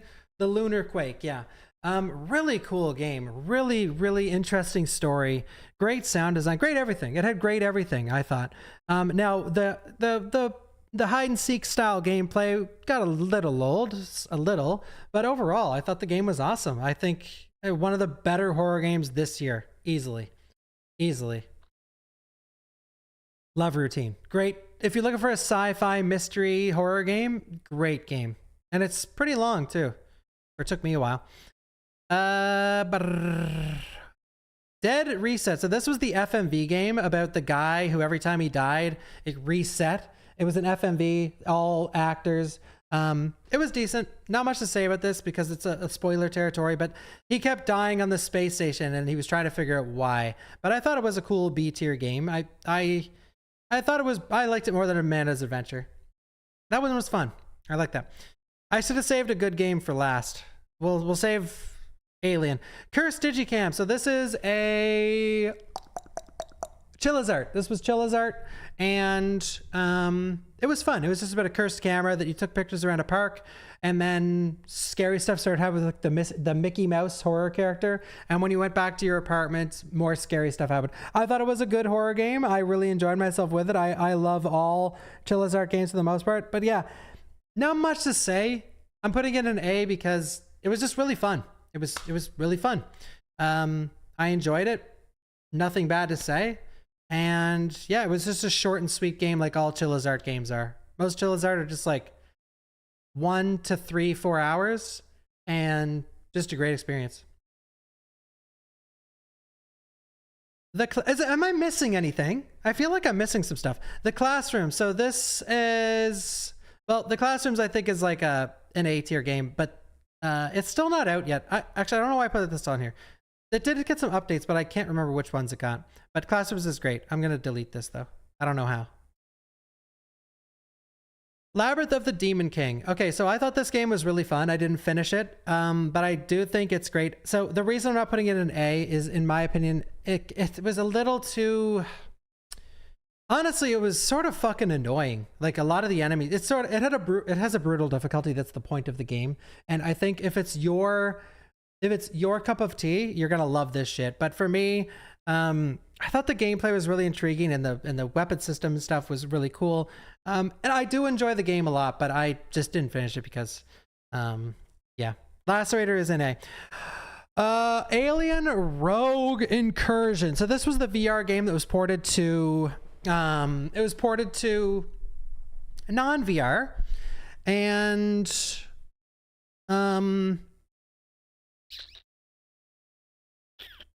it's okay.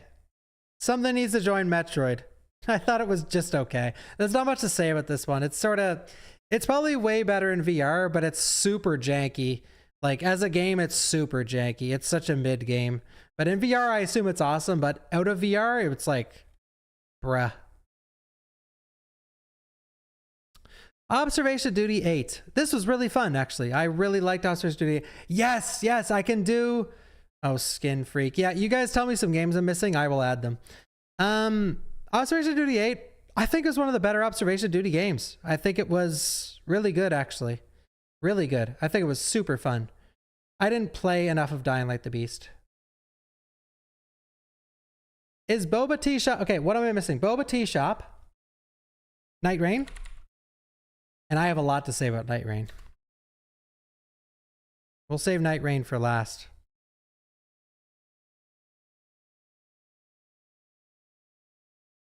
No, not Funger. It's only games from this year.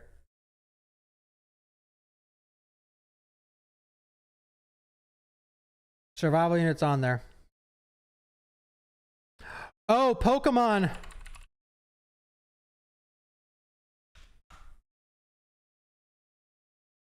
Pokemon Legends ZA.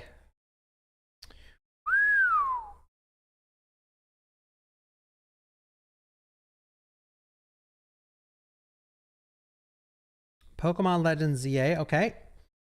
And Skin Freak.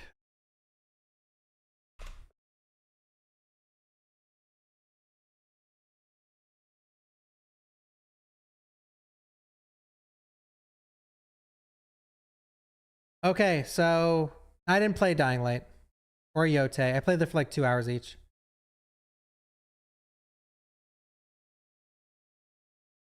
I didn't finish Echoes of Living or get nearly enough through it. Don't look at grandma. Technically.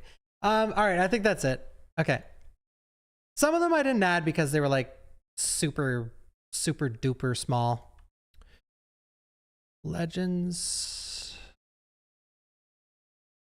Skin Freak, Night Rain, Pokemon ZA. Anything else? Was Me-Side this year? I don't think it was. I think it was like December.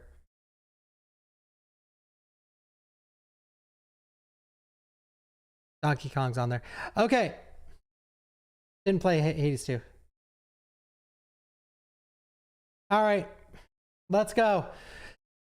Skin Freak. So I don't know. Maybe I'm living in a bizarro world, guys, but Skin Freak, it's got good reviews on Steam. People apparently like it online. I thought this game was ass. I thought this game was not good.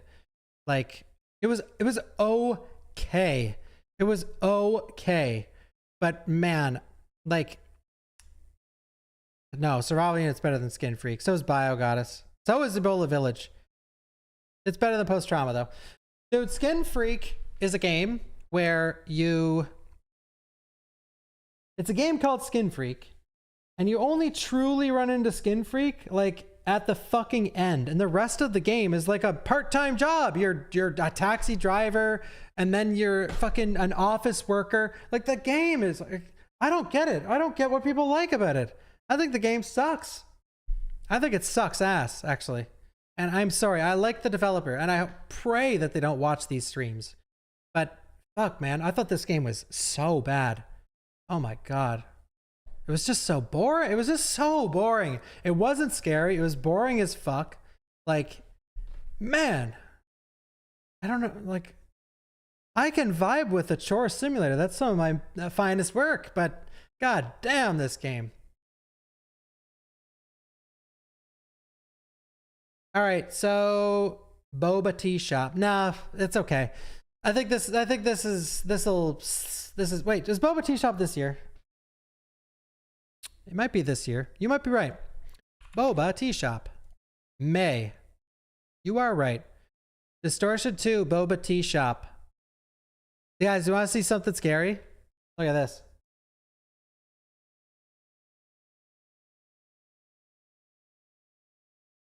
$92 hours played. 92 hours, bro. God. And it took me 57 minutes. Okay.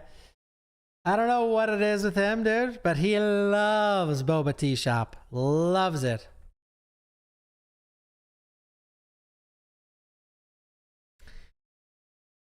God, he's a freak, dude. He's a skin freak, honestly. He's a skin freak. All right. Boba Tea Shop. This game was really fun. I really liked it. Not as much as Distortion 2, but yeah, it was just fun. I enjoy these little games where you just make boba and scary stuff happens as the days go by. And remember, right when I was talking about Skin Freak, I said I enjoy chore simulators. I do, when they're actually fun and interesting and something happens. And something happened in Boba Tea Shop. One of my best friends got addicted. That's what happened. Pokemon Legends ZA. Let's not pick it up. A Pokemon game where you are in a city the entire... No, that's too DNF. That's too harsh. You're in a city the entire fucking time. The whole time. ZA, here's my experience with ZA. I flew to Los Angeles or San Diego for TwitchCon. My flight was like 12 hours both ways. So 12 hours there, 12 hours back. That whole time, I was playing Pokemon Legends ZA. When I went lift off, here we go. We're all going to be in descent for 12 hours. I started the game.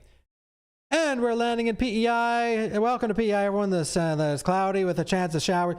I beat it. I was in the credits. Not even shitting you. On takeoff, started it. On landing, I was in the credits. No joke. So, I thought ZA was more fun than I expected. Now, is this a good game? In my opinion, absolutely not. I think a lot of the mega evolutions. So in ZA, it's like a continuation of Z or Y, X and Y, and it brought back mega evolutions. And so there was this thing going on in the city, Luminos City, where Pokemon were randomly being infected by this mega evolution. So some of the mega evolutions were like, okay, they were pretty cool, but most of the new mega evolutions were just like, I don't know, man. They just felt like trash. And that's like the flagship part of the game. It's like the mega evolutions is what you're hyped for. You want to see your favorite Pokemon's new mega evolution to see how cool it is. Well, newsflash, most of them were dog shit. But like some of them have redeemed. Like Starmie is like really bad, but it's so bad it's good. Like Starmie, what happened to Starmie, if you guys don't know, Starmie Mega Evolution. Yeah, here, if you guys don't know, here's normal Starmie right there. There's Starmie. Here's Starmie's Mega Evolution. It just got long. Like, that's the gist of it right there. Like, and, you know, I feel like they did this out of pure laziness, but they lightning in a bottle. They were like, they struck gold. Like, because people love this shit. Like, people loved this. After a while, they're like, it's so bad, it's amazing. Like, it's so bad, it's hilarious, it's funny. And that was a few of them. A few of them got away with like, it's so bad, it's good. Because you can see the fan designs here. Like for most of the mega evolutions, just look for a few fan designs and they're vastly better, like vastly cooler. Now, at the same time though, I do feel like this was lightning in a bottle. But ZA in general though, it was a lot more fun than I thought it would be. Basically, the gameplay is very monotonous. It's very fucking...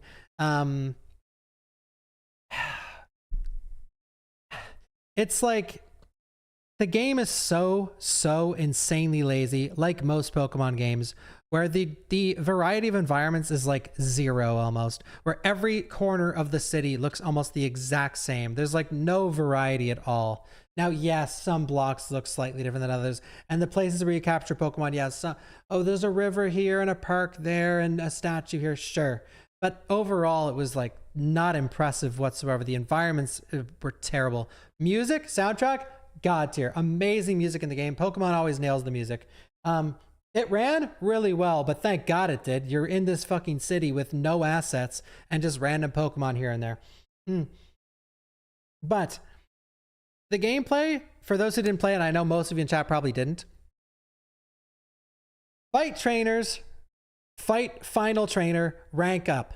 So you go from rank Z to rank X, then you go to Y. Then you fight trainers in this trainer fighting area at nighttime. Fight trainers, rank up. Fight main rank guy. That's like carrying the title of Z fighter, and then you fight the Z fighter, and then you go to X. Rinse and repeat for like 15, 20 times. That's the game. The game is go to this area, fight these people over and over and over, fight trainers. And in my opinion, trainer fights are not what I enjoy and in the game. And it put a huge emphasis on the trainer fights. Like the whole game, not the whole game. I'd say 70% of the story is just fighting trainers. You're fighting trainers and you're stomping them. They're all brain dead. Even if they counter you, like my Mega Gyarados just fucking flattened like 95% of the game. Just Didn't matter what move you were using. Just fucking slam the moves and you kill all the trainers. I think I died maybe twice to the final boss fight because the final boss fight was cheap as fuck actually. But overall, though, I did have fun with the game. I thought the game was fun overall, but that's the problem with Pokemon. And that's why none of the games are good. It's because they don't need to try. They don't need to. I feel like it's like the same problems with fucking Mario and Monster Underwear. I don't think this is a good, well-made game at all. But do I think it's fun? Games at the end of the day are about being fun. Do I think it's fun? I think it is. But it's just... like, guys, I do want to shit all over Pokemon and say they're terrible, but in reality, like, are the graphics bad? Yes. Is the environments terrible? Yes, they are. Is the story was honestly one of the better ones. I'm not even kidding. Like, some of the characters are actually cool in this game. I'm not joking. I don't think it's, I think it's better than Metroid. Dude, Metroid is so fucking soulless. I actually think this is better than Metroid. But, did I fully complete the side quests and everything? I completed the main story and no side quest. Absolutely not. The side quests were fucking ass. Oh my God, they were bad. But what did you guys, for those who played it, where would you put it? I'm curious. Am I crazy for putting it in B? For those who played it? D plus. Yeah, that's valid. Dude, you know what's valid? This is valid. This is valid. This is valid. This, I'm honestly straddling the line putting it. I'm being pretty generous putting it in a B, to be perfectly honest. Thank you, Gastana. And thank you, Tito. Thank you, Rocky. Thank you, JDM. A, you're sorry. That's fine. You love Pokemon. That's cool. B is way too high. Oh, I got one that you guys won't agree. Well, I got one that I might. Elden Ring Night Rain, saving the best for last. Yeah, Elden Ring Night Rain. So you guys love. You guys is in the internet, not this chat. This chat wouldn't do it. People love fucking saying slop this, slop that. This is the definition of slop. This is the and last time I brought this up, some chatter was like, "Oh, well that means it's low effort." Hello? Do you have your fucking glasses on? This is the definition of low effort, which is why it's the definition of slop. Oh, that means low effort. Oh, it's high effort to just drag and drop, copy, paste, add a jump that's infinitely scales. That means high effort because they added a jump. Hide from Dist. I think Dist would agree with my take on this game. Slightly, maybe. I don't know. So, Night Rain, okay. When it came out, okay. God. When Night Rain was released, I'll rate it on the last patch. When Night Rain was released, I think it was like, bro, release Night Rain was like here. It was sloppity fucking slop. Because I beat, release week, I beat every boss. And then what is there to do when you beat every boss in Night Rain? Farm these dog shit gems that are crazy RNG. Okay, rewind a sec. Monster Hunter Wilds endgame. What's the endgame? You're farming something called jewels, and you're farming jewels to be OP, and you're just farming them, and you're fighting monsters, and that's the game. Which, that works, because that's late game. That's like 30, 40 hours in, okay? Even more sometimes, 50, 60. You're farming the jewels. And is farming jewels hard? No. It takes like 10 to 15 minutes to fight a monster, and then it's done, and you do it again. You fight a completely different monster. Night Rain, to do that exact thing. So Night Rain, after 20-ish hours, it goes into Monster Hunter jewel farming. But in Monster Hunter, here's the difference. I can't believe I'm praising Monster Hunter right now. In Monster Hunter, here's the difference. You're farming many things. You're farming materials to make new armor, to make new weapons, to switch to a different weapon, yada, yada, yada. You're doing it for a lot of reasons, not just for the jewels. And it's also sort of fun. In Night Rain, you're just farming jewels. And here's the kicker. Beating a level in Night Rain with randoms, sometimes good luck. In Monster Hunter, you'll typically, if you're good enough, you can carry for the most part. Yeah, you'll fail some, but you can just play alone if you want to. I don't think you can play alone in Night Rain. And the jewels are helpful in this. They change your gameplay. They change some things. Some of them, not all, not nearly all, are semi-interesting. The jewels in Night Rain are so fucking boring, man. There's like 10 good ones in the whole goddamn game. Most of them are just these bullshit, these dog shit, +1 to daggers, +2 to maces, and then you never find a mace or a dagger and you're running around the whole game with a frickin' staff, okay?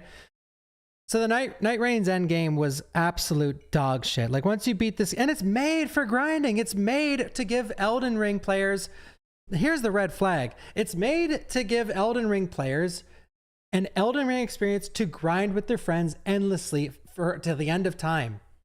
But people, this endgame sucked so bad, I found my friends going back to Elden Ring. You're leaving this endlessly grindy game that has most of Elden Ring's content to play with your friends, and you're leaving it in the dust to go back and play Elden Ring. That's a red fucking flag right there, dude. That'd be like if Outbreak came out and people just in a week went back and played RE2 Remake because they're like, wow, well, that was fun. It's supposed to be played forever. It's supposed to be one of those games that you're waking up. Like, you don't find people playing Outlast Trials just going back and playing Outlast 2 again. You know, It's made to grind. Now, with that being said, that's slop to the finest degree. That is the definition of slop. It's Elden Ring assets, but worse. It's Elden Ring gameplay, but worse. It's everything Elden Ring, but a worse experience overall, with a spit in your face grindy aspect at the end. That's just like, I wish in this recent expansion they added some more customized options for your character. Just anything. Now, I love the 2 recent characters. The chick that bends over and shoves her butt out of the wall, and the prospector dude, I forget his name. I only played the new patch for like 10 hours ish. Oh no, I'm not done yet. Name. But I think now that they added like the what's it called? The Night Ray, not Night Ray. It's the Mythic Plus. It's the depths. So now the Everdark, Deep of Night, Depths, Everdark, whatever. I think that's cool. That actually adds a grindy aspect. Now the thing is, correct me if I'm wrong, I'm sort of talking about my ass about Night Rain because I don't have a ton of, I have like 30 hours or something. Do the rewards increase with the depth of night? Because if they don't, that is fucking atrocious. And if they do, that's fucking sick. I think they don't. I'm under the assumption they don't. You get more points. Okay, cool. So I think that is a step in the right direction. I think it's a step in the right direction to make Night Rain an awesome game. But at the moment, I think in my opinion, it's here. I want to see more. I think the DLC should have added way more. I think the new area in the DLC is not nearly as fun as it should have been. Guys, I want to love this game, and there's a reality where it's up here. There's a reality where, and for anyone, like for a Soul streamer, I'm sure every, like Dist, Ella, whoever, I'm sure they all have it in S because they're Souls players. Like I'd put Outbreak in S no matter what. But as an outsider that wants to love it, and by the way, I have 200 plus hours in Elden Ring. I'm not some just like poser that's talking completely out my ass. I have a passion for Elden Ring and Souls, and I do love these games, and I want them to thrive. But the thing about Night Rain is it's not there yet. It's not there. It needs so much more time to cook. And if it gets that time, like come back to Elden Ring in like 3-4 years when it has like 5 more DLCs, 4 more DLCs, whatever. It needs extra grindy aspects for me and extra customization and just something to keep me coming back. Because right now, for me, grinding those fucking gems is not nearly enough to keep me playing this game. Not nearly enough. But I think it has a bright future. I think if they can add some more cool stuff, I think it'd be really, really fun. And I know some of you in the chat probably love this game, and I'm not saying you're wrong. Some people could just grind a game to oblivion and have no purpose to do so other than just like fun times. And that's cool. I think that it's a great game for you guys. But for me, I want to love it. I don't. And I need it to get to a certain point. Diablo 3 kids. That's me. Thank you, Jorge. But that is almost every game I played that came out in 2025. I think this list looks... Night Rain is fun for a few hours, and that's about it. I love Souls, but I wouldn't put an S tier. Ah, I see.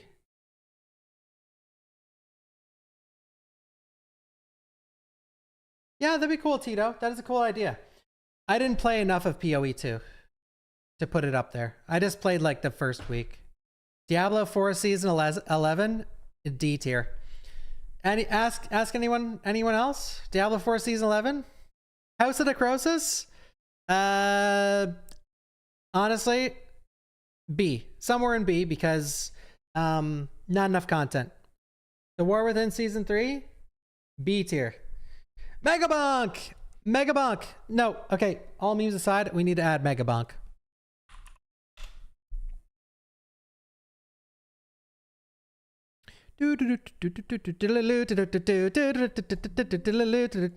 Yeah, I'm on Windows 11. I just got outed. I had to upgrade for my monitors. Megabonk. I think Megabonk is sick. I love Megabonk. I think it's great. The reason it's not an S, by the way, is because the late game in Megabonk, they may have fixed it, but I haven't played it since then. The late game in Megabonk is some of the most garbage bullshit sloppy slop fuck I've ever seen in a goddamn roguelite. Holy shit. When you get powerful in Mega Bonk, you don't feel like this god among men or anything like that. Your screen just turns into colors. Like, I'm not kidding. Your screen just turns into colors and it's like 1 FPS. And that's the gameplay. That's it. That's it. Like when you get powerful in that game, that's it. You're just stuck in a 1 FPS like seizure simulator. It's fucking terrible. Other than that though, it's a great game. Thank you, Tito. Thank you for the 5 gifted. And why it's not an S, it's because it didn't do something new like Blueprints, like Ball Pit. It didn't do something new. It just it changed the camera angle of Vampire Survivors to be 3D, like over the shoulder or like a bit above. But like, I think it's just an addicting, fun game. I don't think it did anything crazy, but it's fun. I think it's great, and I really enjoyed playing it this year. But I think Ball X Pit sort of crushes it, and same with Blueprints. I think they're vastly better games.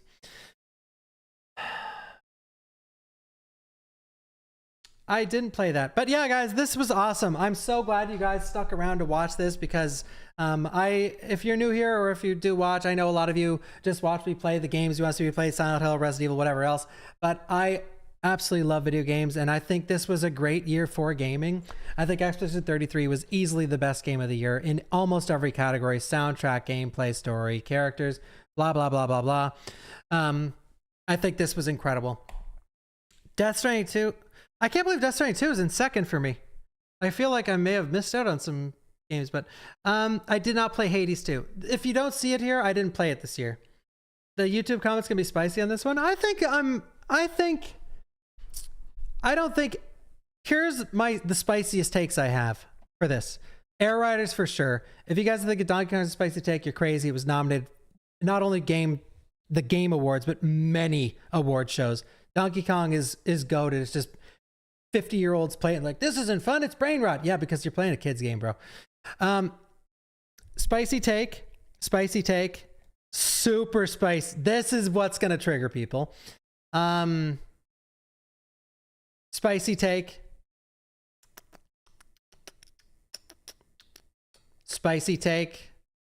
I don't know if this is spicy. I think this will make people happy. Deathground. This is gonna ruffle some feathers for sure.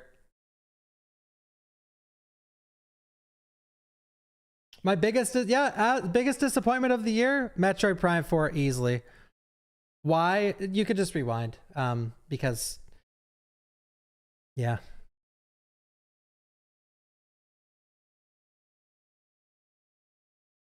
I didn't stream Expedition 33, no. I didn't play Arc Raiders, no.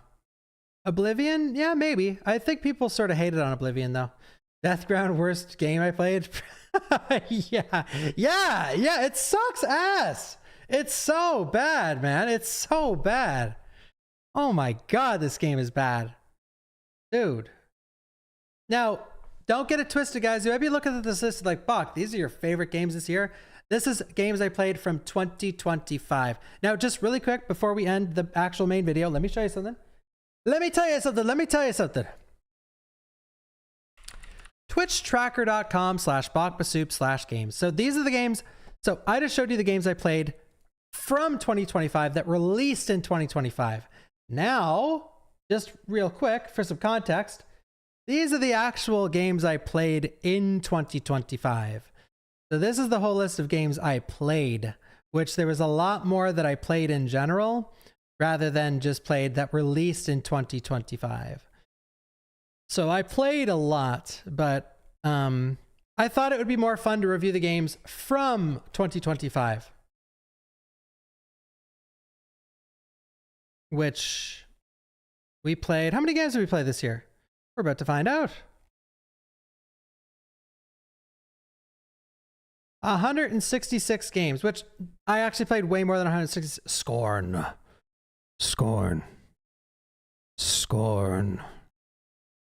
166 plus, where's games and demos?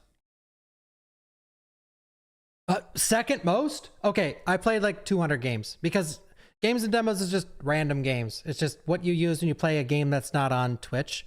So probably around 200 games this year that we played.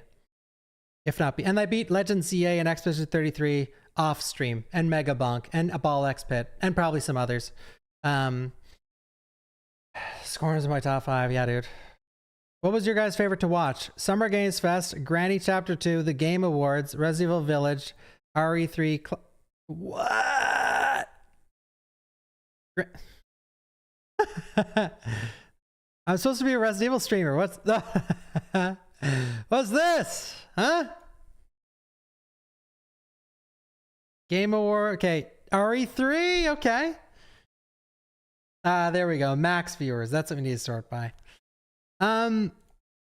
Yeah, this was sick, guys. Thank you so much for checking out my tier list. Thank you for hearing me out. And overall, I thought this was an amazing year for games. Do I think it's one of the best of all time? I don't know about that, but it was certainly god tier for indie games, man. Like, and I didn't play a few of them, like Hades 2. There's some others as well. I can't remember. But Look Outside, No, I'm Not a Human. 2 like fucking titans. Like, I absolutely love those games. And I'm so glad that I got to play them because they're incredible. I will remember these 2 for years. And Blueprints is amazing as well. But so many awesome games on this list. 2026 is looking amazing as well. But I hope you guys enjoyed this. This was, man, what an awesome year. What an awesome year. And so many fun streams too. Schoolboy Runaway. Those streams were incredible. The last raid was so fun. The Silent Hill streams were amazing. Look Outside, Destiny 2. It was all so fun, man. It was all so fun. Yeah.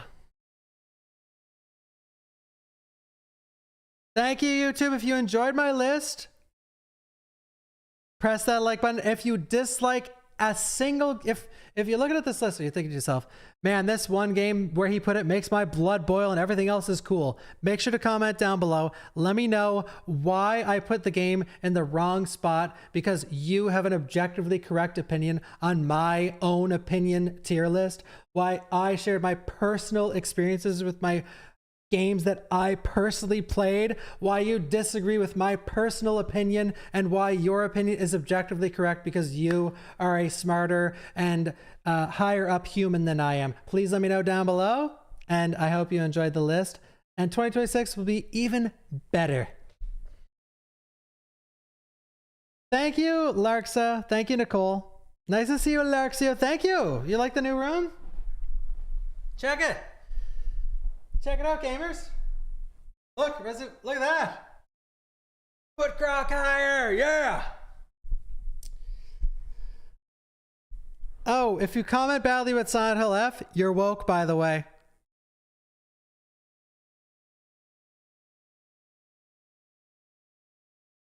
Valid? Chat, oh, chat, wait, stop. Stop, bring back the video, stop. What was your guys' favorite game this year? Let me know down below, please. And chat, you let me know now. E33, same. The Altars, great game. Silk Song, okay. Ninja Gaiden, nice. E33, Look Outside, god tier. Ghost of Yote Civ, nice. Story of Seasons, Grand Bazaar. What about Brown Dust 2 or Raven 2? Blueprints, EK Bonanza. Any No, I'm Not a Humaners? I didn't see. Night Rain, nice. Yeah, Look Outside was goated as fuck. Dying Light the Beast was great. I sort of wish I played more of it. Hate everything because you're a real gamer. Also Look Outside, nice. Nice choice. Do.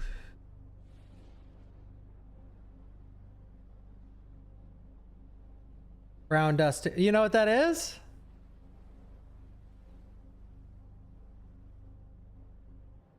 Thank you, BB Sun John.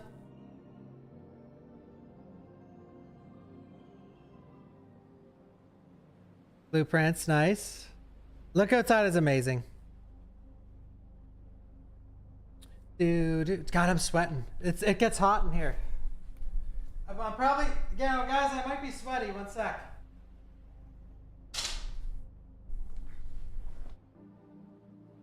Any sweat? Just a little.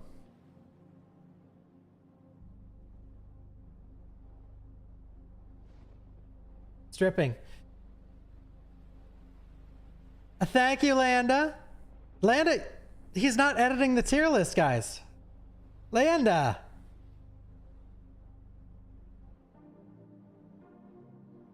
This isn't for today. This is for tomorrow. All right, is there any game you guys see on here that we should add that you don't see on here? Because I'm doing a massive marathon tomorrow. I gotta go get some alcohol. A quarter of a pint. So this isn't a new house, guys. This is I renovated a garage. A mega pint. The light hurts your eyes.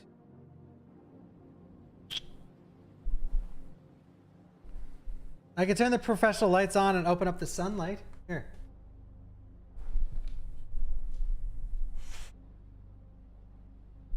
There we go.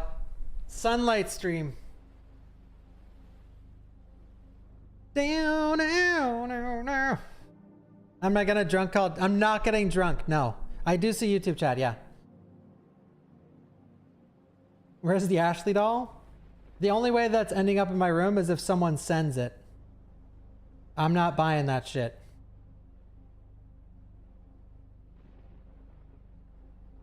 Bow, no, no, no.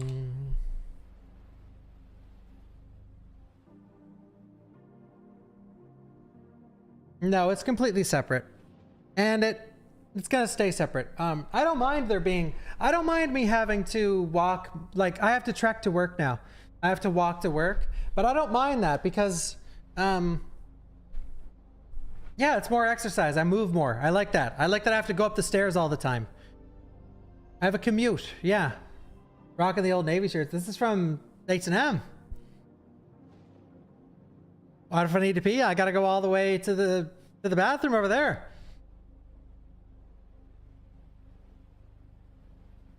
Yeah, I like it. I like it a lot. I've been planning this for a long time. This has been being worked on since February, by the way. It's just nice to finally be in here.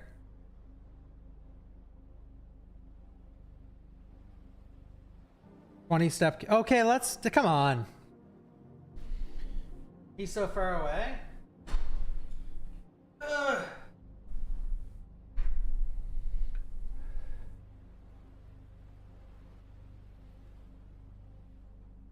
How cold is it?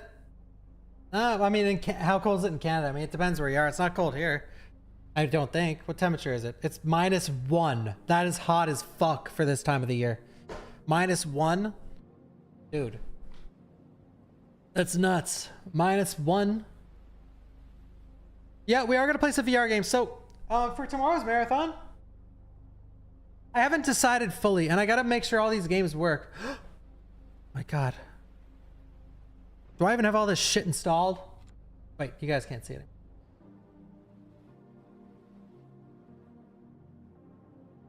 F, Outlast, D. D. Oh yeah, D is so easy to find on Steam. Whoever called that game D should be... Oh, how am I supposed to find this shit? D. Great.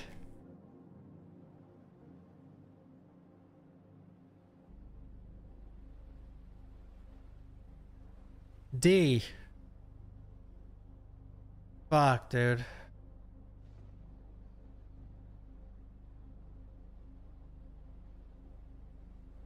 Click on the clock icon. I mean... Oh! D. Thank you. D, the game. Oh, it's called D, the game. Oh, okay. Whew. D, the game. Perfect. Thank you, Sapphire. Put this towards a nice new rug. We're gonna get a big rug. It's gonna be sick. What else do I have to install? D. Fall Guys. League. Oh, I gotta restart my computer for League. I gotta make sure that's ready to roll. League. A League game.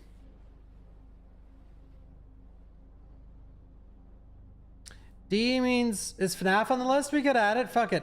Guys, I'm probably not making it. Okay, I gotta actually like sort this fucking marathon out. Any last request for the marathon? I'm not finishing all these games. Potato Thriller. Ooh. I know that's your favorite game, Brew. I know. Maybe I should add it. Like you're solid. Wait. Night Rain? Night Rain's on there. Outbreak is on there. Dota 2 game. Home Alone. Schoolboy Runaway. Schoolboy. That's a good one. So what I'm doing tomorrow, by the way, is a reverse subathon. Reverse. So normally subathons are like, the more subs you get, the more games you play. Mine is the more subs you get, the more games I skip. So let's say I'm in the middle of playing Silent Hill F and someone gifts 200 subs cumulatively. Okay? I alt and I F4. The game is closed and we're on to the next one. We're on to Silent Hill 2 Remake. Well, that's not going to be the order. By the way, I think I got Code Veronica working. I updated my so during my days off, I actually did a fuck ton of work. I updated my PS3. I downloaded some new patches and I let Code Veronica run for like 4 hours straight and it didn't crash. So, I mean, and I did make sure I let it run in like a busy area, the area with the zombies outside the window that are banging and moving around. So there's a lot of stuff going on. So I hope that it doesn't crash. You can make me quit League mid-game, yes. You can make me quit any of these mid-game. But I don't know. I think there's too many games for me to make it a high sub. We'll see what happens. I gotta put some thought into it, and I gotta go buy some stuff. A real PS3, yeah. No, I play an emulator. Or no, I don't. No, I don't. No, I don't. Resident Evil Survivor. Sure, whatever. Sure, fucking add everything. I'm not adding Gaiden.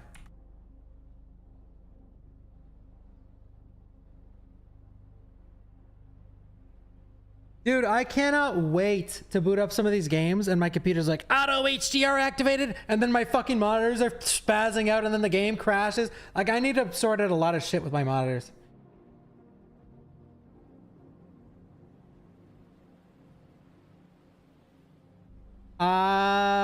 Left 4 Dead, DMC. Well, we have like 30 games on here, so. Unfriable! Thank you for the 5 gifted. Guys, don't gift any right now. And YouTube, I can only make the plugin work on Twitch. So if you're gonna gift subs, just switch to Twitch really quick. I will gift subs to YouTube. I will. I will.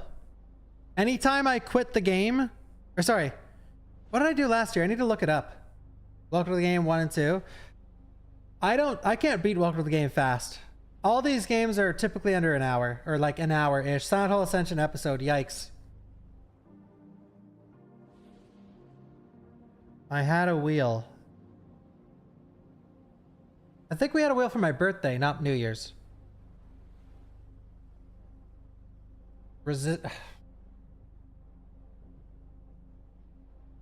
I need to swap up this.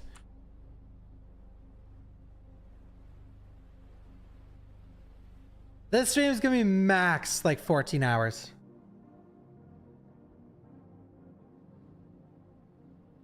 Max.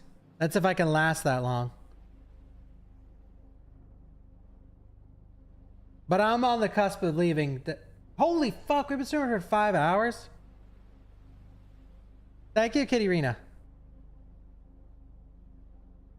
Silent Hill Ascension episode, but not Gaiden. Yeah, that's because... Yeah, fuck you guys with the Gaiden shit.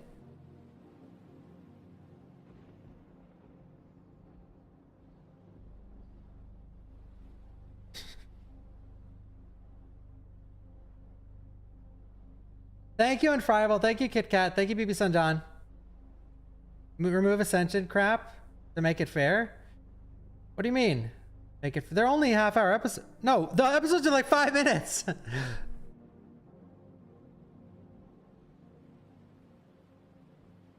What time is it starting tomorrow? Probably like right when I wake up. I don't even... Fuck, that's such a bad idea. I won't be able to make it to New Year's. I'm going to try and sleep a little late today, I think. Because if I stream it when I wake up, it's going to be start at like 8 a.m. And I'm not even going to make it to New Year's, dude. All right, I got to get this shit sorted out. We have the games. This was a really fun stream. So glad I got to rate all the games for 2025. We will make it into a YouTube video, but I am done. I'm really glad the stream worked. This was sort of a test stream because I didn't know what was going to happen. Because I don't know. It's just weird being in a completely different house, basically. Oh boy, oh boy. 300-minute Andrew. All right. Yeah, I'm not doing the RE2 mod. No, it's too... I think I'll have to continue that after New Year's. Because I would only stream for like another hour or so. So I'm not going to do the mod for an hour. Because it's just fucked. The mod is fucked. I'm in the new place. Yes, sir. I'm going to put up the tier list in the next few days. And then I also have a clip show that Speeds is working on. We're going to put up soon for best moments of 2025 and like in chronological order. So those will be the next 2 YouTube videos. And I'm also working on, or Leyenda is working on an RE4 video as well from my RE4 voyages to do permadeath. So those are the next 3 videos. They will be coming soon. And tomorrow is the New Year's stream. Check this list out and check it twice because it's gonna be fucking crazy. I can't wait. I can't wait. I cannot wait, man. This is gonna be really fun. This is gonna be fun. Or it's gonna be hell. I'm looking at some of these games and I'm regretting everything. And I gotta have them all ready. And HDR, don't fuck me over. All right. Thank you, everybody. I am out of here. This was great, though. Thank you for joining me with the new room. Thank you for hanging out. Thank you for watching. And tomorrow should be an amazing stream. And I can't wait for the new year, man. I can't wait for a new fucking year to go. I'm a new year, Andy. I need a new year. Desperately. Thank you, CJ. Thank you.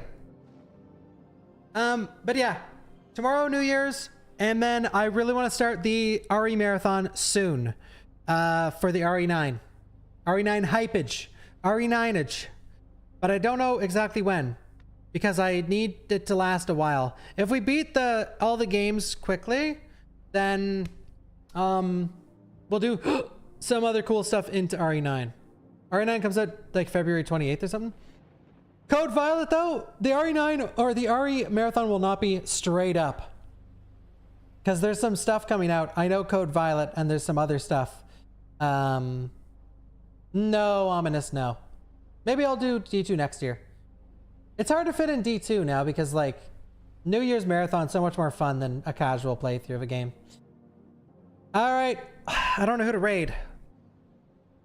I'm not raiding anyone, actually. I don't feel like sticking around. I got shit I gotta do. All right, thank you for watching, everybody. I hope you had fun today. I hope you enjoyed the new stream room, and I hope you all have an amazing night. And the game looks like shit. It's PS5 exclusive. Oh, fuck. I need my PS5 in here. Yeah, God, that game looks... Yikes. All right, bye, everybody. Thank you for watching. Thank you for hanging out. I'm glad all the nice things you guys said about the stream room. Thank you for all the resubs, the subs, the follows. Thank you for everything, everyone.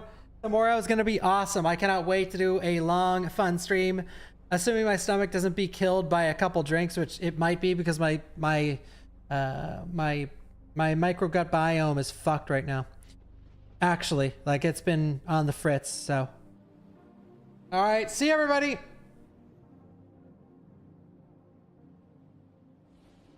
Actually, you know what, guys? How about we, I got a good idea. Wait, come back. Hello?